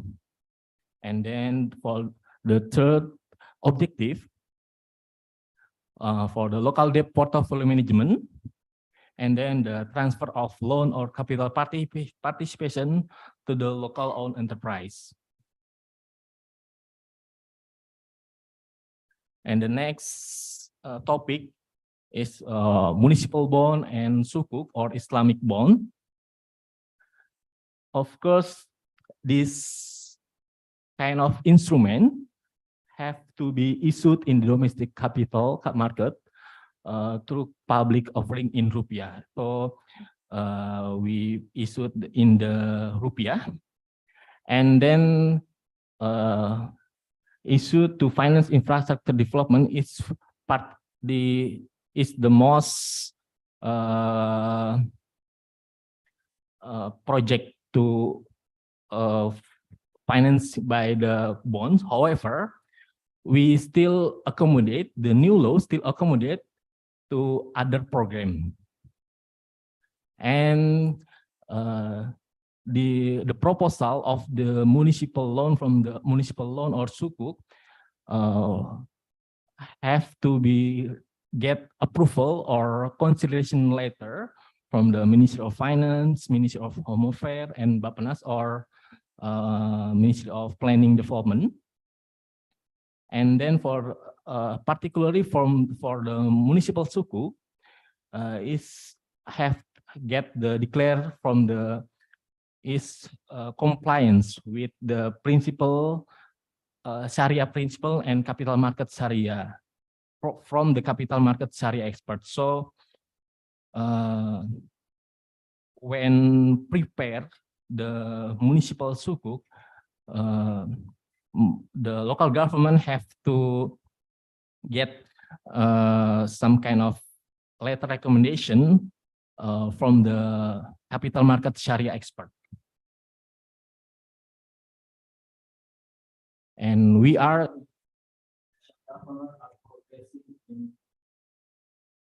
making the legal framework for this kind of policy finance.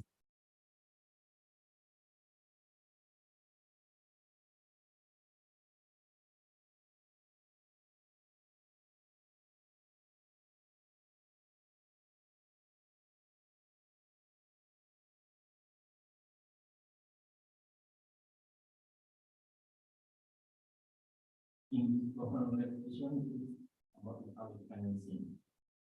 What kind of management for public financing is consist of how the time, source, and general requirement, and then including loan for national fiscal policy in emergency situation, and subsidy for the interest for the loan. And we also including the monitoring and evaluation scheme and how to manage accountability and reporting.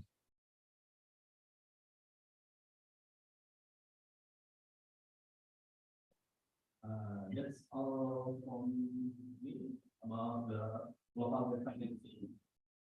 Maybe is there any kind of discussion from the floor or local taxing from the party or local financing only, and maybe from the MM expert. Thank you.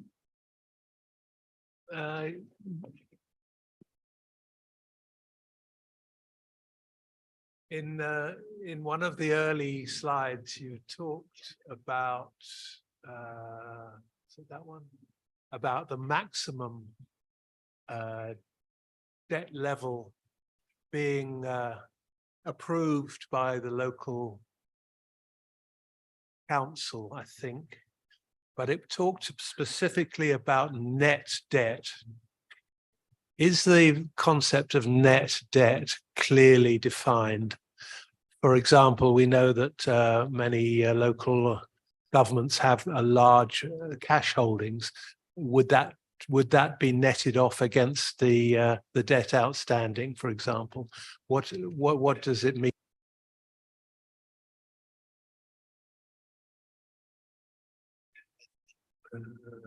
There, right in the middle of the yellow, no, there, the maximum net value. From the maximum net value of the local finance, this kind of instrument is proposed by the local government. Before they propose the proposal or sending the proposal, they have to make sure between the executive and the legislative in the local government. And yeah, the maximum net value of the financing have approval from the local council in the first stage of the local budget discussion between executive in local government and the executive. So it's included directly included in local budget in the previous year. So there is no separated approval from local council. Yes, I understand the approval method, but it's the definition of net value that I'm concerned about, because it's possible if a council wants to raise the amount of its debt very, very high, it can start to think about netting off all sorts of assets. For example, if it owns local banks, it could start saying, well, I can net off the deposits of those local banks. It worries me that if there isn't a very specific definition of net value. Okay. For the maximum net value, in condition or criteria or assessment from the Minister of Finance to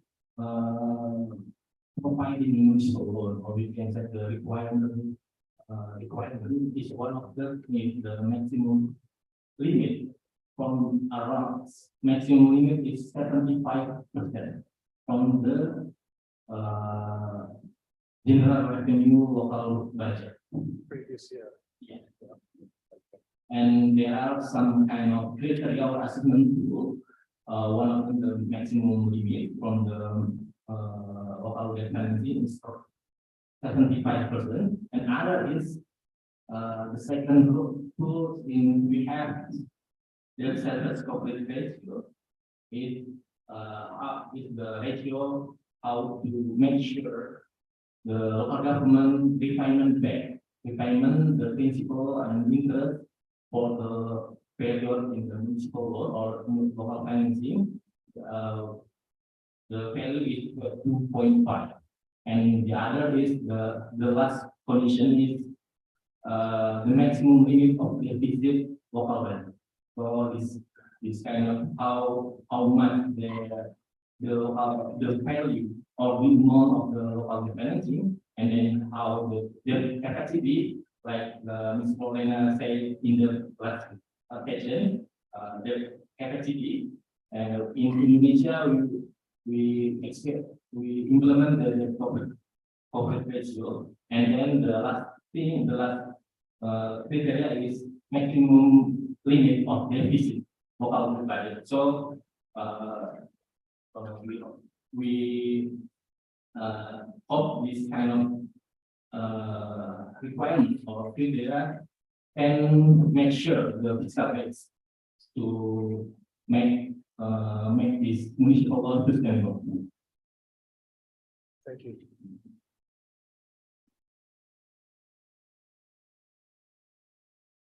Yes. Yeah. Yeah. Thank you very much for the presentation.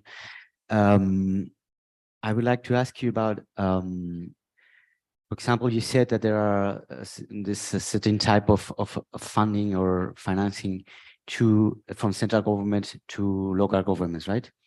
And that this is started with the COVID with a 0% interest, right? And then in 2021, you are already applying an interest rate, right? My question is, what are the criteria that you use in order to give this privileged financing to local governments?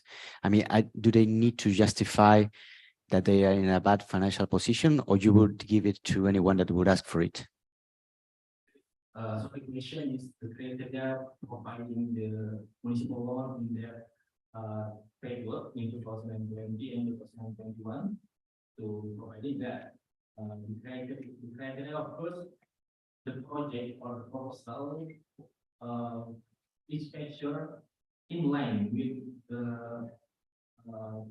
National Economic Recovery Program from the national government and also distributed to all government. So the project financed by the municipal loan is in line with the first is in line with National Economic Recovery Program, and then the other is we have to measure three conditions like I presented before. The maximum limit and the profit ratio, and then giving social economic impact from the national government, local government. In the proposal, they have to provide some kind of how this kind of project absorb the manpower or human capital work, and then how they absorb the material source from the local. And do they have to, because how do you monitor that they actually are using this money for those projects? Do they have to present any sort of plan that you annually review to see the progress of those projects? Or do you just look at the beginning, or?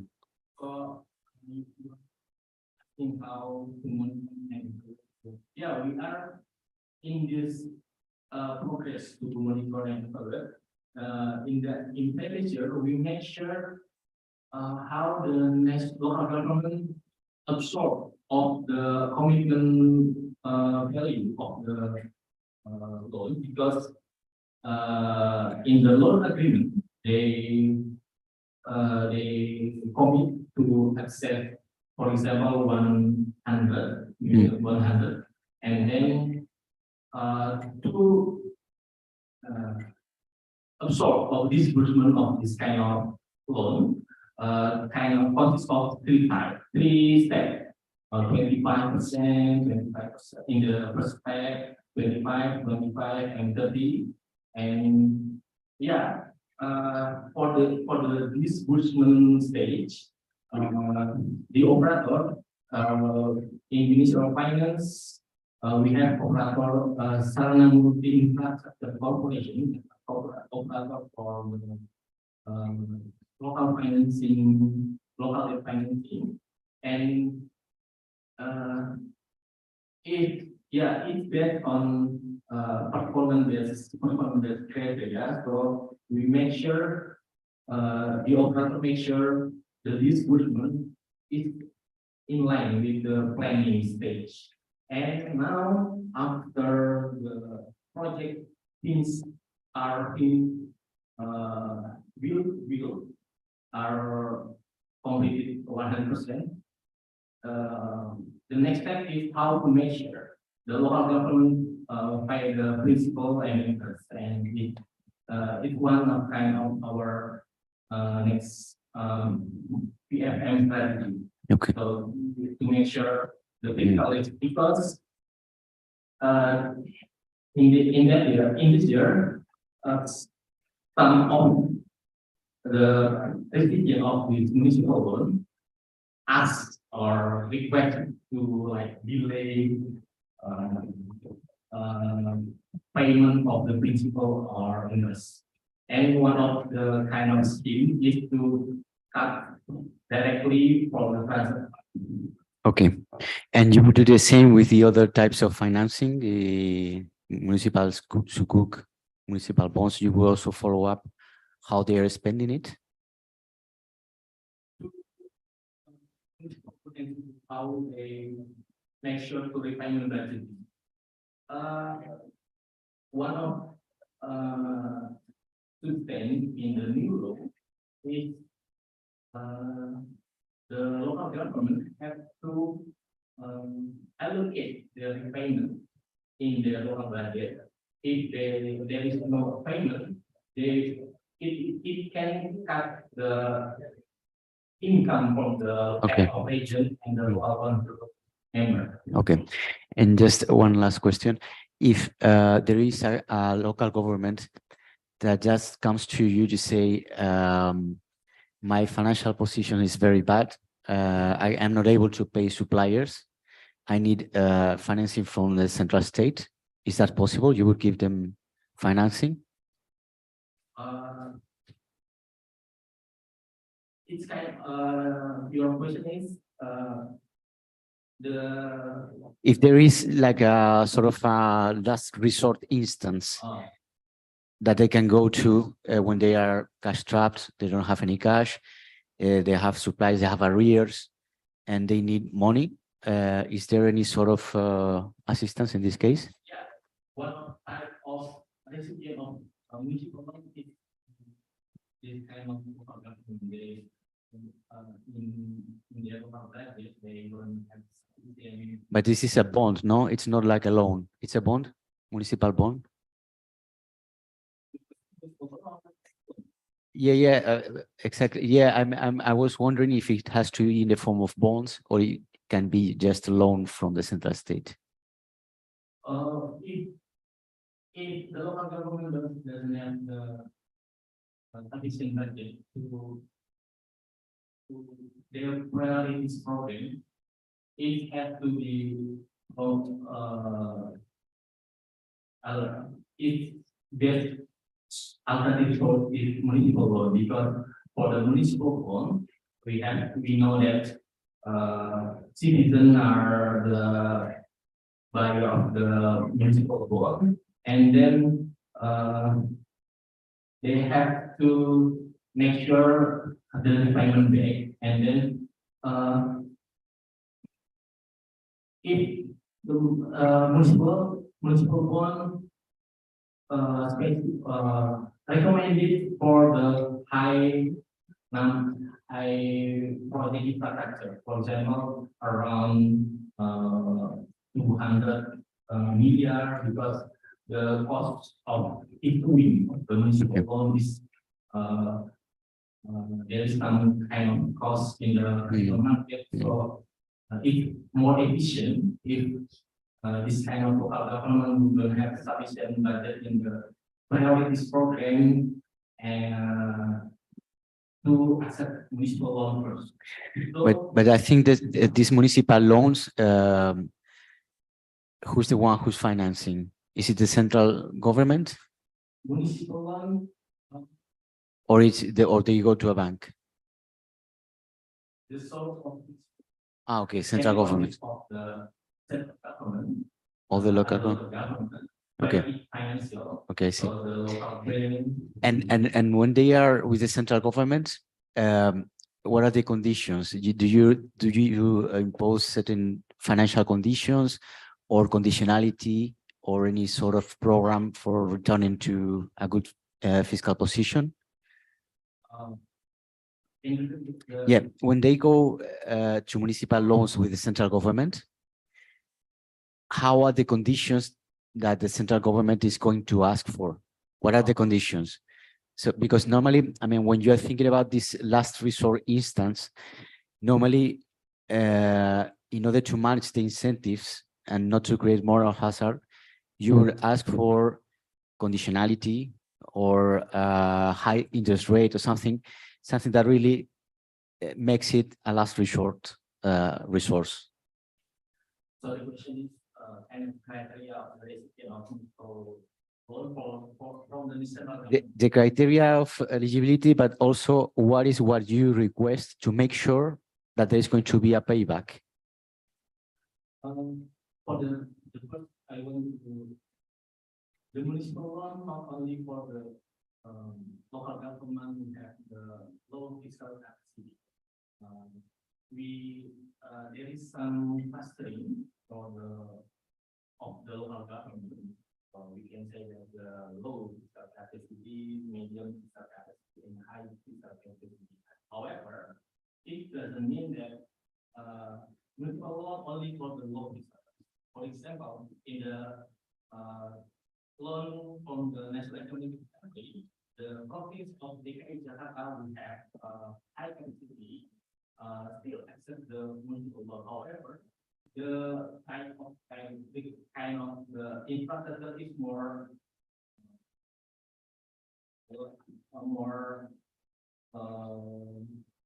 variety. For example, the stadium of Jakarta International Stadium is one kind of the infrastructure project.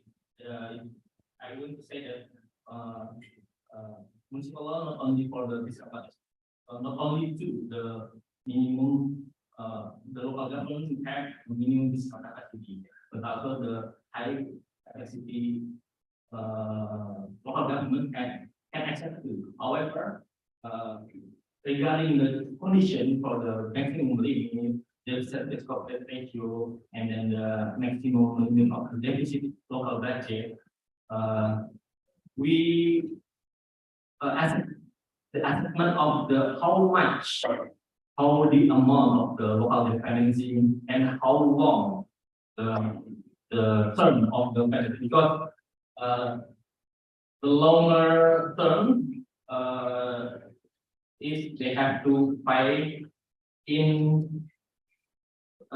minimum principal in their year. So it's kind of strategy to make sure they can repayment back the principal and interest. For example, if they propose 100 in the 3 years. However, for example, our assessment if in the 3 years they have to pay the principal in the high percent of the transfer fund revenue in that year. So it's too high. So we give option how to add in the term. So the amount of the payment principal and interest is smaller in the year. So you impose interest rates lower than the market. Oh, yeah. Regarding the interest rate, we provide, our national government provides subsidy for interest rate. So that's why central local government. Yeah,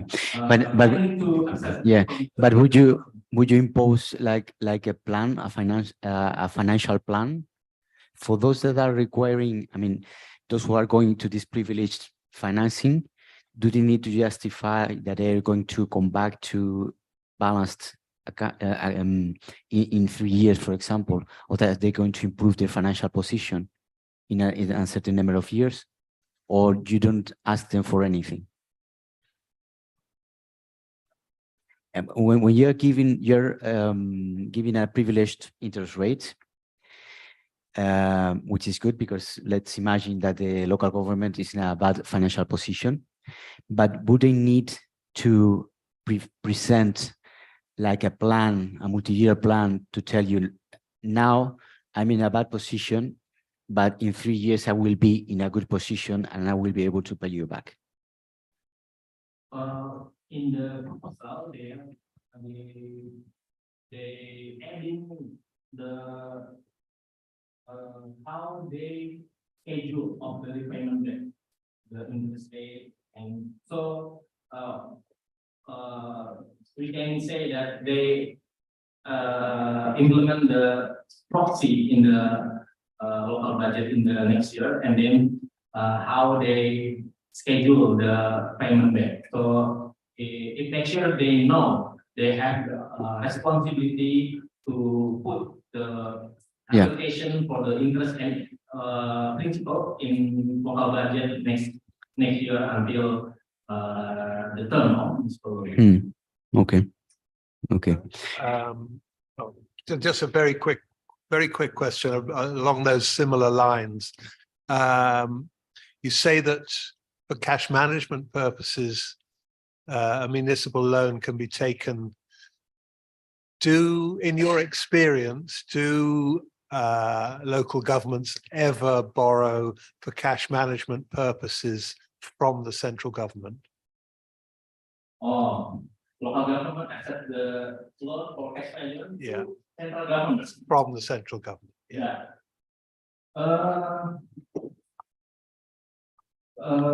The recommendation for how to funding this cash management is to local bank, because it's easier. And then, of course, we call it not easier. They tend to propose in same year, in similar year. So if they have to access the loan from the central government, there is some time to process this. For example, I say that there is assessment for the Ministry of Finance, Ministry of Home Affairs, and Governance or Planning Ministry. If the loan exceeding the remaining tenure of the head of region, it still have a process. And then for the cash management is relatively small, because for example, in the loan from the National Economic Recovery in the 2020 and 2021 is for most of them is for infrastructure development. Yeah, thank you. That's what I thought. Thank you for the presentation again. Maybe I missed that point, but I understand the limits and the conditions on the level of borrowing.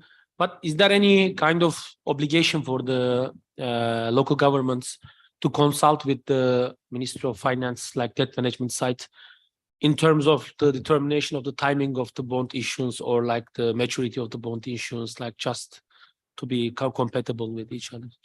Yeah, it's the question relating to municipal bond and municipal bond. Bonds and schools, yeah. Yeah. Of course, to issue the municipal bond,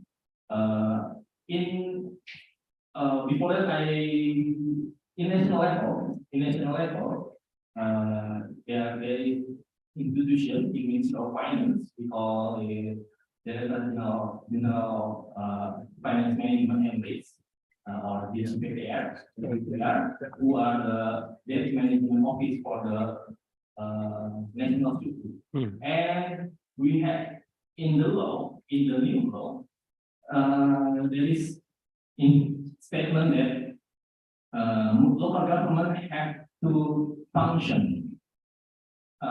in this technical level unit to deliver this service. If there is no obligation to make the new institution, however, make sure the this function is still going on. Because in local government there is technical level in financing, what we call it Badan Financing Management Unit in the local government. And regarding the municipal loan, of course, local government doesn't have quite capital management or knowledge management to issue the bonds because that's why our program after make sure this legal framework from the law and then we prepare the government regulation and then the next step is the technical level from the Ministry of Finance regulation. We make sure it's to promote this kind of municipal bond, transfer knowledge from the DGPPR or Directorate General of Financing Management and Risk to local government. We call it knowledge management transfer to build to help building the debt management office in local government to issue the municipal bond. And this one kind of our. Thank you.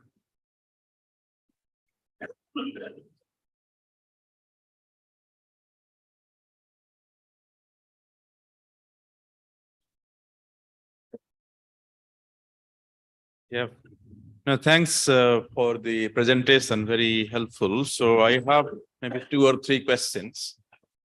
My first question is about the reporting on debt by the local governments and municipalities. So they have different channels of borrowing, as you explained. They can borrow from the central government, which will be kind of within general government, that will be sort of within general government, so it will be zero because netted off. But they can also borrow outside the central government, go to the banks and then municipal bonds, etc. So is there a system of reporting about their borrowing, both stock of debt and the flows that is particular the borrowing that they did in that particular year? So that is my first question. The second question, which you mentioned a little bit about the PPPs, public-private partnerships. Is this quite prevalent? That is, many local governments actually going for public-private partnerships, PPPs for infrastructure projects.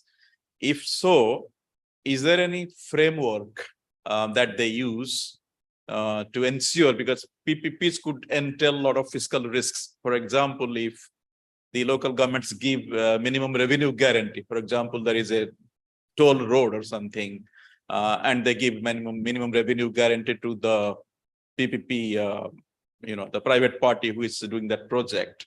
So is there any framework how to assess the, that you are getting the best value for money before they sign a PPP contract with a private party?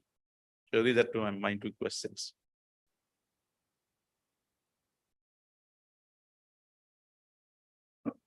Okay, the first is how to make sure the reporting for the other sort of the loan for the local government. In our regulation, the first is if they accept or propose the municipal loan to local bank, they have to report if they finish to sign the agreement. So after they finish the local loan agreement, they have to report in 2 minutes of finance. And the second is in the local budget, there is some kind of attachment information. Attachment we call in lampiran. Attachment. Attachment in local budget to make sure how the net value and the outstanding of the municipal loan in the local budget. So for the particularly if from the other central government source, they have to report after they finish sign the local loan from the for the banking financial institution and non-banking, for example. And there is some kind of condition they accept to delay I can say that for the central government, this is one of the scale to refinement bank is cut from the transfer fund.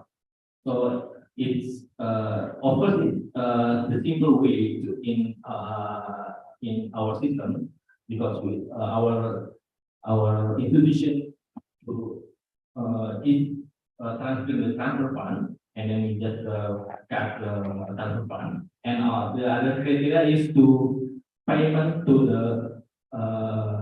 the operator of the lender. One of them is the internet loan from the National Economic Recovery, the state-owned enterprise who have authority to manage the local financing is the Sarana Multi Corporation. So in that year, the local government paid to this SME corporation. However, if there is some default,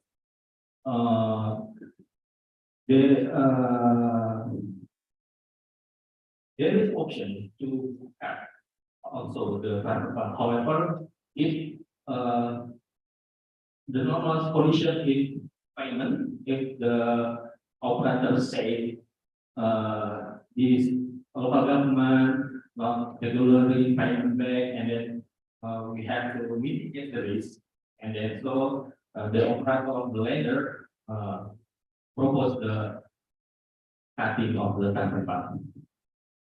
And for the PPP,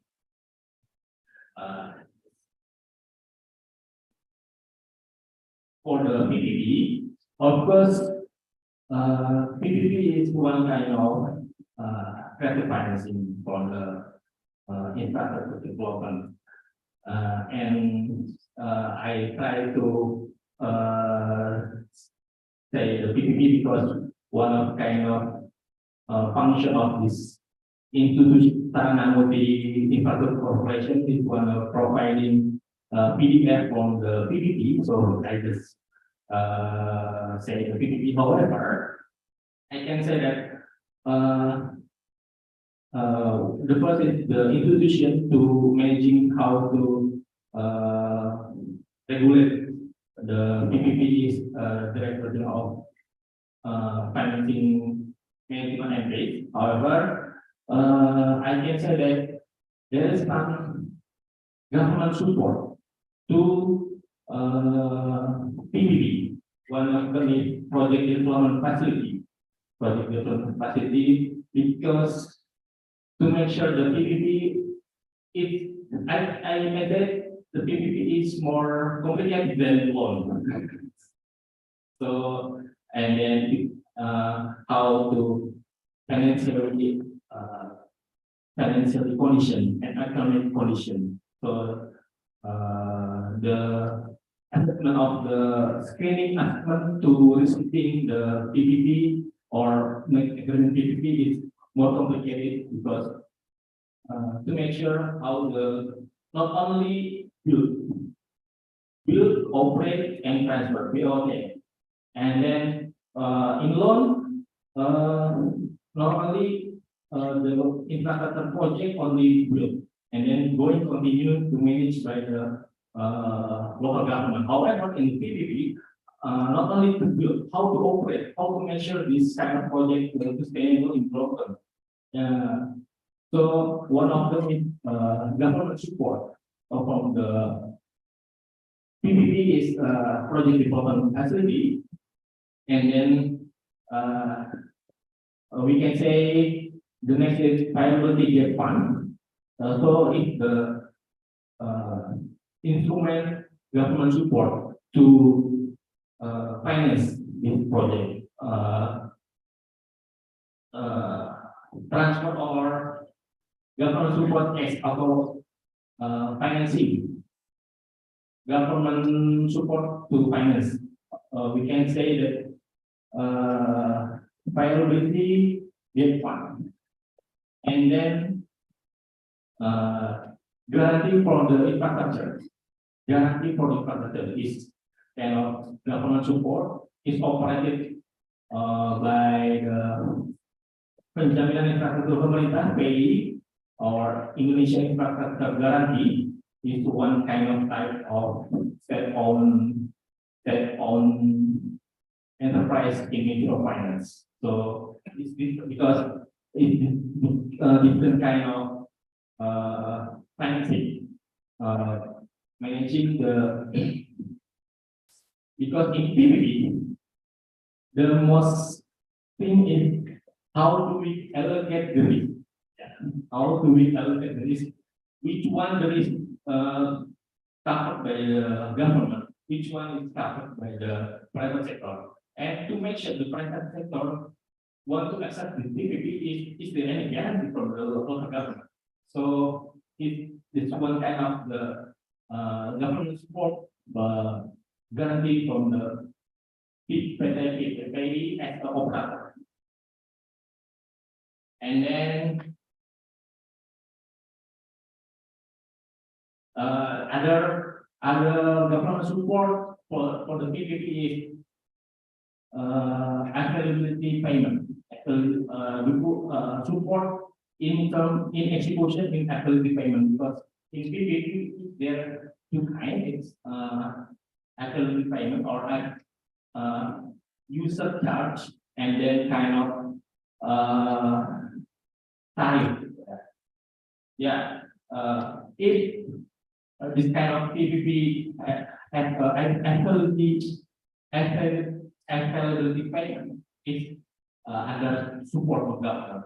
I can adding how about, because it's kind of talk about PPP is the government support. However, if more kind of technical how to propose, and it's where we recommend to the MFing discuss with the JPPR or the President of Financial Financing Management and Risk, and also Director General Fiscal Balance participate to make sure if the PPP scheme proposed by the local government, because PPP not only local government but also from the central government, municipal, and state, and that's why the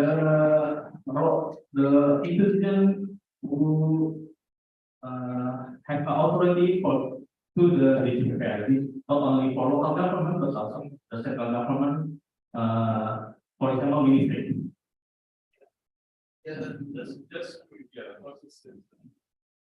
This is very clear. Just to clarify, so what you said, that there is some sort of a gatekeeper role in the Director General of Financial Management or Risk for before the PPPs are given a green light to go ahead, whether the PPP is coming from central government or from local government. There is some sort of a gatekeeper function for someone evaluates, assesses the risks, what government is taking, what the private party is taking, and what type of government support you're providing, guarantee you're giving. And after that assessment, then PPP is given a go ahead. So there is some sort of a gatekeeper function here. Thank you, Mr. Leonard. Please say that you don't know if you don't know, but this is about debt. I'm interested to know that if there are any monitoring by the Ministry of Finance or controls or rules about the investment of financial assets of local governments. We understand that some local governments have very low or quite large amounts of cash. Are they free to invest that any way they like, you know, without regard to credit risk, or is there some control on that? So, if the local government has surplus money and then they want to invest to finance a infrastructure, is there any option? Your question is like that? Yeah, it's not investing in infrastructure or the budget expenditure. It's investing to get a return. So if they invest in government bonds, the theory is it's very safe. But if they invest in a loan from the local shopkeeper, it may not be very safe. Is there a problem there? Yeah. for this scheme of this type of scheme to if the local government have the large surplus and they want to managing the portfolio or to return back is in the new rule, the HKPD rule. The other new instrument is we call in bahasa is dana darurat. Dana endowment regional endowment fund. Maybe Pak Hijrah can add some insight about how the regional endowment fund to Mr. John. Thank you. Okay. Okay, John, thank you for the questions. Yes, as Brahma mentioned that in this time or in the last, probably the last 10 years, local governments tends to have cash surpluses each year. So by the end of fiscal year, they still have cash surpluses from the difference between the revenues and expenditures. So they have more extra revenues than expenditures. So they have cash surpluses. So before the law HKPD, law number 1/2022, this cash surpluses is like some kind of like snowballing, getting bigger and bigger each year. And with the new law HKPD, we have given option for the local government to some kind of establish the local government endowment fund. Endowment fund here, unlike maybe, as you know, in the international practices, this is quite like with the minimum risk, with the safe risk. So the regulations also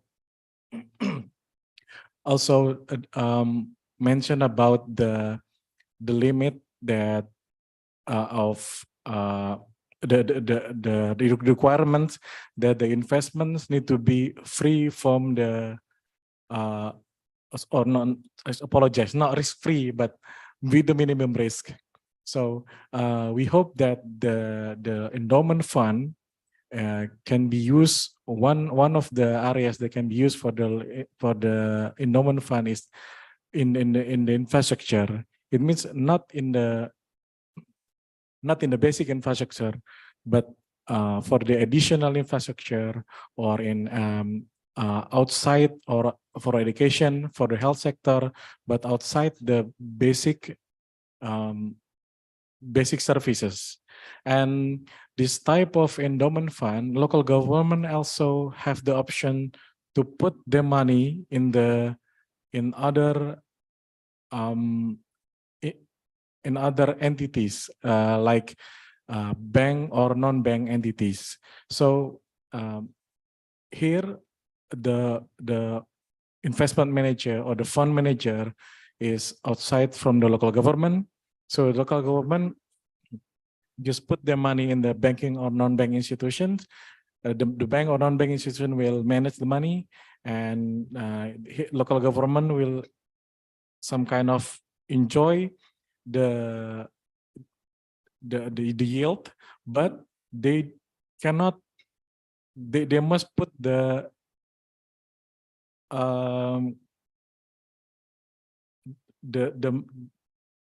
nilai sorry, the basic amount of, for example, if I put 1 million in a bank, that 1 million cannot be decreased in values, but I can use the yield. That yield can be spent for infrastructure and other sectors, but the basic, that amount of the 1 million is abadi, or in Indonesia we call it like some kind of enrolling or external fund. That certain amount of fund need to be kept at the minimum. Thank you. Yes, thank you very much. The fund managers, you say, do they have to be registered? Do they, when you say you can give it to a bank or a non-bank for them to invest on your behalf, do they have to be approved by the central bank or registered in some way? Yes, of course. It's one of the requirements. They need to be registered by the central bank and also the financial institutions authority, the OJK here, before local government can put their money into that bank or non-bank institutions.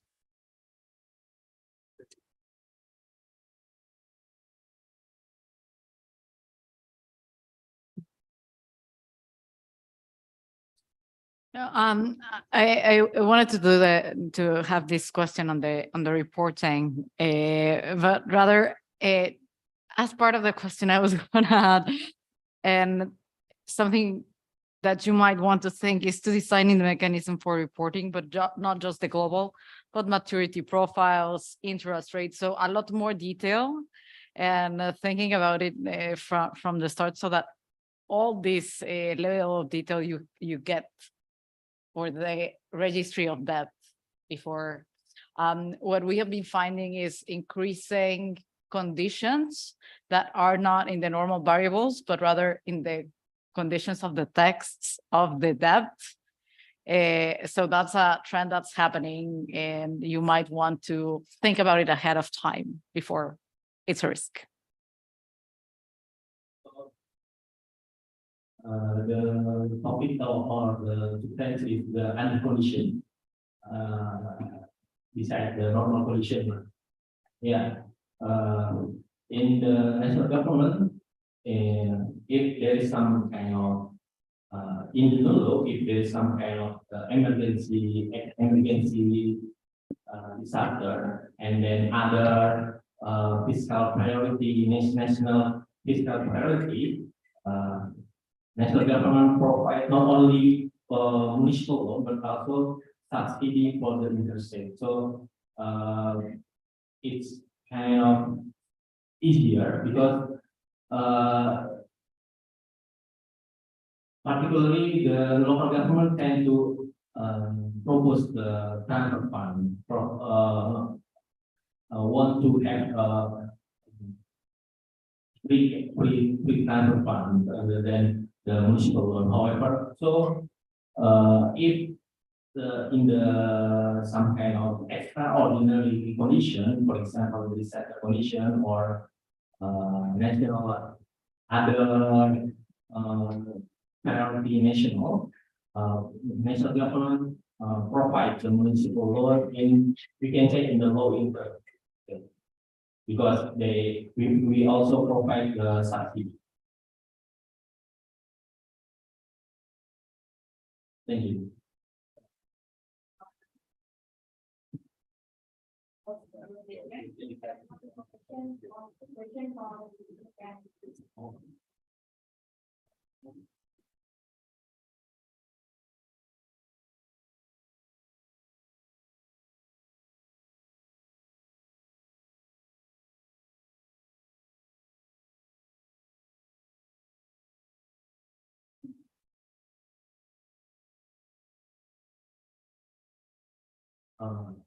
There is some two questions. Maybe I would like to address the second question because about the local financing first. From Vice Government fiscal perspective, what the policy that the eligibility criteria for the government to borrow to determine which federal government eligible for loan or bond or sukuk. What are the policies that?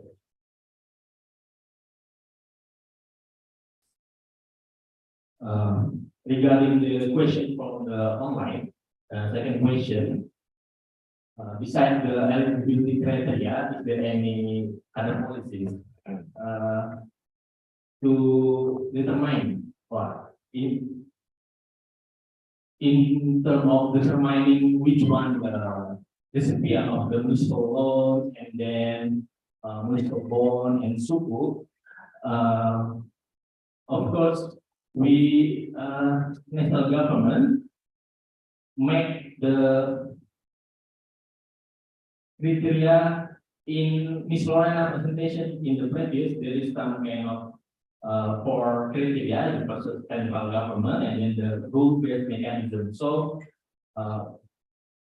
Indonesia make the rule-based mechanism. Rule-based mechanism to make sure how the transparency and how the accountability, the eligibility criteria. We don't, of course, we can point out to this kind of this local government to accept because this instrument financing can go bottom up. I mean proposed by the local government.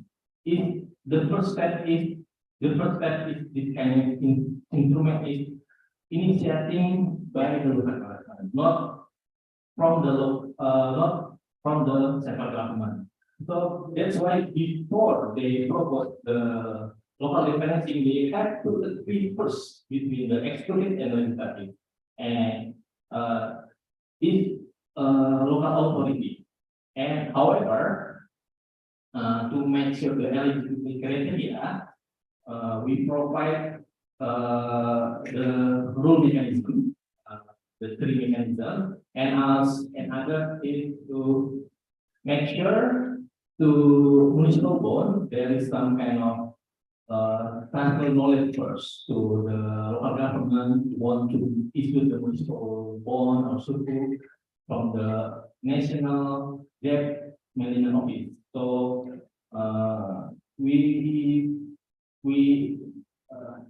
the regulation can be implemented by the local government because the regulation will be managed. The local government will manage the municipal bond. So we ask the national government to promote this kind of new instrument to make sure they have a capacity or capital capacity knowledge to make sure because in municipal bond the term of this instrument maybe we can say more than 5 years and it's potentially exceeding the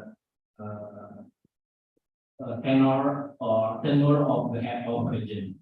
So if the local government doesn't have the sufficient or fiscal is to stay in the management office, it can have big fiscal risk. Maybe for the first question is more written topic.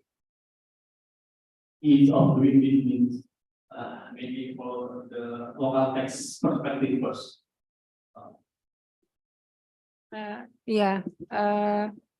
Terima kasih untuk pertanyaannya. Saya akan pakai bahasa Indonesia supaya menjadi lebih jelas. Mohon maaf. Jadi kalau apakah ada studi khusus terkait dengan HKPD kepada ease of doing business secara spesifik, sepengetahuan saya tidak secara spesifik ya, tapi sebetulnya dari sisi prinsip-prinsipnya tentunya ini sejalan dengan hal tersebut gitu. Jadi dari HKPD ini kan diusung supaya ada transparansi, lalu juga ada kejelasan terkait dengan baik dari sisi kalau perpajakan itu dari perpajakan daerah maupun dari sisi retribusinya ya, sehingga lebih ada kepastian di sana. Tentunya ini adalah bagian dari memperkuat ease of doing business tadi. Di satu sisi juga sebetulnya di undang-undang ini juga diperkuat lagi apa yang sudah ada di Undang-Undang Cipta Kerja terkait dengan untuk insentif untuk program-program yang bersifat prioritas nasional, itu sudah ada perpresnya. Lalu juga ada insentif-insentif yang sebetulnya bisa diberikan kepada pelaku usaha untuk dimintakan dari pelaku usaha itu kepala daerah, dan itu menjadi lebih urut-urutannya atau lebih jelas begitu yang di dalam yang dimuat dari undang-undang ini, sehingga itu tentunya inline dengan ease of doing business. Tentu harapannya setelah ini akan menjadi lebih baik gitu ya, dan akan secara lebih jangka panjang akan baik buat tidak hanya perekonomian di daerah, tentunya juga di nasional. Mungkin secara ringkas itu dari saya. Terima kasih.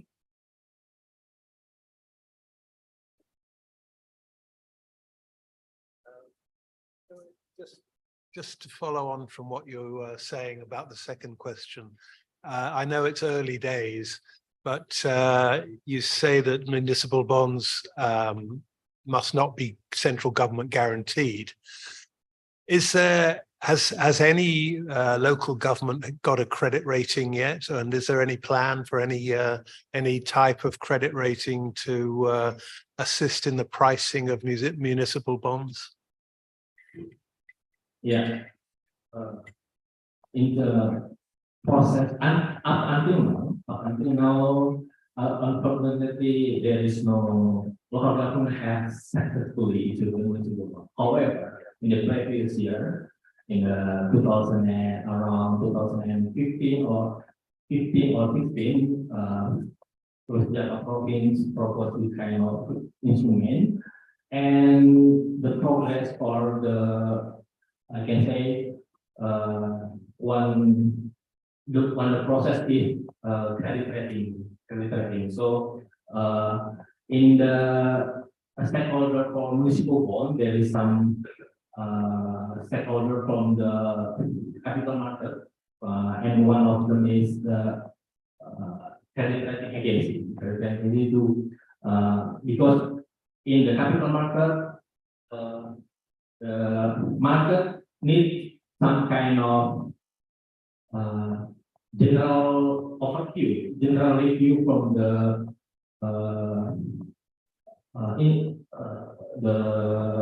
metal institution, and then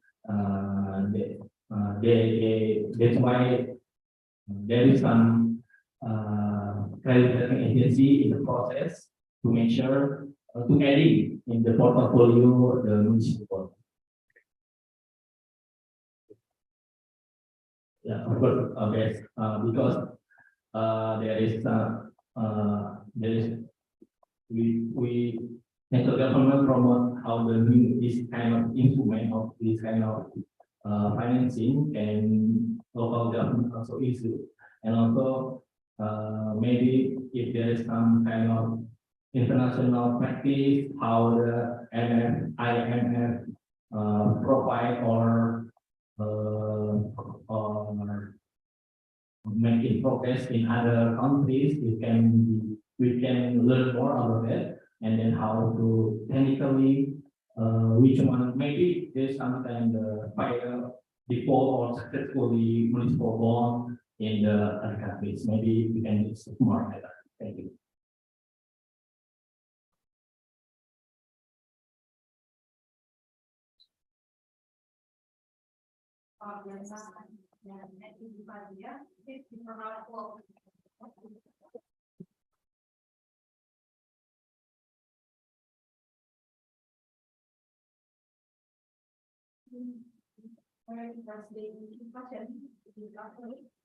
And has spent almost 19 minutes while we want to today. Okay, I think next the typical should invite identity to be time collaboration and start all platform technical and and now because the time's already free, let me invite Mr. Hamilton to open our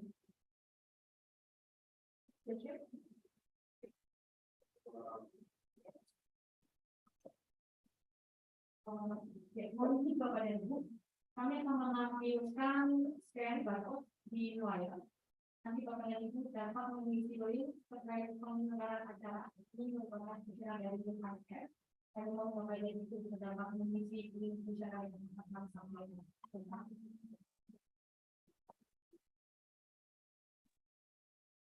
Okay, so we have this session to discuss what we have gathered over the last 1.5 days. And we started yesterday, so I think as you saw, I think Lorena and other colleagues mentioned in their presentations, we tried to cover quite a wide range of topics which are very relevant in the context of managing subnational governments. And as you saw, there are a lot of issues to cover, and we tried to provide some international good practices and also some international examples, which we believe that will be helpful for you, but also your active participation during these 1.5 days also gave us some idea about the kind of issues and challenges you are trying to address in the context. And so it is a kind of work in progress. I think after the new law, which got passed last year, I think the framework looks quite promising, quite comprehensive.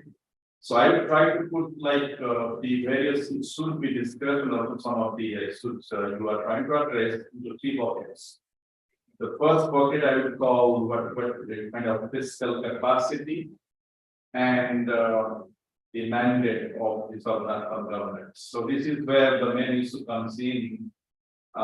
If their fiscal capacity is not sufficient to cover their mandates or expenditure assignments, then that is where the vertical and the horizontal imbalances arise.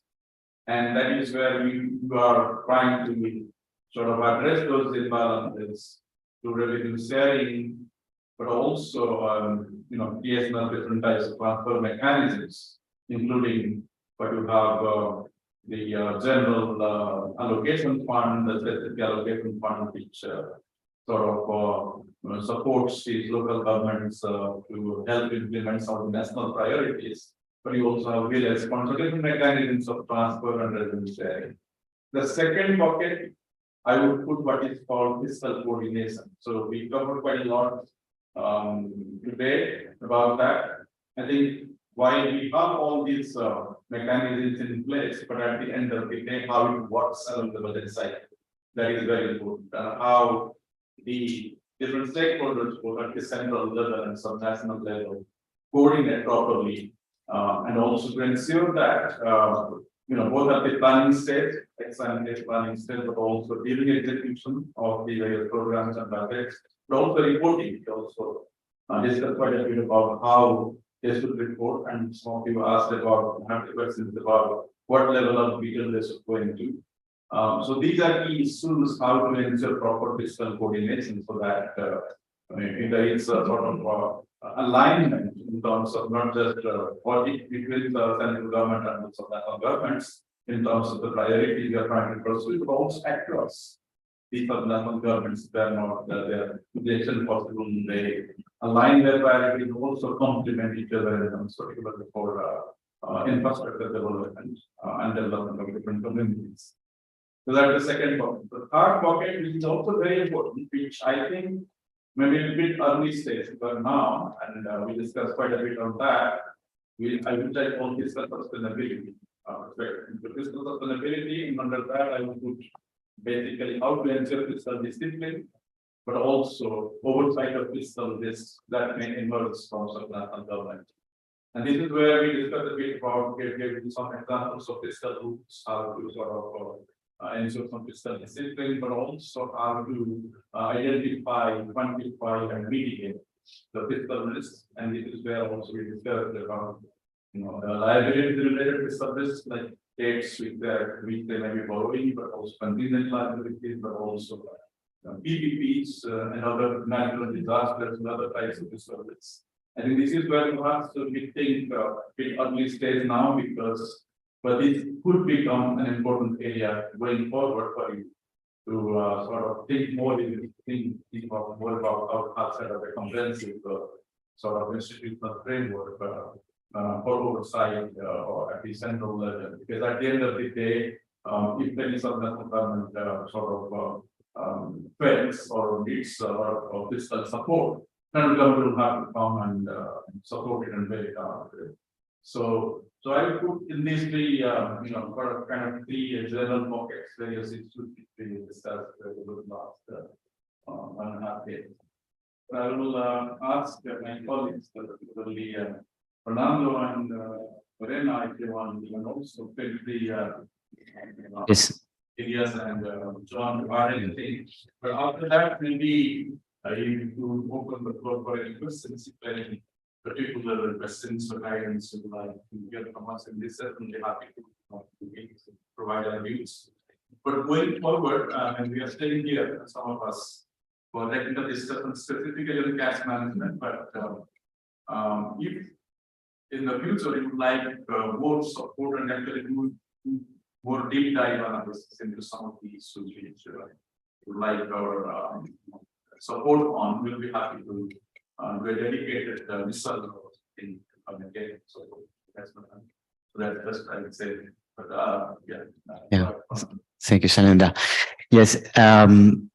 If I had to stress just one idea that I drew from my experience when dealing with the national governments, apart from all the things that we have said, coordination, to have a good framework and all this, it's also very important from the point of view of the Ministry of Finance to have good information.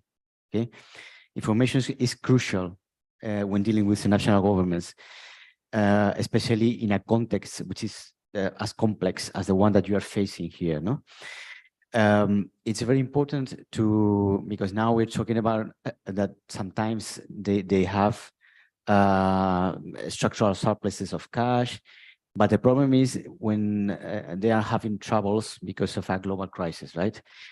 And this I'm telling you from the experience of a country whose subnational governments were absolutely in tatters after the financial crisis, and where arrears were running totally crazy, you know?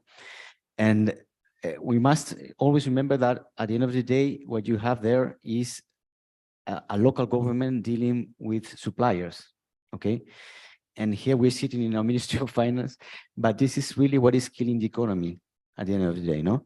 The fact that the public administrations cannot pay suppliers, especially when there are many SMEs, for example, small and medium enterprises, is something that has a lot of spillover effects on the economy.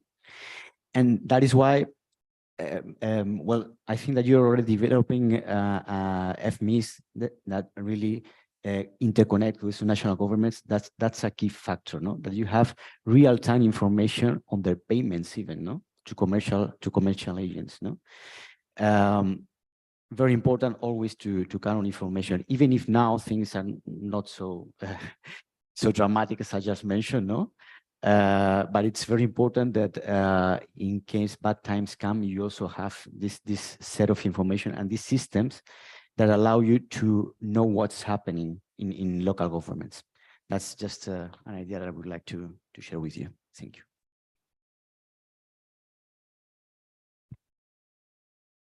In case you haven't heard my voice enough today, because after more than 2-hour session, no, I think that it was very interesting to see all these that you're doing, and the changes in the local taxation and the debt management.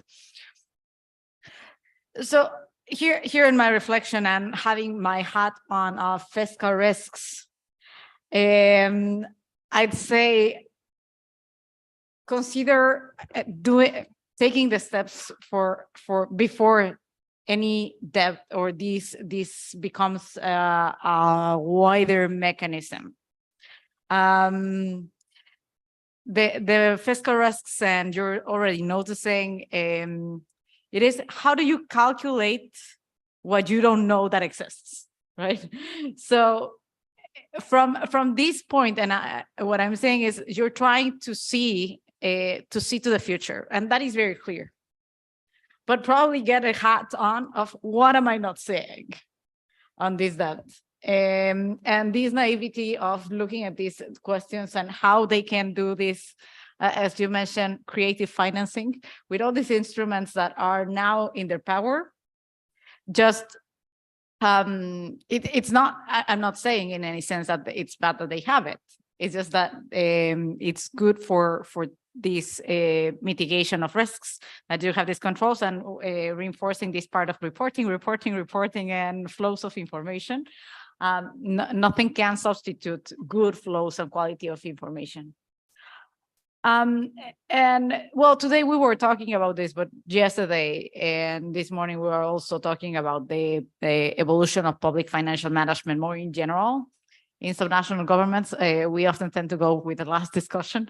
So, but in this case, there are many questions about how to incentivize better performance and better services from subnational governments. And I think that's a fair question, not only in the case of Indonesia, it's a fair question in most countries where subnationals have their own politics, their own priorities, their own dynamics. But consider what you could do of benchmarking the PFM of subnational governments inside of the country. There are many ways in which you can do this and support them. You have a VIRG department that actually has capacity to support training and this capacity development as well on public financial management. Not many countries have that. So that is a very big asset that we are seeing here. So consider how you could do some external evaluation of PFM, public financial management, not only of public finances, but of the public financial management state in the subnational governments. It can be in a PEFA style, it can be a cross-municipality survey. There are many tools that you could use to have some benchmarking and target your improvement of public financial management with the subnational government. So that's a reflection of these things and the questions that we have been hearing. Some we have been bringing up. Some of the questions that we have been bringing up more than questions, they are for understanding, clarification, but also to highlight some issues. So take our questions also from that point of view. It's the reflection of the topics. What are we seeing where there could be gaps, for example? That's where we are usually finding the specific questions. Yeah, it was, there were a lot of topics, and I hope the tools that we are leaving in the presentations and if you want more, please drop us an email. It will be our pleasure to send more information. But we hope that these tools are useful for you. It's not something that we're going to be filling in, but rather that are meant for you to manage these risks or establishing fiscal rules and so forth.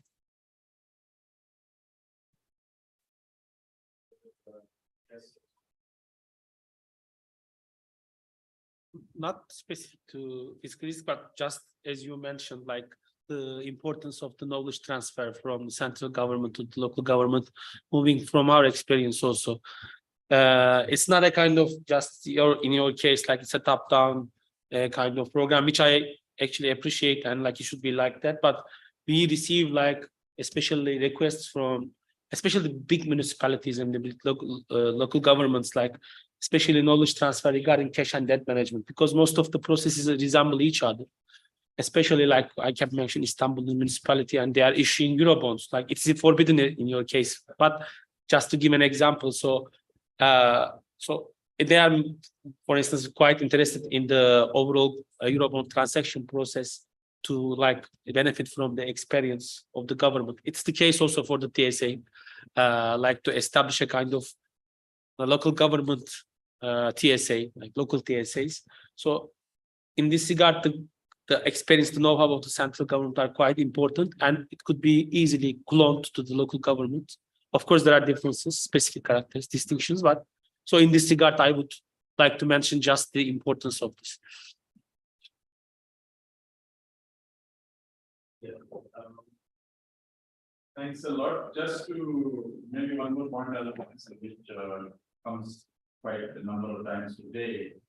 Apart from knowledge transfer, because I think from the central government to the local governments in terms of building their capacity for public management, we may think about, I think there is a lot of scope because I think your situation is quite complex. Last country, so many local governments, So there will be a lot of economy of scale. You can think of some common infrastructure in public transit. And some of that we touched upon today, like having a unified chart of accounts for that. For example, the unified chart of accounts should be at a level of detail below which the local governments can have more detail with the sort of classification if they want for their own purpose.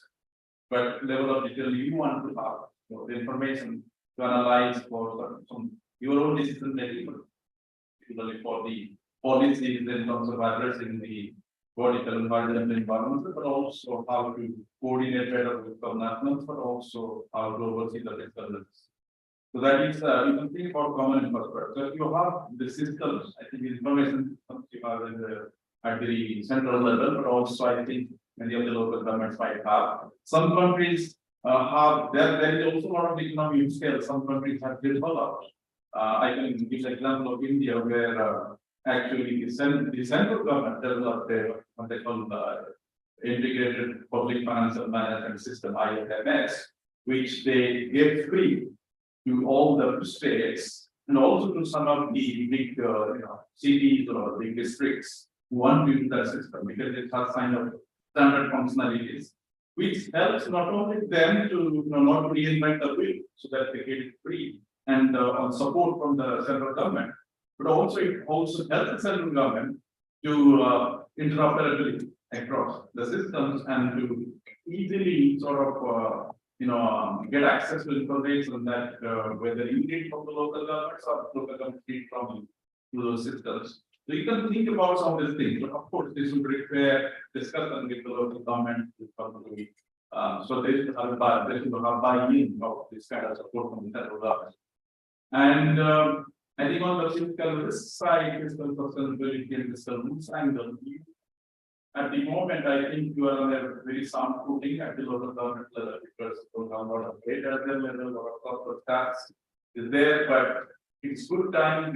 At the good time, it's good to just think about what sort of institutional framework you want to put in place to capture and some of the risk and also anticipate and also quantify and manage and mitigate them. With a forward-looking perspective, I think that will help a lot before it becomes too late because you never know when an external shock is going to come because you are imagining COVID like before COVID-19. So I think it's always good to think a little bit about how forward thinking, and you don't have to reinvent the wheel. There are other countries have put this kind of mechanism in place, and we'll be happy to share it. After the organization, additional material, feel free to send us an email or whatever. So that's what I would say. We have to be happy to take any questions. So Yes, I have a question about local financing. In your opinion, well, like in local governments in Indonesia, most of them are still rely on local central government's transfer. And there has been some efforts to encourage local governments to increase their own local source revenue. However, the capacity of every local government is different. Some local governments have a relatively large tax base. For example, if they have many business center in that area, then they can generate more tax. However, some local governments do not have that kind of advantage. So that's why until now, most local governments still rely on central government's transfer. Regarding the local financing, do you think this is something to be encouraged to local governments, considering their fiscal capacity, and also central governments need to manage its budget carefully? I mean, like we cannot just increase spending for local governments every year. We want local governments to be more creative in finding other source of financing. So yeah, I would like to know about your opinion. Is local financing is something to be encouraged more intensively to local governments? Maybe I will give some views, but I rely on numbers that. I think one issue to consider because of course some kind of incentives to ensure that there is no discursive sort of taxes, so they will across local governments. Because then, like, it's, I mean, sometimes it creates competition, like, comes to the government, let's say, in other countries or among states or provinces, that you give a lot of incentives for businesses to come in to tax, tax policies. Whereas when they kind of follow 5%, so I think when that happens, it becomes very it is healthy competition. But I think sometimes we end up with, and some local governments have the possibility to really attract. They're losing out on this, but that is one. But sometimes also, if there is a lot of scope for some local governments to raise local taxes, and they can raise more the big ones. So that's better to encourage that, because when you have your own, when the local governments have their own revenues, they're better to understand how they want to spend that, they're better to come to their own, citizens. Whereas if they're getting transfer kind of for them, the accountability in one place, and they are free to do as they want. So these are some of the things that are about some interesting structure, kind of examples I don't know from Nando. Yeah. Well, first of all, yeah, I think it's good that municipalities, for example, have their own resources, and it's very important to increase the tax autonomy. No, you're talking about the corporate income tax, for example. This is the typical example that we give as not very good for some nationals, because companies are very skillful in moving, and also this factor of the race to the bottom. No, I'm going to give you a lower rate, so I'm going to attract business, but then everybody starts doing the same, and it's not. That is why it's not very recommendable to use this tax for some national governments. You mentioned before, I think that you are. I think I understood reassessing real estate for them to increase their tax base. Is that correct? That's a typical example of a good tax for some national governments, and this has been very effective in Spain. Actually, it's the main source of income for municipalities, because it's basically impossible to escape that. No, real estate is there, so the value of land is something that it's very easy, because it's normally like a public registry with an official value of the land. And if you want to increase the revenues of municipalities, you just have to update this value every amount of years, and that's going to increase their tax power. No, that's a very good example that has worked very well in Spain. But we went through these properties, no, of good local taxes for municipalities and for nationals. No, apart from my recommendation will be go for more tax autonomy, because eventually tax autonomy, as we said, is visual to citizens. It increases the accountability of some national governments, and it has very good effects in terms also of reducing deficits and reducing debt, right? Eventually, if you have, as we said, like structural situations where the subnational is not going to meet the spending needs, you need to foresee also the resource of debt, for example. No, transfers sometimes are not devised to be in time there, so be they fund it with debt, or they just don't pay suppliers. So always, I think you should foresee some degree of funding with debt. No, and that's how I see, the possibilities of funding for some national governments.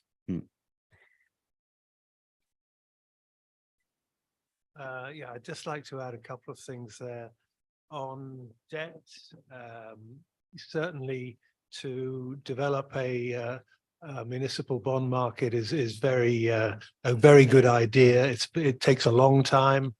It's not something that you can expect to do in a couple of years, but it's certainly a good time to start now that you are putting these legislative frameworks in place. On the tax financing, I would beware, because particularly very, very large countries, and I'm thinking very much of China here, you will have the same problems here.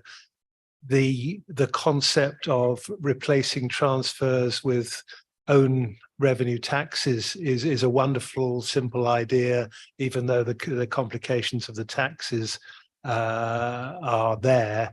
But there are also the concepts of equalization that you have to consider.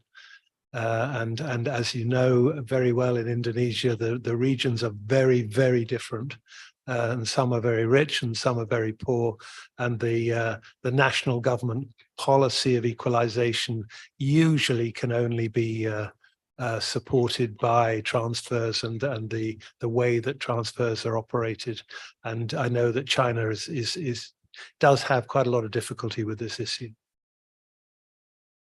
Yeah, I would agree with that. Basically, the transfer mechanism primarily used to reduce the original and mostly originally but also to wherever possible some conditional transfers you have to promote the national priorities. So if these two objectives succeed, then you have to think how much they can raise the revenues and the debt point is very important. Yes. At some point, they might have to think about more debt finance. So it's good to start a good well-developed municipal fund market and make it mature enough for them to accept that.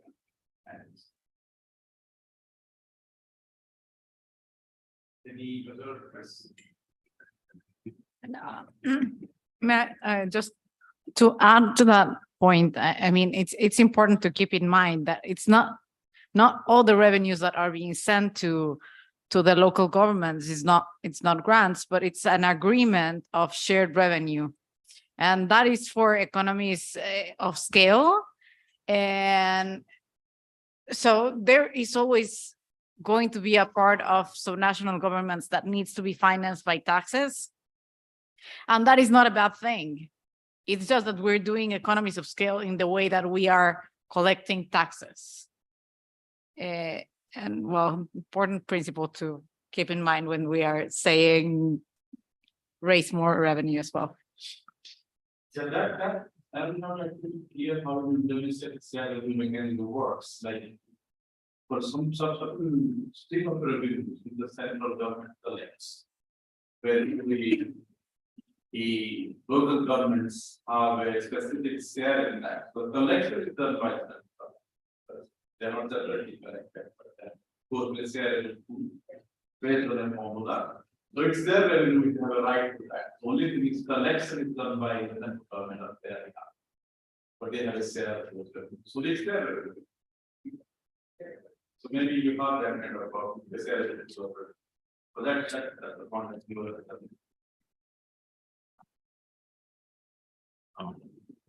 Thank you for the opportunity. Since this is a rare opportunity, we can discuss with the experts from the IMF. I want to ask about the current policy that we've been dealing on the local government sovereign wealth fund that I mentioned earlier. So can I have your opinion about the local government developing sovereign wealth fund? How what are the challenges and what we need to be cautious of? And I know in terms of economics perspective, the funds available need to spend immediately to generate economics multiplier and so on and so on. But in the case of Indonesia, this money sometimes goes into the local government budget by the end of the year, so they don't have time to spend it. And also, this money usually comes from windfall profit from the natural resources revenues that increasing commodity prices this in following years. So based on these concerns, and also we also think that instead of they use the money excessively in doing unnecessary spending, it's best for them to do the savings by doing the investment with the establishing the sovereign wealth fund in the local government. So with those pros and cons, I want to hear your opinion as well. Thank you very much.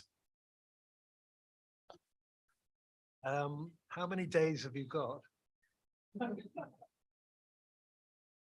I'm serious. I mean, this is a huge discussion point that I could go through in a lot of detail. I really don't think we have time to answer that, but the three of us are here for the next week. So hopefully we can get together and discuss this point. I can't even start. I mean, just to say that, as I know the past day, I think you asked a question about how to address the volatility. Some of these. There are two issues there. One is the volatility risk.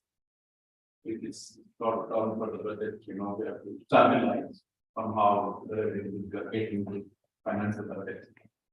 There is a particular depletion risk that most of these commodities or natural resources will be depleted after extraction after 50 years. So if you are continuously using that and depleting completely, then there will be a fiscal gap after the depleted. Also, user levels will be sort of devoid of getting benefit. So typically there are two mechanisms to consider the sovereign wealth fund. When you have the volatility risk, you have a stabilization component. So try to stabilize the revenues that will go to the budget, and different mechanisms, different rules, countries use to do that. And then part of it step for the future generations, which is kind of saving fund, which not only will the income from that the saving fund the portfolio can be invested to get a return. So that return will be available to you to continue to finance your budget even after the resources that are triggered, because that fund has been saved and its investment recovery can be financed. But the fund is available for also future investment. So that's in broad nutshell kind of how it works. But as you said, we are going to design a sovereign wealth fund that there are a whole lot of other issues we have to consider.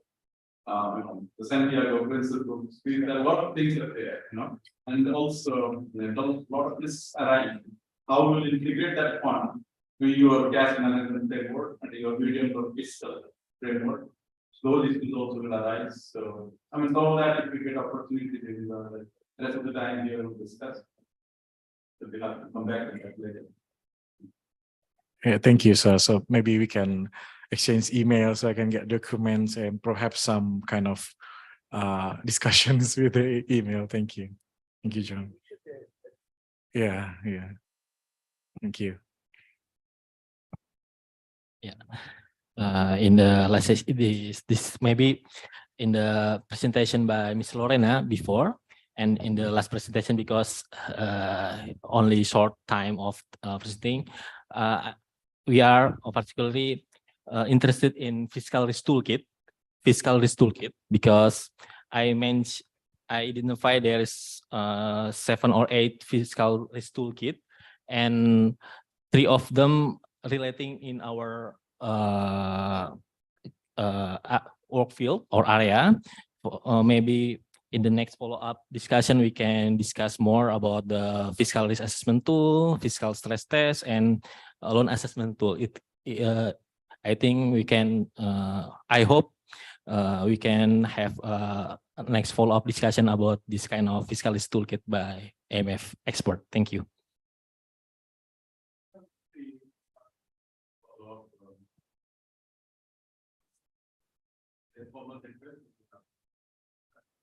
I think the practical would be a good starting point, because covers all this and gives the portfolio perspective. It's largely qualitative, but there are some quantitative elements, so that you then nail down once you go to the comprehensive list of various kinds of risks, then you nail down which are more important to your context out of that. Then you can do the specific things. For example, if in your case, after using the path tool, you conclude that this coming from state-owned enterprises is a high or this is there. Then you can use the SOE check to the SOE spread test to. If you see that there are a lot of risks associated with contingent liability and guarantees which government gives for loans and, you know, those loans taken by the enterprises of this. Then you can use the loan and get it. So I think I would recommend to start with PRA and then nail down that this is the more important in your context and then go to the system. But we'll be happy to follow. And on the right side, those are tools that we can actually support you with from the virtual space as well. For example, in using the FRAT initially. So sometimes when we are using the FRAT, we go as Alan was saying and go in depth of one of the priorities or two of the priorities with one of the additional tools. So that depends on the priorities. For example, if you're discussing right now a lot of the PPPs of the subnational governments, which sound like something to look at, you might want to see that, and they might be useful not only to quantify and identify the risks, but also since you're starting with a couple of matters on the debt, for example, not that you need to quantify them right now, but rather will help you determine which data you will need and this kind of thing. So yeah, just to finish, it's something that even in the virtual space can work. You can download this. Yeah. This Yes, sir. download, take a look at that. Sure, thank you. Any other question or comment or otherwise? May I ask question? Yeah, I will thank you very much for the opportunity. I would like to recall the presentation from Fernando. It's about the fiscal rules. You mentioned about fiscal rules. There are 4 types, expenditure, revenues, debt, and a deficit. I was wondering if do you have any idea or do you have any I mean, what is your take on fiscal reserve limit or like fiscal rules for fiscal reserve? Do you have some information about that? Because the question is raised because we have some issue in Indonesia, but the fiscal reserve in the local government is quite high. It's been discussed because I mean you can have as high as you want on your fiscal reserve if you don't depend on grant, but the local government most of them depends on a transfer from grant. However, the execution on the local government is not a very optimum. They tend to keep the money on the bank, so they not spend as they not spend the money. I mean to support or to for the people on their regions. I was wondering if in international practices, particularly in a decentralized country that give grant to local region, they have any fiscal reserve limitation, like some percentage compare with their needs on their spending, something like that. I mean, yeah, you get the point. Yeah, I think we commented something on this on the first day. The fact that they have like accumulated funds, because of the way that they are making savings and all this. And we also commented on the fact that sometimes some countries have like rainy day funds or stabilization funds that they can use those savings in bad times.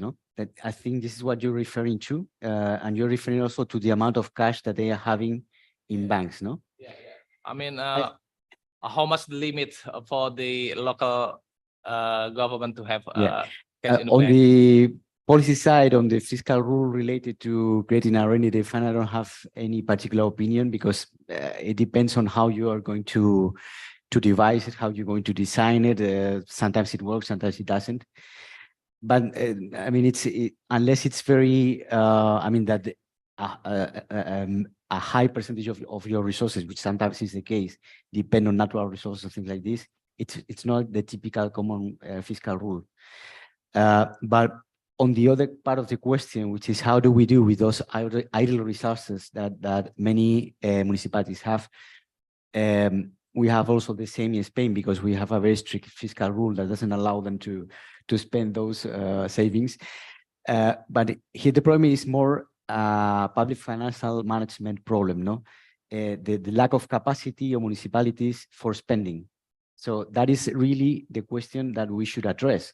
I mean, if they are not able to properly spend all what they have budgeted for investments, for example, this is a typical example, let's help them to do it. Let's help them let's produce capacity building so that they are able to manage the investments in a different way.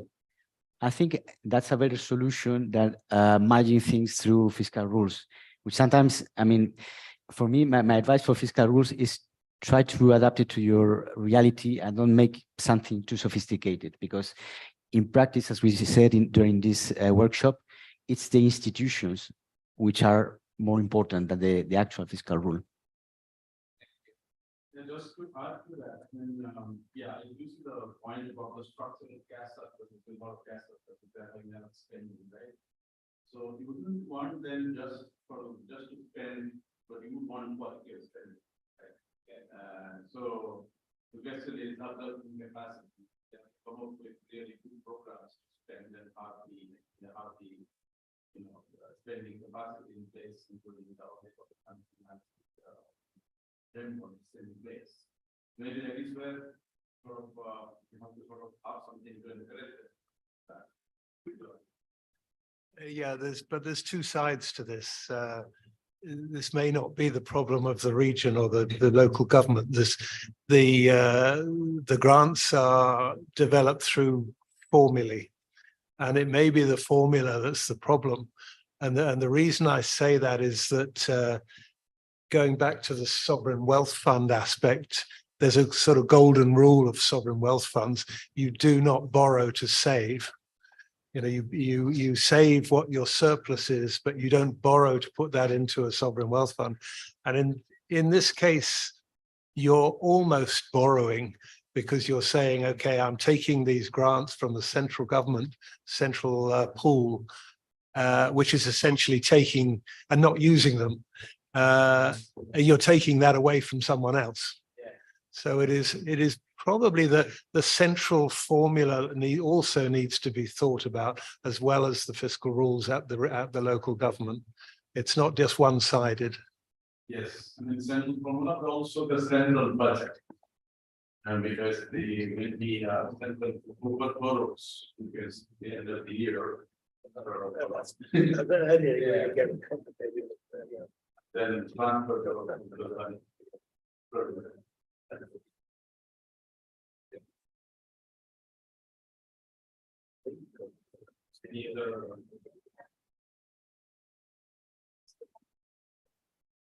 I think. Okay, so in that case, thank you all very much for your active participation. It was a pleasure for all of us to be here for this day. Because we get a lot about Indonesian context. Provide all of some of the areas. Thank you all very much.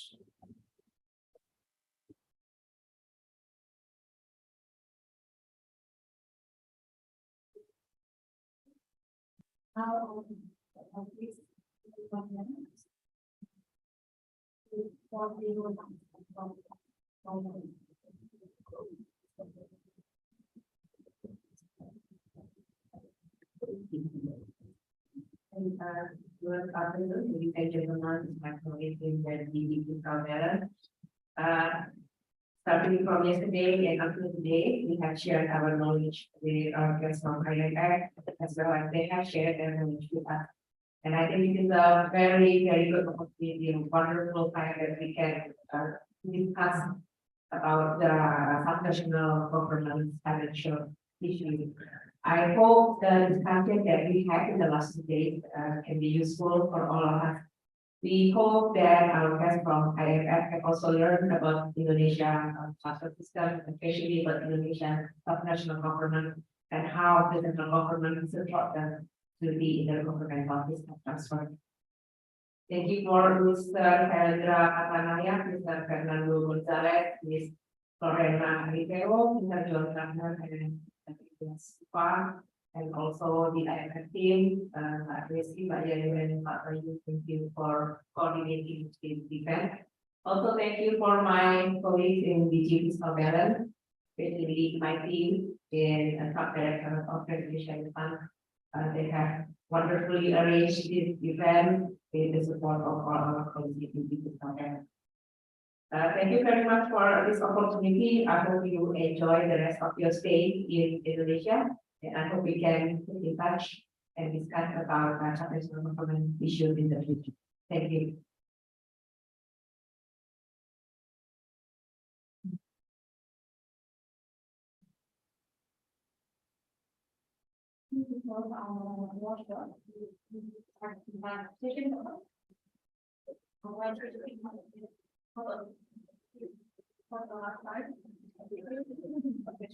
Yeah. And the feedback. Then you manage to keep it. Thank you.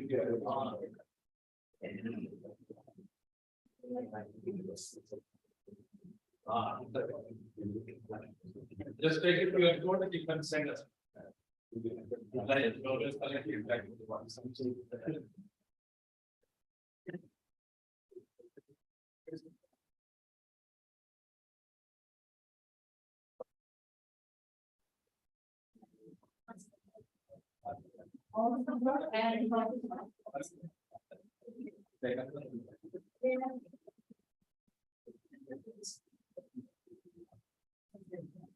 And